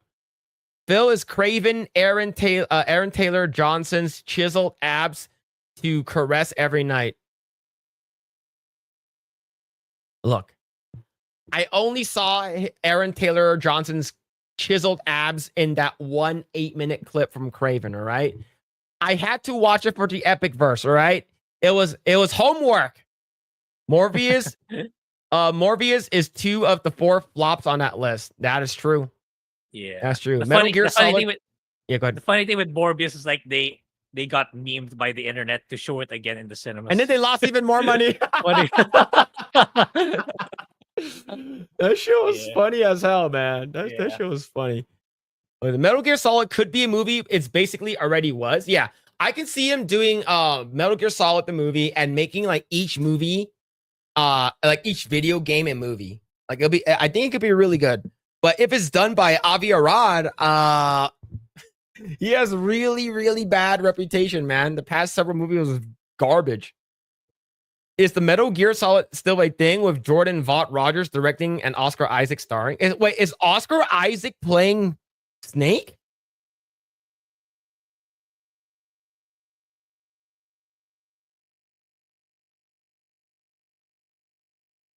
Man.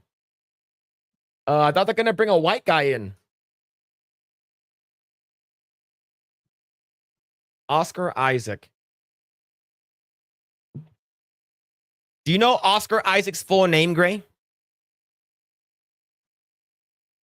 No. Oscar Isaac was born Oscar Isaac Hernandez Estrada.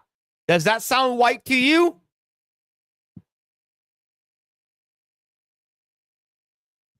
He is Latino. He is Latino. He's hey Holmes.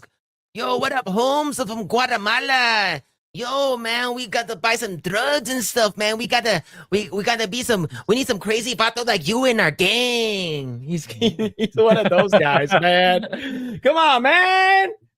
Oh shit, dude. This take on Craven comes off as discount Tarzan. What didn't he eat? Wait, didn't like a spider bite his dick and then he became Craven? I forgot. Yeah, Oh, I have shit. no idea. I don't know Craven's story. I didn't play Spider-Man 2 either. So I have no idea. Yeah. Oh shit, man. I get why the audience could react that way. Just cast another Spider-Man. It doesn't need to be Tom Holland. It just needs to be Spider-Man. Like Spider-Man doesn't even need to talk. Like he doesn't even need to talk. You can just bring in a CGI random dude. Just do it. Venom was so fucking cool. Sony really fucked him up. An easy one. Yeah, Venom was really okay. If you're comparing, you're comparing Topher Grace, Venom to this one, it's like night and day. It's like this one is way better.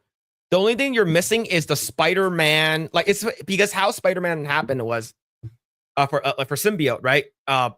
He gets attached to Peter Parker first, and then Peter Parker rips the fucking black cum off of his body, and then like it drops onto fucking Eddie Brock, and that's the reason why the symbiote on him has the spider symbol because of Spider-Man.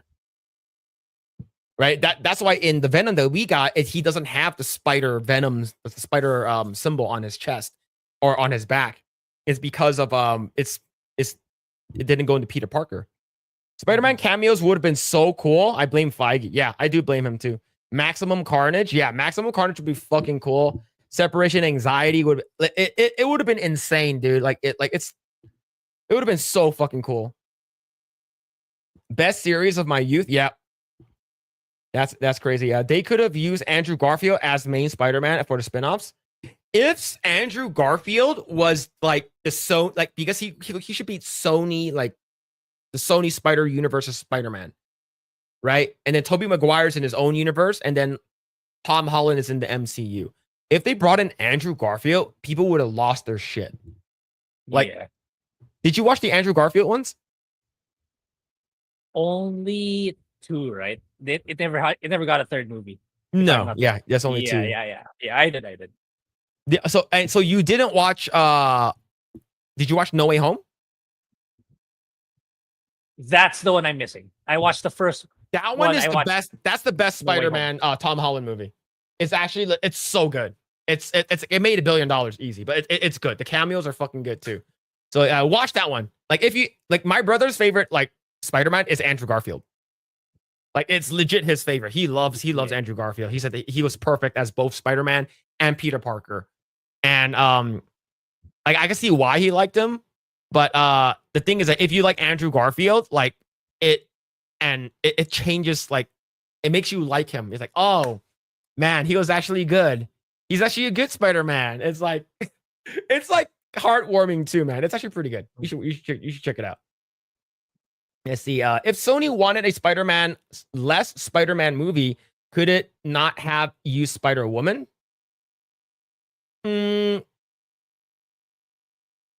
If you're talking about Spider-Woman, like you're talking about the what's her name? Nancy? Forgot. Was that her name? I forgot. Spider Woman alias. What is that? Spider-Woman variations. Jessica Drew. Yeah, you're talking about Jessica Drew? She's black now in the Spider-Verse. She's black. Let's see. For once, I want to see a symbiote suit Spider-Man more than a short fight. Yeah, same here. All right, I'm just gonna go down. Let's see. I'm just glad that Aaron Taylor Johnson is in 28 years later, so he can wash himself away from the Craven. I have not seen that trailer. I haven't even seen 28 days later. What's that about? That one is about Zambinos. It's about zombies, and Cillian Murphy was the main character. Oh, really? Yeah. Oh, okay. Yeah. This is before he was even in. I'm not sure if this movie came out that long ago. It might have been prior to Batman Begins. Because like that's the first time I've seen Cillian Murphy was Batman Begins. He played Scarecrow. Yeah. Let's not forget the live action Spider-Man noir TV show is coming up too. Yeah, that's gonna be that's gonna be good. The fact that Nicolas Cage is in it, it's gonna be good. Whether or not you like the movie sucks, Nicolas Cage is gonna be really good. 28 days later came out in 2003. Yeah, so this is before Batman Begins. Yeah. See, I had no idea who Cillian Murphy was. The Venom the last time was big, dumb fun. Worth a watch. I enjoyed them. Venom 3 was fine. I miss his original voice in the first one. Wait. Was Venom's voice gone? Like the Venom's voice is different? No, I didn't know that. Tom Hardy is the coolest thing we've ever got to the 80s, 90s action movie star. Yeah, I think I don't think he's that big enough where he can actually pull people in though. I think he needs to have his some kind of franchise or something like that. But I do like Tom Holland. The first time I saw him in was Inception. Let's see. Venom 2 made money outside of that. Yeah, I heard, right? That's actually BS. Remember that cringe video with Feige and Amy Pascal talking about sharing Spider-Man? That guy's a bitch. He's a liar. He's a liar. What's going on, Jose Taco? Hope you're doing well, man. Oh, órale. Órale, ese. ¿Cómo estás, güey? I'm trying to catch up, all right? I'm like 6 minutes behind. So there's a good chance that Sony lost $1 billion and then added a Naughty Dog Interstellar. A Naughty Dog's Interstellar? Interstellar? Is that Christopher Nolan? Yeah, Christopher Nolan's Interstellar, right? Yeah. Yeah, Oscar Isaac is Latino, and I love it. Holy shit, this Asian boy can tickle the clit. Oh my god, dude. As a Latino, I can say that was good impression. I grew up in LA, man. There's a lot of Hispanics here. There's a lot of vatos here, man. Also, Eddie Brock hated Peter is why Venom stuck on Eddie. Yeah, exactly. For me, it was William Shatner carried chips. Yeah. Jessica Drew was Spider-Woman. Yeah. I believe they made her pregnant. Like she was basically pregnant in the comics. Spider-Verse? No, in the comics. Oh, okay. That was a different one. In the comics, yeah. Homecoming is better than No Way Home, but all the payoffs in Spider-Man and everything in Green Goblin are chef's kiss. Yeah. I think in terms of I think the cameos and Green Goblin and all the basically loose ends and sort of the payoffs. Yeah, you're right, 100%. No Way Home, it's really good. I think Homecoming is overall it's just well written. I just don't like Zendaya. And she's in all three of them. Yeah. No, Andrew Garfield wasn't nerdy enough as Peter. He was the coolest Spider-Man. He was the cool looking one. He was because it came out when Twilight was coming out. So he was the cool one. He was good at Spider-Man, but he was a cool skater before he got bit. I think, in my opinion, the best Spider-Man, I'm still biased. It's always going to be Tobey Maguire. I love him as Spider-Man. It's Spider-Man 2 was so good. With oh my god, it's so good. I love it. 28 later, zombies are created from a rage virus. Oh, I need to watch that movie. It hurts really, really good.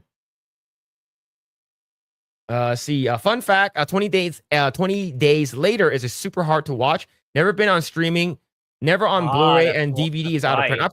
I probably just Pirate Bay it or some shit like that. If I really want to do it, let's see. Tom Hardy could have 10 years ago. Yeah, I think Tom Hardy and Henry Cavill. I think this is Jeremy said this from Geeks and Gamers. They are movie stars in the wrong era. It's sort of who are movie stars now that you will go watch? It's just because their name is on it, right? Mm-hmm. Right. It's I think it's Tom Cruise is the only one, but even that, the most recent Mission Impossible didn't do nearly as well. Right? You ain't no vatos locos. Oh shit, man. Oh shit. All right, let's continue. Zendaya can be hot, but not in Dune. I think it's just in some photos she looks good. I think that she has nothing. She only has the face. It's a reverse butterface. All right, it's a reverse butterface. Can we have Spider-Man when he isn't in high school? That would be good. But when he's not in high school anymore, he's actually just... I think that's what they did with Spider-Man Insomniac. That's why that one did really, really good. It's he's not in high school anymore. He's actually working a job. Right? Yeah. Zendaya is overrated. Let's move on from her. Give us Sydney Sweeney as Black Cat. Easy $1 billion move. 100%. Couldn't agree more. And she said that she wants to play as Black Cat. So yeah. See, Spider-Man was in college in Spider-Man 3. That's different. That's different though. He needs to be like 28. Like 25, 28. He needs to be like peak Spider-Man. Tom Cruise broke his ankle on set. Yeah, great. Did you see that? It was like one of the Mission Impossibles where he like jumped across. He was on a wire, but he jumped across a room, and like his ankle literally just went like that. It just it's like and then like you can see him. And that's the cut they used in the movie too, because he can't do another jump like that because he broke his ankle. So you'll see him like limping. I believe it was Mission Impossible 4 or 5. Forgot which one it was, but yeah, he broke his ankle during that one. You can see it. You just put in Tom Cruise breaks ankle on set, like you will see it. His ankle literally, like his toes literally touch his shin. It's like it was bad. Zendaya always look angry in Dune. She has the permanent resting bitch face. Yeah, she kind of shit. Yeah, I would say the reverse Butterface if the body was 300 pounds. Well, she has a body of like a 13-year-old high school boy. Right? Why didn't we get a 28 months later movie? I don't know. I don't know. See, he broke it during Mission Impossible Fallout. Okay, Fallout. Okay. That's number 6? Okay. All right, cool. All right. Let's go ahead and talk about our next topic here. And this one's a doozy. Right over here. From Dat Park Place. Naughty Dog disables comments for Intergalactic The Heretic Prophet trailer as dislike ratio explodes. So this is the space witch aliens. Like aliens, like, I don't know, lesbians in space. All right. The thing is, I didn't know it was Naughty Dog until the end of the trailer. And I'm like, oh my God, it was Naughty Dog. But then you're like, of course it's Naughty Dog. Yeah, it's like, it's Neil Druckmann, full control, fully unleashed. Because like Neil Druckmann is like one of those creators that who got too much credit. It's like he wasn't the one, like the only one in charge of The Last of Us 1. But then he had more creative control in The Last of Us Part 2, which is what we got with the golf club and everything. And I think back when I played Uncharted 4, I didn't really notice if there were a lot of woke elements. According to people, there were.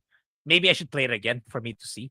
But yeah, he had more creative control in Uncharted 4.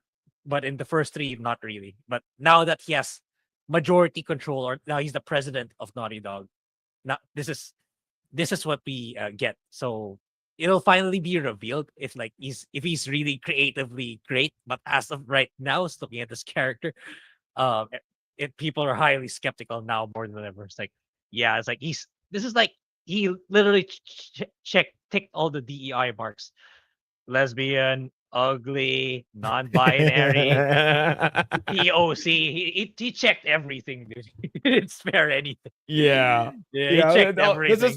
This is so accurate. Look at that red face. It looks exactly like her. That red emote right there looks exactly like her, man. Oh shit. But yeah, man, when I saw this, I was like, what the hell, dude? And the thing is that you can tell, like, Naughty Dog and Sony, they're like out of money because there's so many brand ad placements, like Porsche and Adidas. Yeah. I'm like, wow. Yeah. Yeah, man. But yeah, it does not look good. I watched this and I'm like, this is awful. And they have our favorite guy of all time, Kumail Nanjiani's also in the game. Yeah. Oh, like, you know, I have to seek therapy because of Eternals.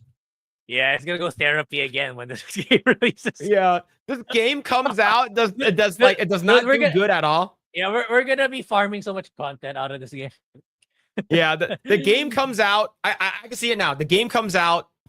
It has really bad reviews amongst a Metacritic. Of course, IGN's gonna get this 10 out of 10.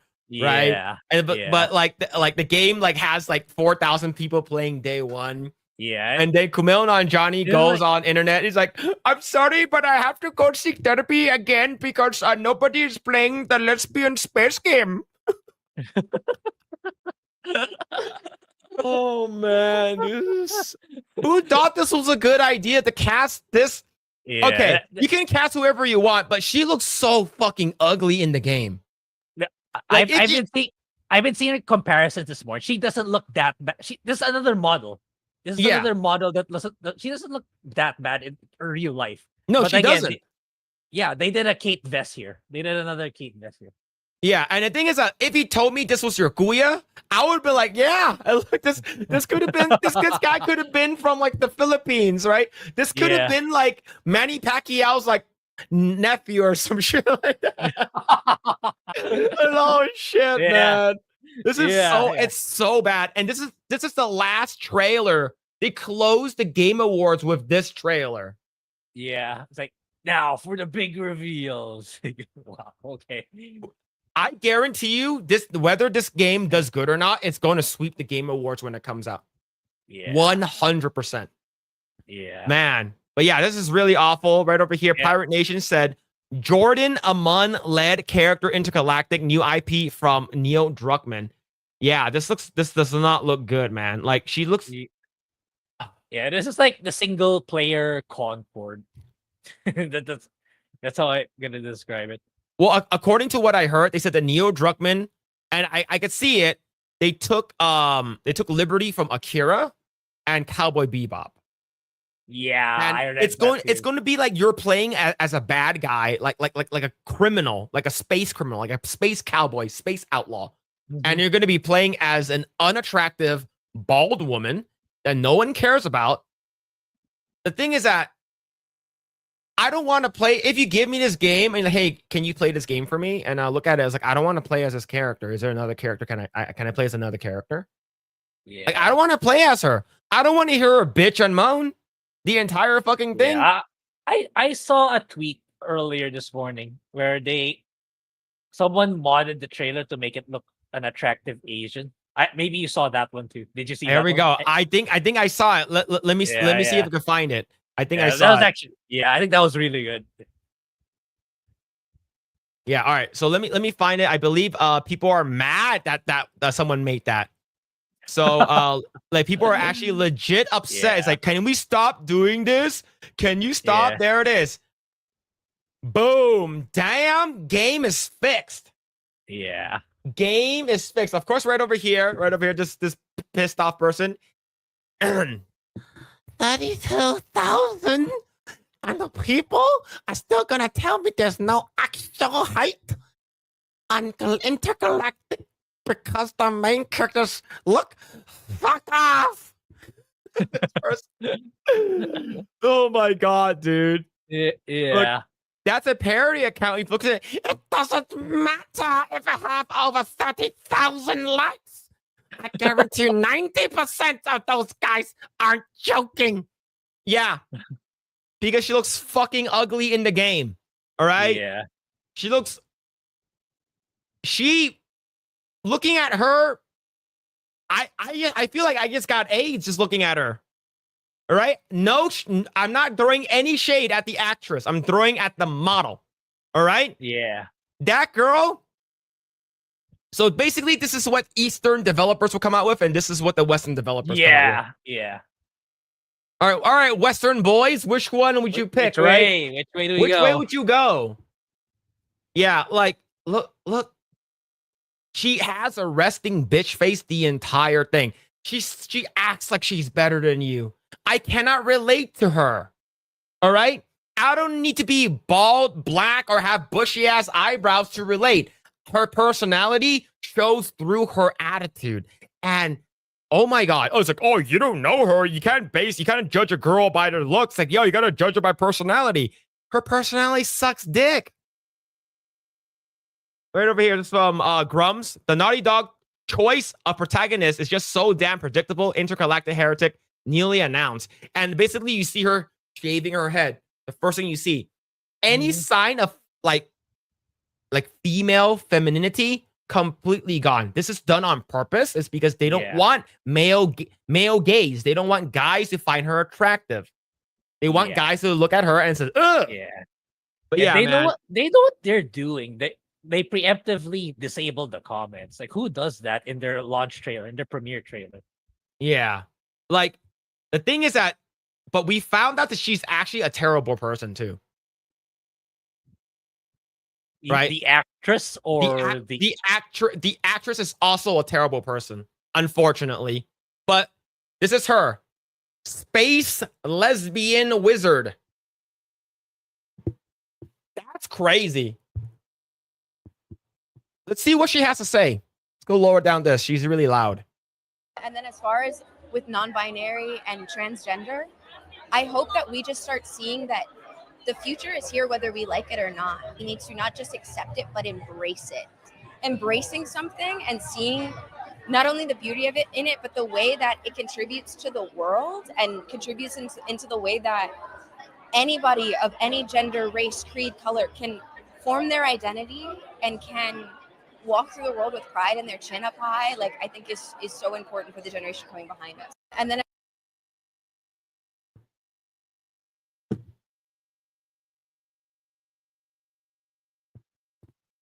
This is done on purpose. Yeah. Yeah. These are the people. Do you remember Crash Bandicoot, Jack and Dexter, Uncharted? Man. Remember how good those games were? Like the originals? Man. And this is what we're getting now. Yeah. Sly Cooper. You could have easily brought back all those. Yeah. But the thing is, if you make fun of it or say anything otherwise, they're not gonna like it. Is because you already have people saying that this game is gonna be the best game ever. This is gonna be even better than any of the game that has ever came out. Like, because if you check out Kotaku, Naughty Dog's Intergalactic, the Heretic Prophet trailer has completely won me over. I want to be alone in space, probably being a criminal too. Of course it does. Yeah. But let's see what the real people have to say. The real people who actually lives on Earth. All right. So let's go to Naughty Dog's Intergalactic trailer in their actual YouTube channel. Yeah, right I want to see that one too. 50,000 likes, 109,000 dislikes. Comments are disabled. So this is heavily ratioed. This is like 70% dislike, 30% likes. Really bad. Maybe 75%, 25%. But the cherry on top of this one is the PlayStation one. PlayStation has 76,000 likes, 157,000 dislikes. Same percentage ratio, 75% to 25%. They comments are turned on. Oh, okay. Let's read some comments. The trailer is 2 hours ago. Ew, it's so old. We need a remaster. It's a bit blurry. All right, let's go and zoom in right over here. Let's get in. Let's get in there. Let's get all up in there. Okay. I feel like Will Smith will slap me for making fun of her. Good. That's crazy. 20,000 from the studio who brought to you Crash Bandicoot, Jack and Dexter, and Uncharted. Nice. Now, how many of them still work there? If anyone is curious, the video has 72,000 likes and 153,000 dislikes. Can I play as the characters from the background anime instead? Because there was like a cool anime playing right before you see this black chick. Yeah. The most surprising thing is that this trailer is that Sony left the comments on. They sell hair as a separate DLC. You want to make her pretty? DLC. Man. This is crazy, man. Okay, let's see. This is from Japan. Let's see who will want to control this character. Remember, that character appeal is an important element in the game. Exactly. If the main character is ugly as fuck, I don't want to play as that character. Yeah, imagine the outrage they're gonna make when this game comes out on PC, and then the modders make her look pretty. Ooh, they're not. Imagine they're not gonna allow that because let's say popular website mods like Nexus mods. It's not gonna allow that. It's because there's one time there was a beautification mod for Shadowheart and Lae'zel in Baldur's Gate, and those were banned. They banned those mods outright. Okay, they're not for a modding site. They're heavily moderated by woke liberals.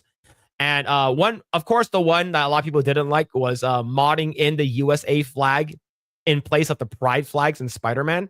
That was the best one, but like that mod got removed. But yeah, this is crazy. The fact that they actually left the comments on is wild. Right over here. But yeah, man, don't like it, don't buy it. Okay, yes, this is from the same studios, not the same people. In order to keep the frame rate at 60 frames per second on PS5 Pro, they ditched the main character's hair. Sony forgot to disable the comments before the remaster. Trailer perfectly encapsulates the Game Awards: 45% product placement, 45% cutscenes, 5% gameplay. The main character looks like she belongs in Concord. Man, all right. So, if there's a hot video game character, what happens right away? Usually within minutes. What happens right away, Grae? They're in Rule 34. Okay. Intergalactic. There's 0. There is 0 so far. That's really bad, man. This is crazy. This is wild, dude. Right? This game is going to make a Concord billion dollars. Oh man, dude. Do you think? I don't think they're ever gonna shut down. But yeah, Will Smith's got a game. Wolf's wife's got a game. Yo, you didn't know G.I. Jane is gonna be in this. You didn't know Alopecia Jada Pinkett Smith. She's Starler for modern audiences. Comments are turned off on Naughty Dog's page. I wonder why. But yeah, you remember what happened when with Naughty Dog when Geeks and Gamers and a bunch of people online started talking about Abby and The Last of Us 2. They got copyright strike from Naughty Dog. Yeah, they did. I remember that time. I wonder if they're gonna do the same thing with this game. Probably. I think so. Okay, I need to. When did the copyrights happen? During the leaks or after the official reveal? That's the part where I can't remember anymore. I don't remember. I think it might have been after the leaks. Right? I believe that I believe they didn't show any footage. They didn't show anything. They just talked about it. Yeah, okay. Right? And then they got a copyright strike for that, for talking about it. We'll see if we make this a segment, if we get a copyright. Well, we'll see. But yeah, this game looks like dog shit. I don't want to be honest, like yeah, we talked about this before. I don't want to play as an ugly character in a video game. Yeah. Yeah, man. Like, if I were gonna play this, it's for for like Veilguard for content, not because I want to play it. Man, look at that face. Jesus. A speed run alopecia any percent glitchless. Yeah. Oh man. Oh, all right. Let's go and read the comments. Oh man, that's awful. That one was bad. All right. Let's see. I'm a fan. I'm a big fan of all the old Hong Kong kung fu movies. Jackie is one of the greatest. I love Jackie Chan. Yeah. Like a lot of people. Yeah, go ahead. Sorry. I was gonna say I really think you should play Sleeping Dogs. It's like that's a love letter for that. That's what what's it called? I know that what's it called again? Epic Mike has been playing it. He said he likes it. That's and it's in Cantonese too, so like I understand everything they're saying. Like I know it's English and Cantonese. It's like my all-time favorite GTA game. Like it's so good. It deserves a sequel. It really does. Yeah. I need to play it. But yeah, like I was asking. You can finish it in like a day or two in a stream. Oh, is that short? Yeah. The story's short. The story's not that long, man. Okay. Let's see. Kira Toriyama himself, the man came back from the grave to dunk on this guy. Oh man. Yeah. Oh shit, man. Let's see. Why can't we get hot women with long hair in games anymore? Because they don't. I don't know. I think Neil Cuckman has ugly woman kink. Yeah, and we know Neil has been woke for the longest, ever since The Last of Us Part 2. He made his big reveal there that Yeah, I'm not really the creative side. I'm more of I'm pushing for the woke stuff. That's me. Yeah. And yeah, the TV show. Let's not forget about episode 3. Yeah. Let's see. Phil, tonight you're funnier than the Muppets on the Game Awards show. Oh man, I didn't even watch the Game Awards, dude. Jeez. Yeah, I skipped. Yeah, the only good parts were in the first half. The reveals, I mean. And yeah, when the awarding was finished for Metaphor, I kind of tuned out already. Mm-hmm. Don't fix it. Let the retards that hired Druckmann's career Yeah, suffer. that guy needs to be exposed. Like he took credit from the work of other people who deserved more credit than him. So this is finally I think this will be the game that'll showcase that. Yep. Damn, I'll get the game if she looks like that. Yeah, that hot Asian girl. Yep. True. Yeah. Look, it's marketing 101. You have to make your characters appealing, whether or not it's like you identify with them or not, right? Because that's what a lot of these people like to like. I'm talking about the woke people. They want to see themselves in the game. Are there a lot of bald black women that have resting bitch faces all the time? I don't think so. But are there a lot of ugly people out there? Yes, there are a lot. There are a lot of them out there. Okay, I'm one of them. But the thing is, I even like the guy from Nomura. I don't want to play a game where if the character is ugly in the game and you're also ugly in real life. You don't want to play a game like that. Like you don't want to play a game where you're also ugly in the game. It's like you're already ugly in real life, dude. Like, what are you doing? Yeah. Yeah, Well, exactly. Yeah, go ahead. You can like the best argument for this game is like you can say that, oh, there's a game with beautiful people, but there's a game with ugly people. What? Don't be surprised if you're not making any money. You're free to do whatever you want, but if you lose money, that's on you. Yeah, don't blame the audience. Oh, Yeah. blame the bigoted people, right? It's like Jesus. Yeah. Yeah, exactly. Western developers have forgotten we play games to enjoy a fantasy world. Yep. We do that shit to get away. All right. We do that shit to get away from like the day-to-day nonsense. Yeah, damn big difference. Yep. See, I'm throwing a shade at the actress. She's an activist weirdo who intentionally makes herself ugly with short hair and garish makeup too. Yep. Yeah, we just the fact that she looks awful, dude. Ain't no one seeing that ugly thing in their fantasies. Nope. Tati Gabrielle has a half black, half Korean mother and African father. She's quarter black. She's quarter Korean. Quarter Korean. Yeah, she does look a little Asian. She's basically Blasian, right? When Tom was seriously hurt on Minority Report, production stopped for about 9 months. When Jackie was seriously hurt, he had them disguise the cast as normal clothes so he could finish the stunt. Yep. I believe it was in Rumble in the Bronx, where he was jumping from I believe from the side of the the side of the boat or the side of the dock onto the boat, and then he broke his leg, and then they basically put a cast on and they made he wore a sock that looks like his shoe, which is crazy. Great. Did you watch Rumble in the Bronx? Probably not. You need to watch. Okay, I'm gonna show this quick actual Rumble in the Bronx. Hopefully we don't get copyright for this. Rumble in the Bronx jump. This one was fucking crazy. All right, let me see if I can find it. Is it this one? Let me see. All right, so this is a very old movie, Rumble in the Bronx. Came out in the 90s. All right, so right over here. This is the movie that we're talking about. This is Jackie Chan's return to US cinema. Like he made a I think in the 70s or 80s, I think it's like Kung Fu in New York or something like some New York boxing or something like that. Like he basically tried to make a movie here and it didn't really do well, so he left, right? And then this is like his first comeback in the US. Like in China, people already knew who he was, of course.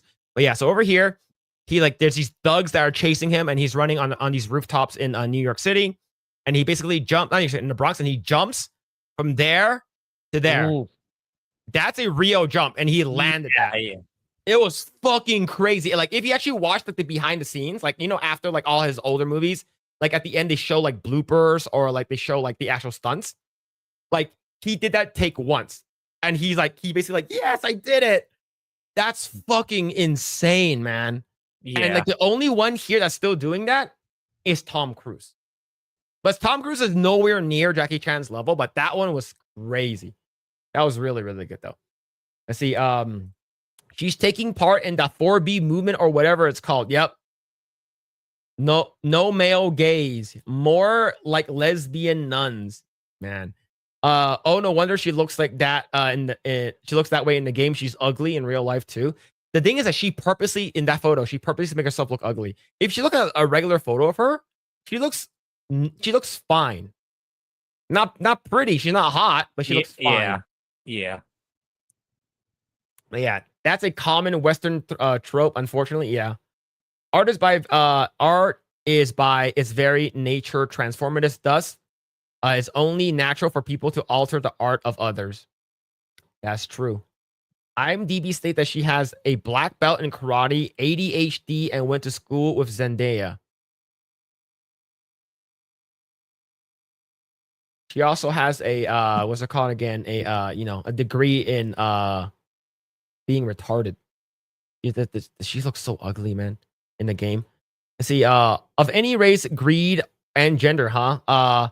Ask those Arab Muslims what they think of your gay gender nonsense. Is bound to be funny. You're gonna have some rooftop parties for sure. 100%. 100%. Someone put together all Akira inspirations in the trailer. Did they do the bike slide? Which is I think they did, right? But yeah. She looked better in the Sabrina Netflix show.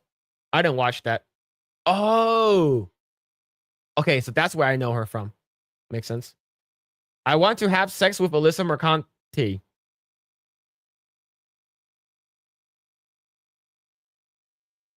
That's Thank you for sharing. I would highly advise you not to do it, but you like what you like. Hey, whatever makes you happy. Ban him. You said it. Seek help, Venus. Oh, Venus. Oh, so they finally made a game out of the 1992 classics movie, Gay. I can't say that. In space. Yep, basically. Yeah, I can't say that. Let's see. Ratchet and Clank has been a dying franchise. Yeah. That's one way to own the chuds. Yep. Yeah. There was a clip. There was kind of a little clip somewhere in the latest one, the PS5 one. Yeah. See. Let's see. Continue going. Let's go down here. She's totally gonna be a they them in the game. Yeah, it's gonna be they them for sure. Yeah, they're absolutely gonna put pronouns in there. Yep.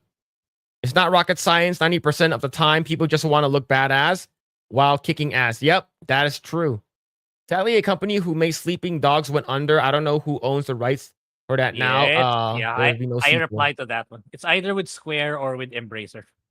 And then that's never gonna happen. Then it's never gonna happen. Yeah. Because we do know that Square said that they're gonna be focusing on their main. Which for me is for the best. And if it's an Embracer, well, we all know they never make good games. Yeah. Phil is gay and ugly. Hey, Booming Bob, you're late. You're like 3 hours late. How's it going, man? Have you met a black woman? Hot black woman? Yes. I used to work with one at when I used to work at the oat spaghetti factory, and like she had like she is not super dark, but she's not super light skinned black either. But like she was hot, and she had like big boobs and big ass, and she was very fit. And as you're working at a restaurant, you're like you're grabbing stuff really really fast. Her boobs are like double D's or like even like triple D's, right? They're pretty fucking big. And like I was trying to grab something, and I smacked her boob. What happened afterwards? She laughed, and I said, "I'm sorry, I didn't mean to touch you." And then I'm like, "I'm sorry, I'm so sorry." And I paused, and I said, "Or did I?" We both just laughed. If that happened today, oh yeah, I would have got sued and fired immediately. Yeah. Okay, but that was back in 2007. That was back in 2007. All right. Yeah. Like she was super cool and stuff like that. Like the thing is that like for me, like it's it happens at a restaurant. You're trying to grab shit. Yeah. You're not trying to grab people. You're trying to grab like food. You're on. Dishes, All right, chat. All right. What do you mean? Wow, Phil. What are you talking about? All right. Yo, you just jealous. All right. You hate you anus. All right.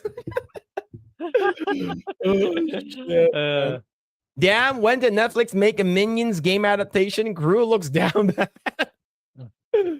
Yeah, Netflix is like winding down on like they tried really hard to have a gaming presence, but they're consolidating. They're going back to streaming.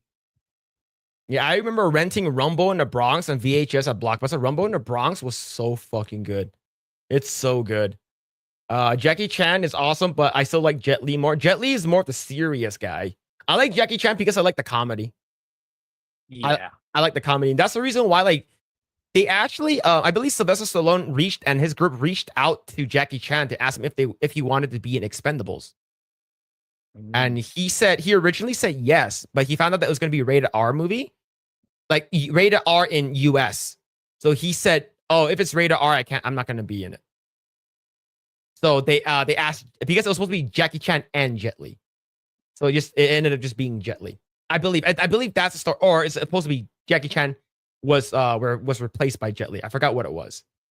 But yeah, I love Jackie Chan. Let's see. What a wild statement. Yep. I would destroy her. Damn, Venus. Venus gonna be showing Alyssa his penis. Oh shit. Venus, what the hell? Yeah, it's crazy to think that Jackie Chan was basically in his 40s before he started to make it big in America. Yeah. He tried to do it for a long time and didn't work. Yeah. It didn't really work. Some people make it big late, kind of like the founder of KFC. Yeah. Man, see, a wizard is never late. He arrives precisely when he means to. Yep, that's true. There are a hot black woman. Remember that lady from Mike Tyson Jake Paul fight? Yep. I forgot her name already, but I won't remember those boobs and that ass. I will never forget those. Yeah, back in the day when the world was normal. Yep, true. Rumble in the Bronx was great. Yeah, it's really good. Really good. That wood chipper scene hit hard when I was 12 years old. Yeah. Wood chipper scene was crazy, man. The black girl who plays Storm is also beautiful. You're talking about the new one? Like the shorter one? Like the one that was in the like X-Men Apocalypse? She's good looking. Oh, you're talking about Halle Berry. She's also hot. She's still good looking for her age. Yeah, I used to play this game with a hot chick at a restaurant where we tried to untie each other's aprons, and the knot was right next to her ass, pretty much touching her ass every time. Haha. That sounds like the good old days. That sounds like a good that sounds like a good game.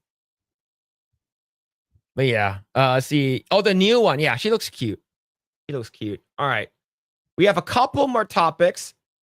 We can gloss over this one a little bit, but this is sort of important. Let's go and talk about this right up here.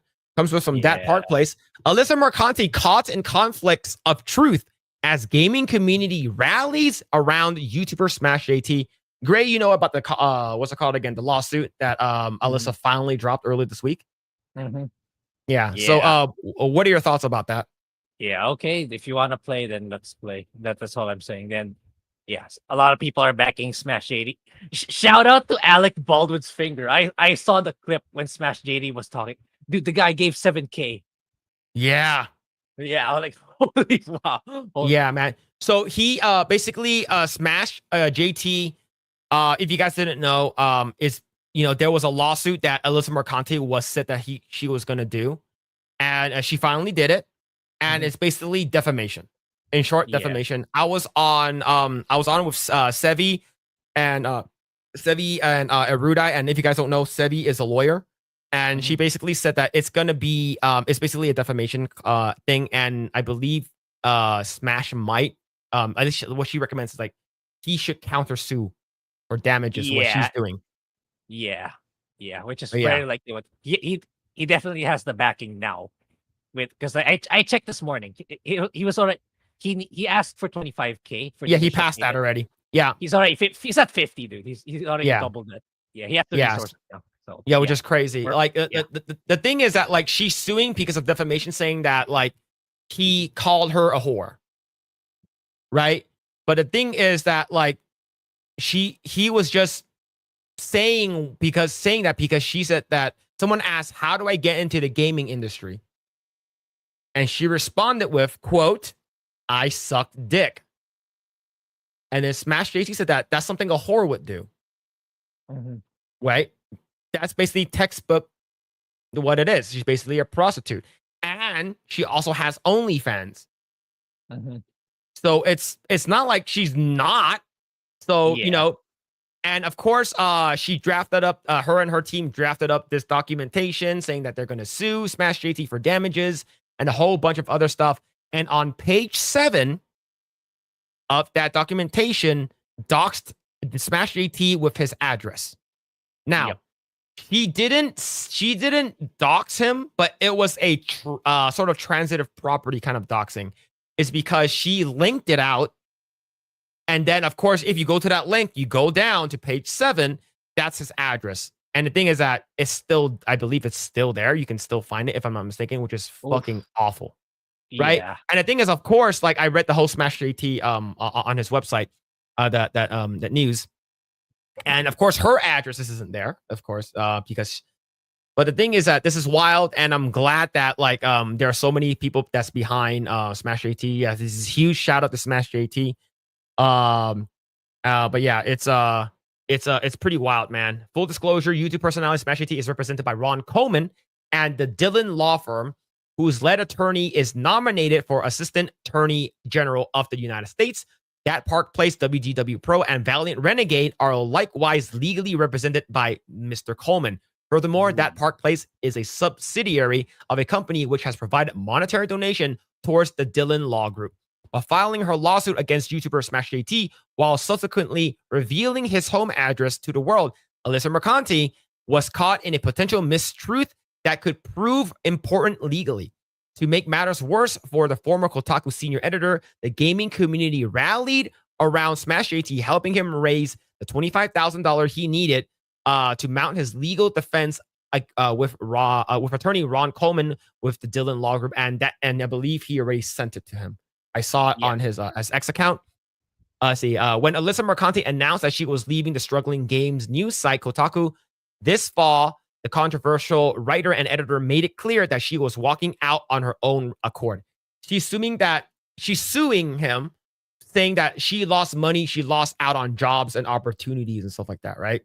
Which is absolutely bullshit because she left on her own volition. She left on her own accord. She left herself. She was fired for it. And I believe she also did a freelance article for Rolling Stone. So it's not like she had to leave is because of Smash JT. It's just she left, right? So this is her whole statement right over here, right? After exactly 2 years, I've decided to leave Kotaku, she said. That would seem to be a definitive statement. Mercanti was leaving her employer, and she was doing so for no other reason than because she had decided it was time to move on. At least that's what reasonable reading of the statements might be. She reiterated these claims in the wake of the series of layoffs at Kotaku. This decision was made before the layoffs, but now I'm even more glad I made it. Right? And the thing is, someone told me this. I forgot who it was in chat. Right? It'll be wild when this goes to court. And then Mercanti, right? Basically, Ron Coleman goes up. He's like, right? If you have a jury or something like that, Mercanti. He's like, yes. Is this what you said online when a person asked you, how do I get into the games industry? What did you say? I suck dick. It's gonna be in the record, man. Yeah. It's so stupid. And I'm not sure what the actual verbiage is, but I know that there's this thing in lawyers, what they talk about in law, called the slap, right? I forgot what's called, something slap. Basically, what it is that is you cannot sue a person is because their First Amendment protects them from that, right? So basically, she's suing basically like for defamation, but the thing is that it's he didn't say anything that's defamatory towards her where it lost her money or any of that kind of stuff. And I believe the slap clause, I forgot what Sevi said because I'm stupid. said that like that slap thing protects you from being sued for, for that kind of stuff, and the First Amendment defends you for that shit, which is insane, right? See, right over here. So this is right over here. Talking about, Alyssa Mercante had made a contract employment with Kotaku video game industry website as a senior editor. Jeff harassment campaign detailed above intentionally sought to run Alyssa Mercante out of the video games journalism industry. Jeff harassment was unlawful and tortious. Jeff's unlawful harassment was intended to interfere with Alyssa Mercante's employment. Jeff promoted the commentary by streamer Destiny related to Mercante's support to Hassan Piker, which led people accusing Mercante of anti-Semitism. As a direct and proximate results, Jeff's unlawful harassment, Alyssa Mercante lost her job and her contract bought out by her new former employer, which is false. But we'll see. The anti-slap, right over there. Okay, thank you. The anti-slap laws are intended to prevent people from using courts and potential threats of lawsuit to intimidate people who are exercising their First Amendment rights. There it is. Thank you so much, Davina. Thank you. Yeah, the anti-slap. So that's basically what Sevi mentioned, and I believe that's something that he's going to use, and he's going to use that against her, and he should countersue. Right? It's because you doxed him, and now people already issued him like death threats and stuff like that. Now that his address is out there, you don't think crazy people are gonna go out there and do something? Now he's unsafe, his family's unsafe. Right? This is insane, man. So adding to Mercante's woes and the fact that the gaming community instantly rallied around Smash in order to afford the services of an attorney Ron Coleman's caliber, Smash needed to raise $25,000 for a legal retainer. The YouTuber star posted a gives and goes. YouTuber star. He's a star in our eyes for sure. He posted a gives and go campaign to raise the necessary funds. And in less than a day, JT managed to raise in excess of $43,000.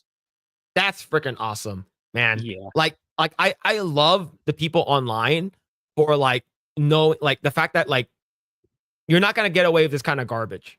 The fact that it's wild what she's doing, and I don't know. I don't see this going anywhere, but yeah, he should definitely countersue for sure.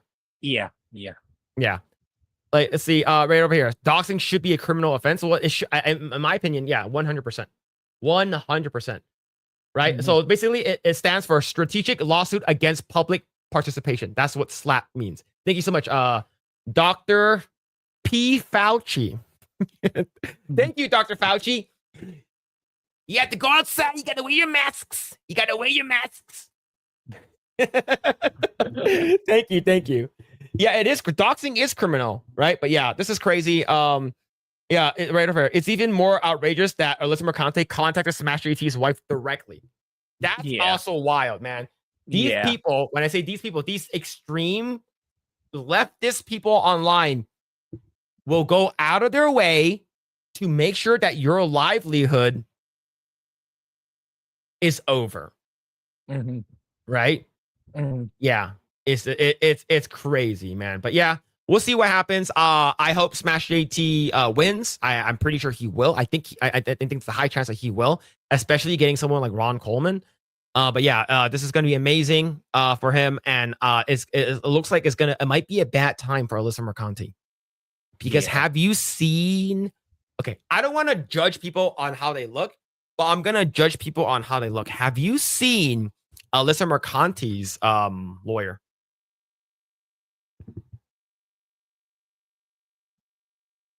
You have not? I think I did read some things about him, which were not really doesn't really build the credibility. But how he looks like or what he has done, not really. It's a they them lawyer. Okay. Let me Match made in heaven. Let me bring up a photo.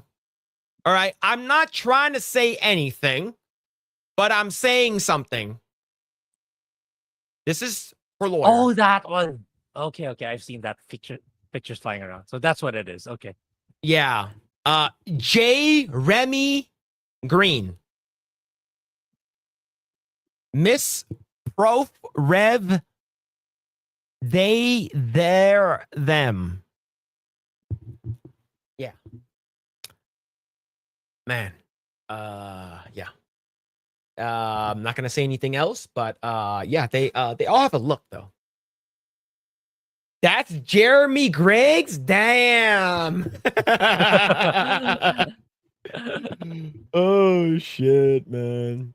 All right, let's go ahead and read the comments right over here. All right, see, right over here. Look at that dude with the mustache. Yeah, man. I didn't know Sevi was a lawyer, huh? Learn something new every day. Yeah. She has this thing called Legally Sevi. I believe it's her lawyer account, which is pretty cool. Pretty cool. Lisa Mercanti has a. Yep, she does. I think okay, Alyssa Mercanti is not ugly in terms of just like objectifying her, right? She's not objectively ugly. But like when she does her ugly faces and then you see what a terrible person she is, it's like ugh. Yeah. Man. Yeah, she's a channer. She knows how to find information. Man. See, I wonder why Kotaku is struggling. She's part of the reason. Could be. She needs a struggle session with me. Man, Venus. All right, here we go. Yeah. Chat. Our goal is to make sure Venus hooks up with Alyssa Mercanti. He can fix her. All right. If anyone can fix Alyssa Mercanti, is Venus. Oh shit, man. A decade of open hatred for games and people who play them doesn't make for a popular gaming blog. Yep, that's true. Defamation cases are hard to win in America. Yeah. Yeah, a slap lawsuit or strategic lawsuit against a public participation is a civil complaint filed to silence or intimidate critics by making them pay for costly legal defense. That is true. That is true. They say, don't you have to prove malicious intent when it comes to defamation? Like JT had to know what he was saying was a lie. Yeah. Okay. What happened earlier today? ABC, George Stephanopoulos was talking to Nancy Mace and said, he quoted that Trump was sued for rape or something like that. And Nancy Mace corrected him. He wasn't sued for that. He was sued for something else. What did ABC have to do to Donald Trump, chat? ABC had to give $15 million to Trump because they will get sued. That's the reason why. All right. George Stephanopoulos, Papadopoulos, Dickinopoulos, Snuffleupagus. Like, what the fuck are you doing? You just cost Disney $15 million, which I'm okay with. Oh, shit, man. Yeah, right here. Slopagopoulos and ABC News have to pay Trump $15 million for calling him a rapist today. There it is. There it is. There it is. Yep. Just the first network to settle? Yeah. Let's see. The P is silent, just like my funding from Pfizer. Oh my god. Oh my god. Yeah, damn. Ron Coleman gonna cook this fool? Yep. Ron Coleman's gonna cook them. Yeah. They them. Them. Oh shit. Alyssa just needs a big old chuddy teddy bear like me to straighten her out and make her act right. Damn, Venus going all in. You ain't holding back. Phil, have you seen a picture of Alyssa Mercante when she attended the Game Awards? You will be amazed what she was wearing. Am I gonna regret this? Alyssa Mercante Game Awards.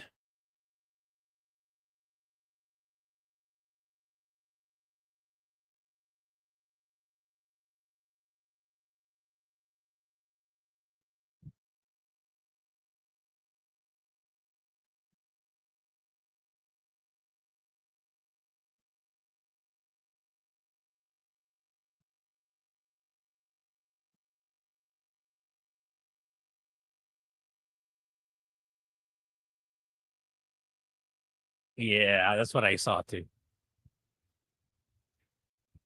Talk about this one. Man. She's not gonna lose if it's in California. Nah, I don't think. She's suing from New York. She's suing in the state of New York. See, if she grew her hair out, she'd be pretty hot. She's not, like I said, she's not ugly. It's her personality that ruins her. Right? And the thing is, I guarantee Venus saw the same pictures I did. Where you saw Alyssa Mercanti's fat ass. And you're like, damn, I can change her. Damn, I will change her. Let's see, Laura looks like a person Google got their new Christmas. Venus is a lost cause. Hell yeah, you can do better than her. I want the clout. She might bite off his Venus. Oh shit. Venus can have her. Just keep your hands off of Nancy. Oh my god, hurts donut. Oh my god. She got nice ditties. Look, her ditties are a little flat, in my opinion. A little flat. I can't believe Venus can. I don't think. Okay, I don't believe Venus can fix that. She believe herself as correctly, at least. Yep, true. I mean, I could take a couple of jabs at her. Yeah, true. She just needs a proper motivation. Lapa ding dong. Man. All right. Let's talk about our last topic here. Grae's like, there's a last topic? I thought we're done. Grae's like, what's going on? I thought we're done. Yeah. No, we're not. No, we're not. Oh, okay. He's back again. He's back again. This was 2 days ago. Yeah. I read this. Yeah. Johnny Somali stuck with no money or streams as South Korea delays trials by months. And I heard it's been moved to like March. But did he really blow all his money already? I don't know, man. Yeah. Oh my god, dude. Every week we talk about this guy. Yeah. Johnny Somali's legal situation in South Korea just got much worse with his trials delayed by months. He's unable to make any money by streaming. Earlier this year, Johnny Somali came to South Korea after causing chaos in Japan and Israel. The streamer, real name Ramzi Khalid Ismail, immediately returned to his old ways, wreaking havoc in local businesses and upsetting the country's citizen in his antics. Although he's only been charged with obstruction of business, the violation of the Minor Crimes Act, he's also under investigation for numerous other allegations. We talked about the whole thing where he did a deep fake AI, and then he basically tried, statues of the comfort women. Yeah, comfort women, and then the freaking the North Korean thing that he started doing on like whole slew of things. And we also talked about last week where he was like threatening to attack, like like sexually assault those two streamers and stuff like that. This guy is crazy. And I was reading some of the comments that came into our thing. They're like, oh, he shouldn't get 10 years in prison.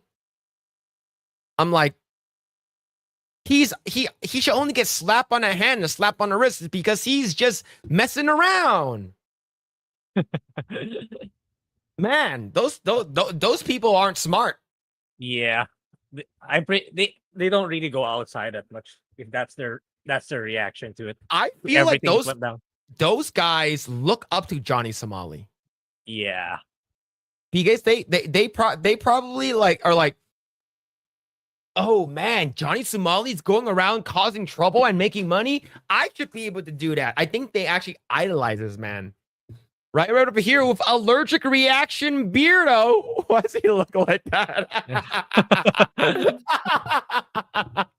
Yo, thank you so much for the 2. And says, I agree with Grae. Which part?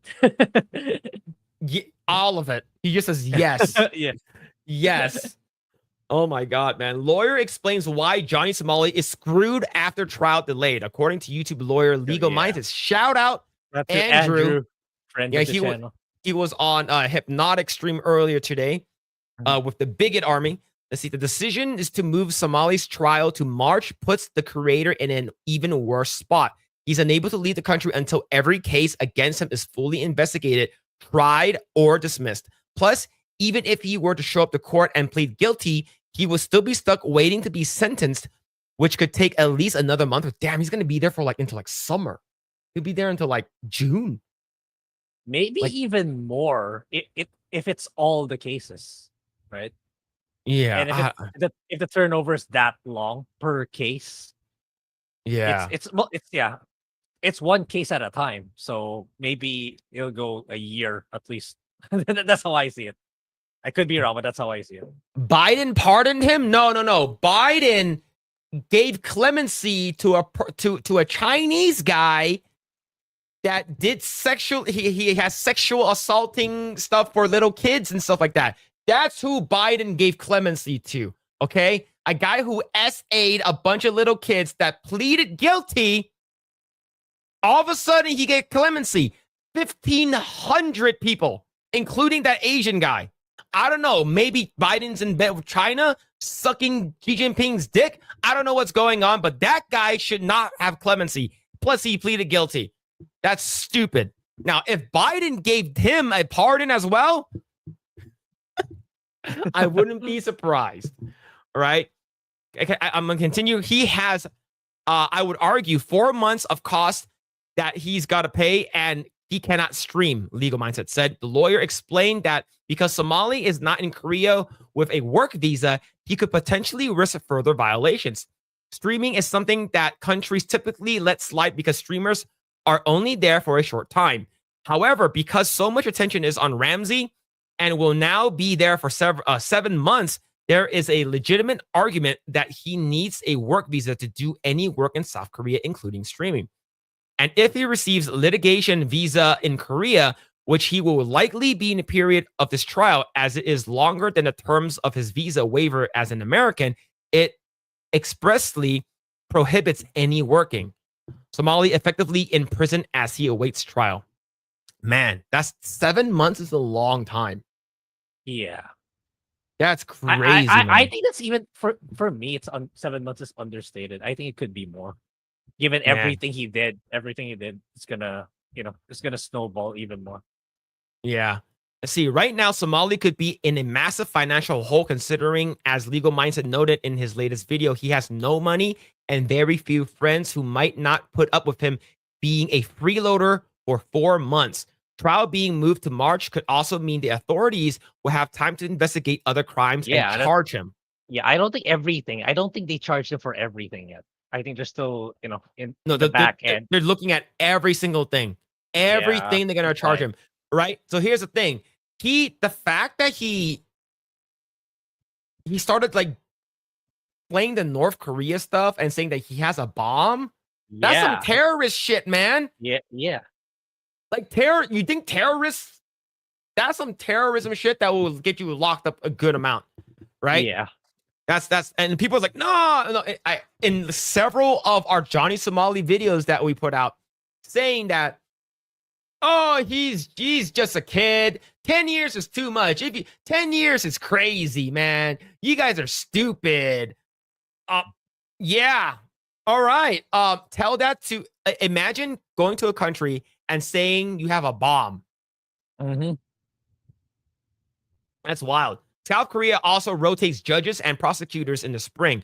So this trial change could also have been made to prevent having new judges take over midway through the trial. In any case, with the trial date changed, Legal Mindset says this effectively forces Ismail into prison until mid-2025, as he has no money and unable to go anywhere without people recognizing him. Yeah, he's very, very recognizable. Yeah. I want to ask Andrew, how does he know that he doesn't have any money?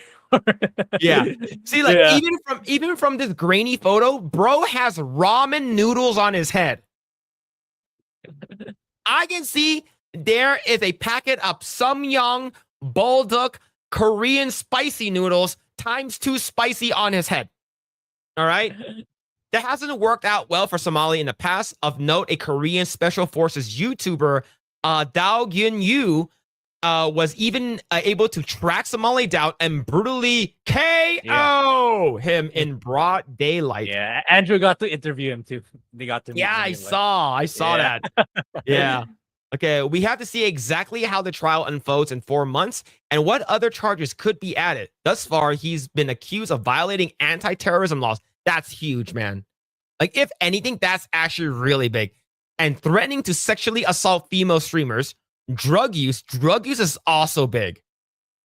Okay, creating AI deepfakes of other creators, violating Railroad Act, and even spreading North Korean propaganda.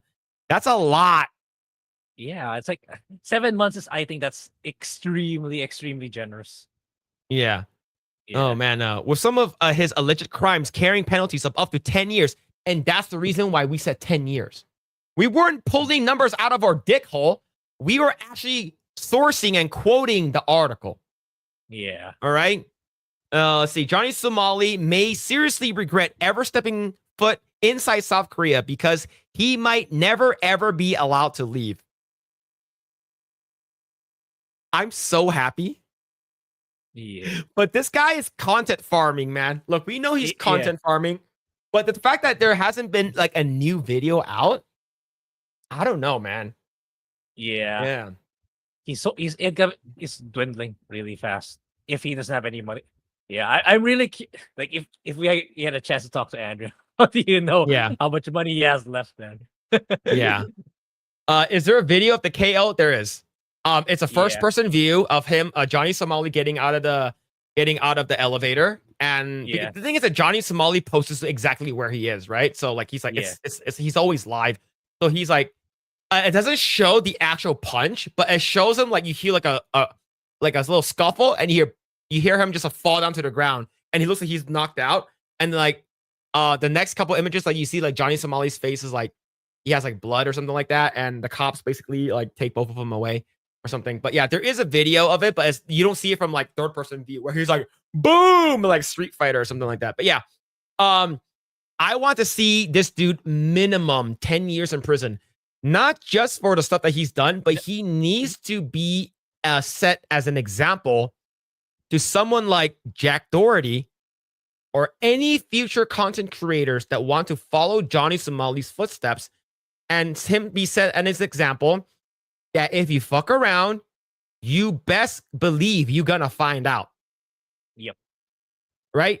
And the fact that Johnny Somali, he's like, I'm gonna go to these places where it's more conservative, that the people are super, super polite. He knows he can get away with it, right?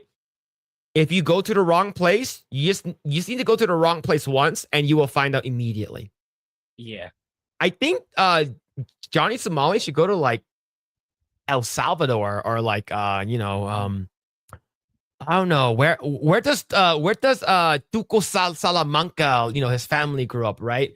Like you might go to Mexico with the cartels. Yeah, I heard my crazy vato uncles over there. Yeah, you can sell us drugs. Oh man, but yeah, there's a Johnny Somali story. That's freaking crazy, man. But yeah, maybe he never leaves Korea. Yeah, I think so too. Just send him top best Korea. Just send him to top Korea, North Korea. Yeah, South Korea has a lot of fish to fry these days. He's not the only one going on trial. Good. Make that shit last a fucking long ass time. Mm-hmm. Biden felt sorry for his contemporary, man. Biden likes kids too. He sure does. He's such a pompous asshole menace. They need to throw him in a deep, dark hole.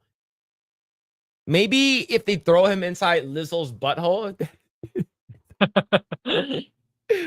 Oh, shit, man. Oh, shit. Would anyone really care if he just disappeared? No. I wouldn't even know who the hell he was if he didn't do this. He's just doing this for money. Same thing like Lily Phillips. Grae, do you know who Lily Phillips is? All right. Here we go. Lily Phillips is a British woman that has an OnlyFans account. Oh, wait, this is I didn't know her name. Okay. She had sex with 100 guys. Okay. In one day. Yeah, okay. I never knew her name. The record is 919 guys. Lily Phillips, who went on camera, documented this whole in this entire event, started crying and playing the victim, saying that how it was so damaging for her, how it was so badly she had a mental breakdown. She started crying and says that she barely even remembered the guys. And she felt so bad that some of the guys couldn't even finish. This girl, for clout, is now going for the Guinness record of 1,000 guys. And she had no idea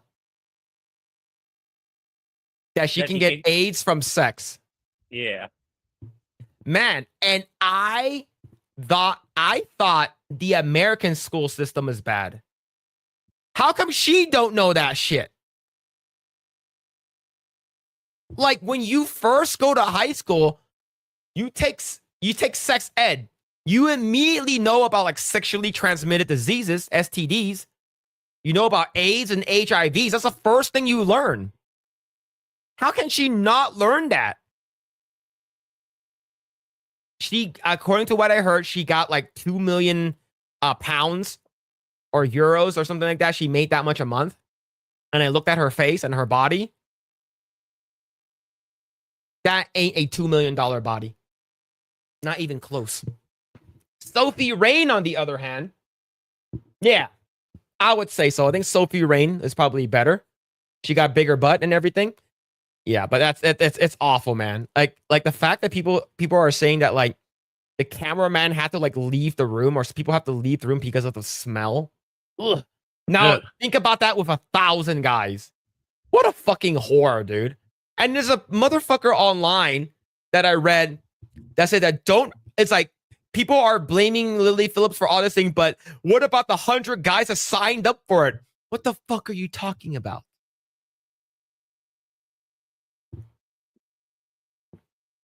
What the fuck are you talking about, man?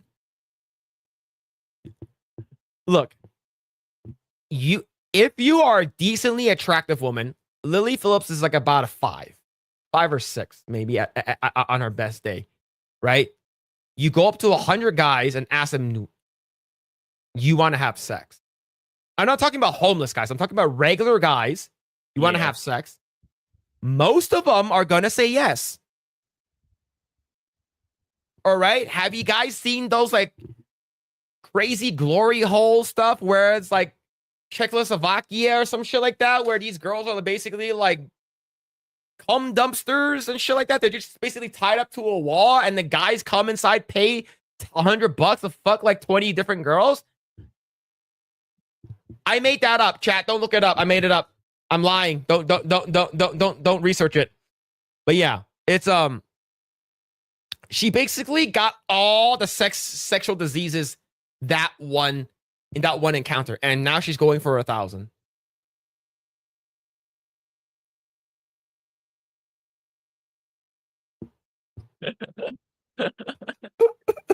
He did not make that up.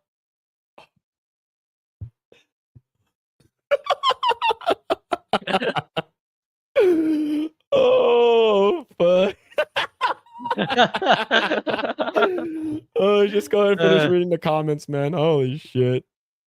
It's bad enough when these people act this way here in the US, but overseas where they make Americans look bad, throw the book at them. Yeah. True. I think if he likes the best Korea so much, they should just send him there. That's true. That is true. Lily Phillips is aka British cum dumpster. Absolutely. She's probably crusties than the sock dudes that keep under their beds. Oh my god, man. The thing is that she doesn't even look. She's like very average looking. Like she doesn't have like big boobs or a big butt. She's like very, very average. Right? On December 15th, Lily Phillips will be facing 300 men in preparation.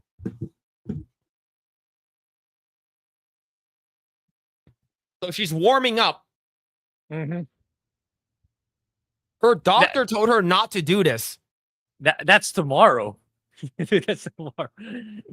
So she basically getting her vag stretched out by a black guy right now. All right. Man, she got AIDS now? Probably. 304 got AIDS now. Yeah, those people got AIDS. Here's the thing though, Grae. I heard what's it called again? Number 36 had a 2-incher. It's not me, okay? It's not me. It's not me. It's not me, but yeah, but I heard like they have like 2 inchers in there. Venus can fix her too, man. Yeah, I heard that. Another feminist saying that men pressured her. That's stupid. She did it herself. And the thing is, she's documenting this and she's making money from this. Yeah. So yeah, nice try, right? Yeah, you got to be down bad to bang a chick immediately after another dude. Look, I think someone did it, and it's like 82 seconds if it's 1,000 guys in a day. 82 seconds. That's okay. That's more than enough time, right? That's more than enough time. Don't get me wrong. But the thing is that like, it's like I think if you're like the first 4 or 5 guys, you'll be fine. But if you like, imagine being the last one. Yeah. Dude, like, imagine being the last one. Like, you can literally just fucking jump in there and just like, just fucking dance in there, man. And you can fucking dance in that shit. Phil been watching some wild shit. Oh. And some people say that it's a societal decline isn't a thing. It definitely is for her. It is. She's a warrior. Damn. Sign now. I was like, sign me up. Sign me up. She a warrior. She can handle me. Yeah, I gotta get these reps in for the big day. Yeah, she's so dumb. She doesn't know how AIDS got transmitted. Yeah, that's freaking crazy. Phillip Lucky 36 Chan. Oh my god, man. Oh my god. Her train was on a loop. Oh my god, man. They called me the fixer. Oh my god. And then the fact that you have the dinosaurs, the dude from the dinosaurs as your profile picture. He's just like, oh yeah, I can fix her, right? Yeah, for her, catching STDs is like catching the Pokemon. She caught chlamydia, gonorrhea, and something else. Yeah, basically all of them, dude. Yeah. Fucking syphilis. Oh man, she caught shiny Magikarp. Yeah, I did the math. 1,000 dudes, 24 hours is one guy every 86 seconds. That's fucking crazy. What a weird place to dance. How the hell is 82 seconds enough time? Folsom lockdown. It's enough time. Okay. Trust me, that's more than enough time. That's more than enough time. But the thing is that to make it efficient, she's gonna be taking double A, double V, and like triple O's. Right? So she's gonna be like, she's also gonna be giving hand DJs too at the same time.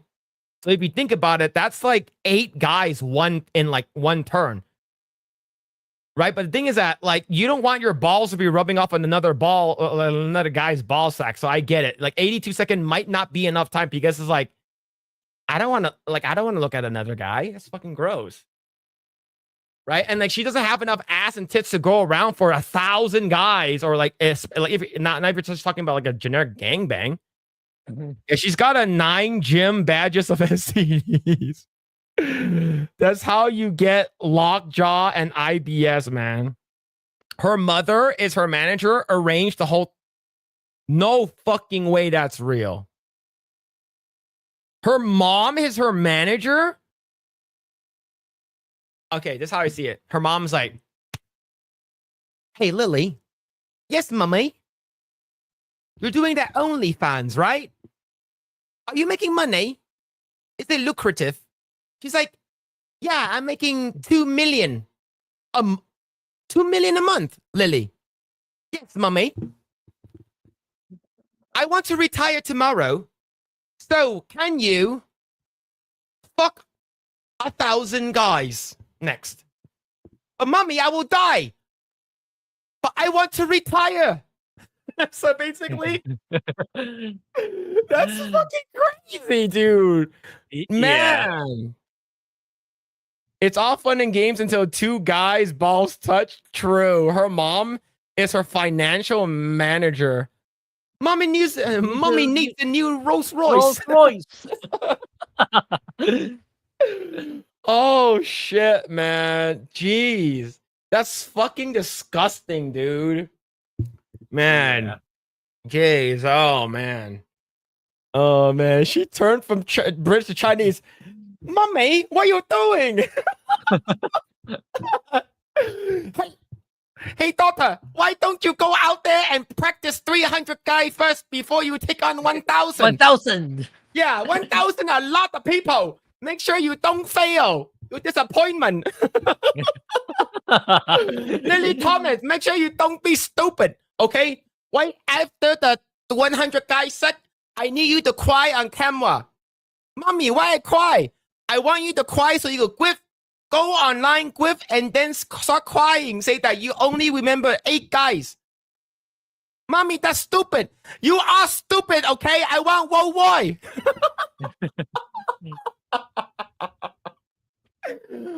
Mommy, want World War right now. Oh, fuck, man. That's crazy, dude. I don't know if there is a word to truly describe how sick those two women are. Yeah, that's insane, dude. Yeah. Yeah, man. All right. I think, Grae, do we have anything else? I don't think so. I think we're good. All right. That'll be our show, chat. Thank you guys so much. Really appreciate it. Grae, what are you up to, man? What are you doing? Where can people find you? Yeah. I'm starting to play Wukong again, so that's gonna take a while. Did you crack open the CD?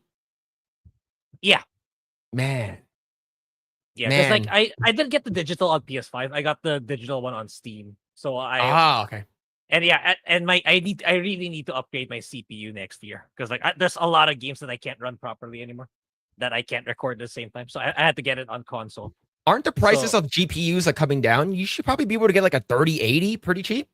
Yeah, I'll do it. Like I'll save up to do it in one sitting, like a new CPU, a new GPU, a new SSD. I'll do it in one sitting, in one go, so that I don't have to go back and forth. But yeah, in the meantime, I'll be playing it on PS5. So yeah, and yeah, I'll be trying to do more regular stuff on my second channel because yeah, I want to like I'll be bringing back game releases for the next month. So I'll try to be doing that kind of video and more game news stuff probably. So yeah, that's just it for me. All right, cool. Chat, you can find Grae's stuff all down there below in the link tree. Yeah, someone say, Mommy, what do you want me to do? I want you to do sodomy. Sodomy is okay. Okay, if you do sodomy, it does not mean that you have intercourse before sexual. Sorry, chat. You guys can find me everywhere at Mr. Phillip Chan. If you guys want to follow my own personal channel, follow me at Mr. Phillip Chan #2. It should be down in the description below. I've been playing a Path of Exile. I created a new character. I started using a sorceress. My witch is actually pretty strong. Like it's literally like I just stand there and just spam like what's it called again? Flame wall, and all my minions just do all the damage. It's freaking crazy. I showed it last night on stream. But yeah, I've been switched over to sorceress. If you guys want to follow me there. Yeah, there's a ton of game that's coming out. I originally wanted to play the Power Rangers game, but I heard it's getting mixed reviews. Like you're paying $40 for a game that's 2 hours long. So like I'm that's over. Yeah, that's like not worth it. Short. Yeah. So hopefully they come out with more stuff. I heard the game is good though, but like it's just really, really short. So like I don't think it's worth it. But yeah, you guys can follow us. We are also on Rumble. We're also on X, and we're also on Instagram. So you guys want to follow us there, you guys can. Before we get going, I'm going to shout out everyone. I see right here. Carlos Lima, Wolf's Pain, Justin Martins, and Allergic Reaction Beardo. Thank you guys so much for all the support, super chats, and gifted memberships and all the donos and everything. Stuff like more 5 hearts type content drop pants. The next game that I'll be playing that's sort of Coomer content is the one that's like Vampire Survivors. Yeah, and I'll be Ooh. playing the nun holy. The nun and one, then- I want to play that one too. Yeah, I'll make a members only video for that one. The first Yeah. ever Project Eggroll members only video. Yeah. We do want the people to make 5 hearts under one roof. They got a good amount of traction because there's all of the big streamers played it, or at least most of them. XQC played it, Emaru played it, Asmongold played it. A lot of people played that game. I brought a lot of attention to that game, and hopefully that studio makes more games like that because it's really good. It's really, really fun. But yes, chat, thank you guys so much. I really appreciate it. I'm in talks with Drunk 3PO right now. Hopefully we can get him on and he can talk about Achromatic Chronicles Green. Yes. I won't be on next week for Coomcast on Wednesday, but that'll be moved to Fridays since I'll be out of town. And I also won't be. That means I also won't be on the Epic first stream. I'll be on the following week, which is the day after Christmas. I'm not sure if they're doing a stream, but thank you guys so much. Really appreciate it. Like, share, subscribe, all that kind of stuff. We're also live on X too, so if you guys want to follow us on X, definitely appreciate that. All right. With that, hopefully everyone has a great night, and we'll see you guys next Saturday. Take care.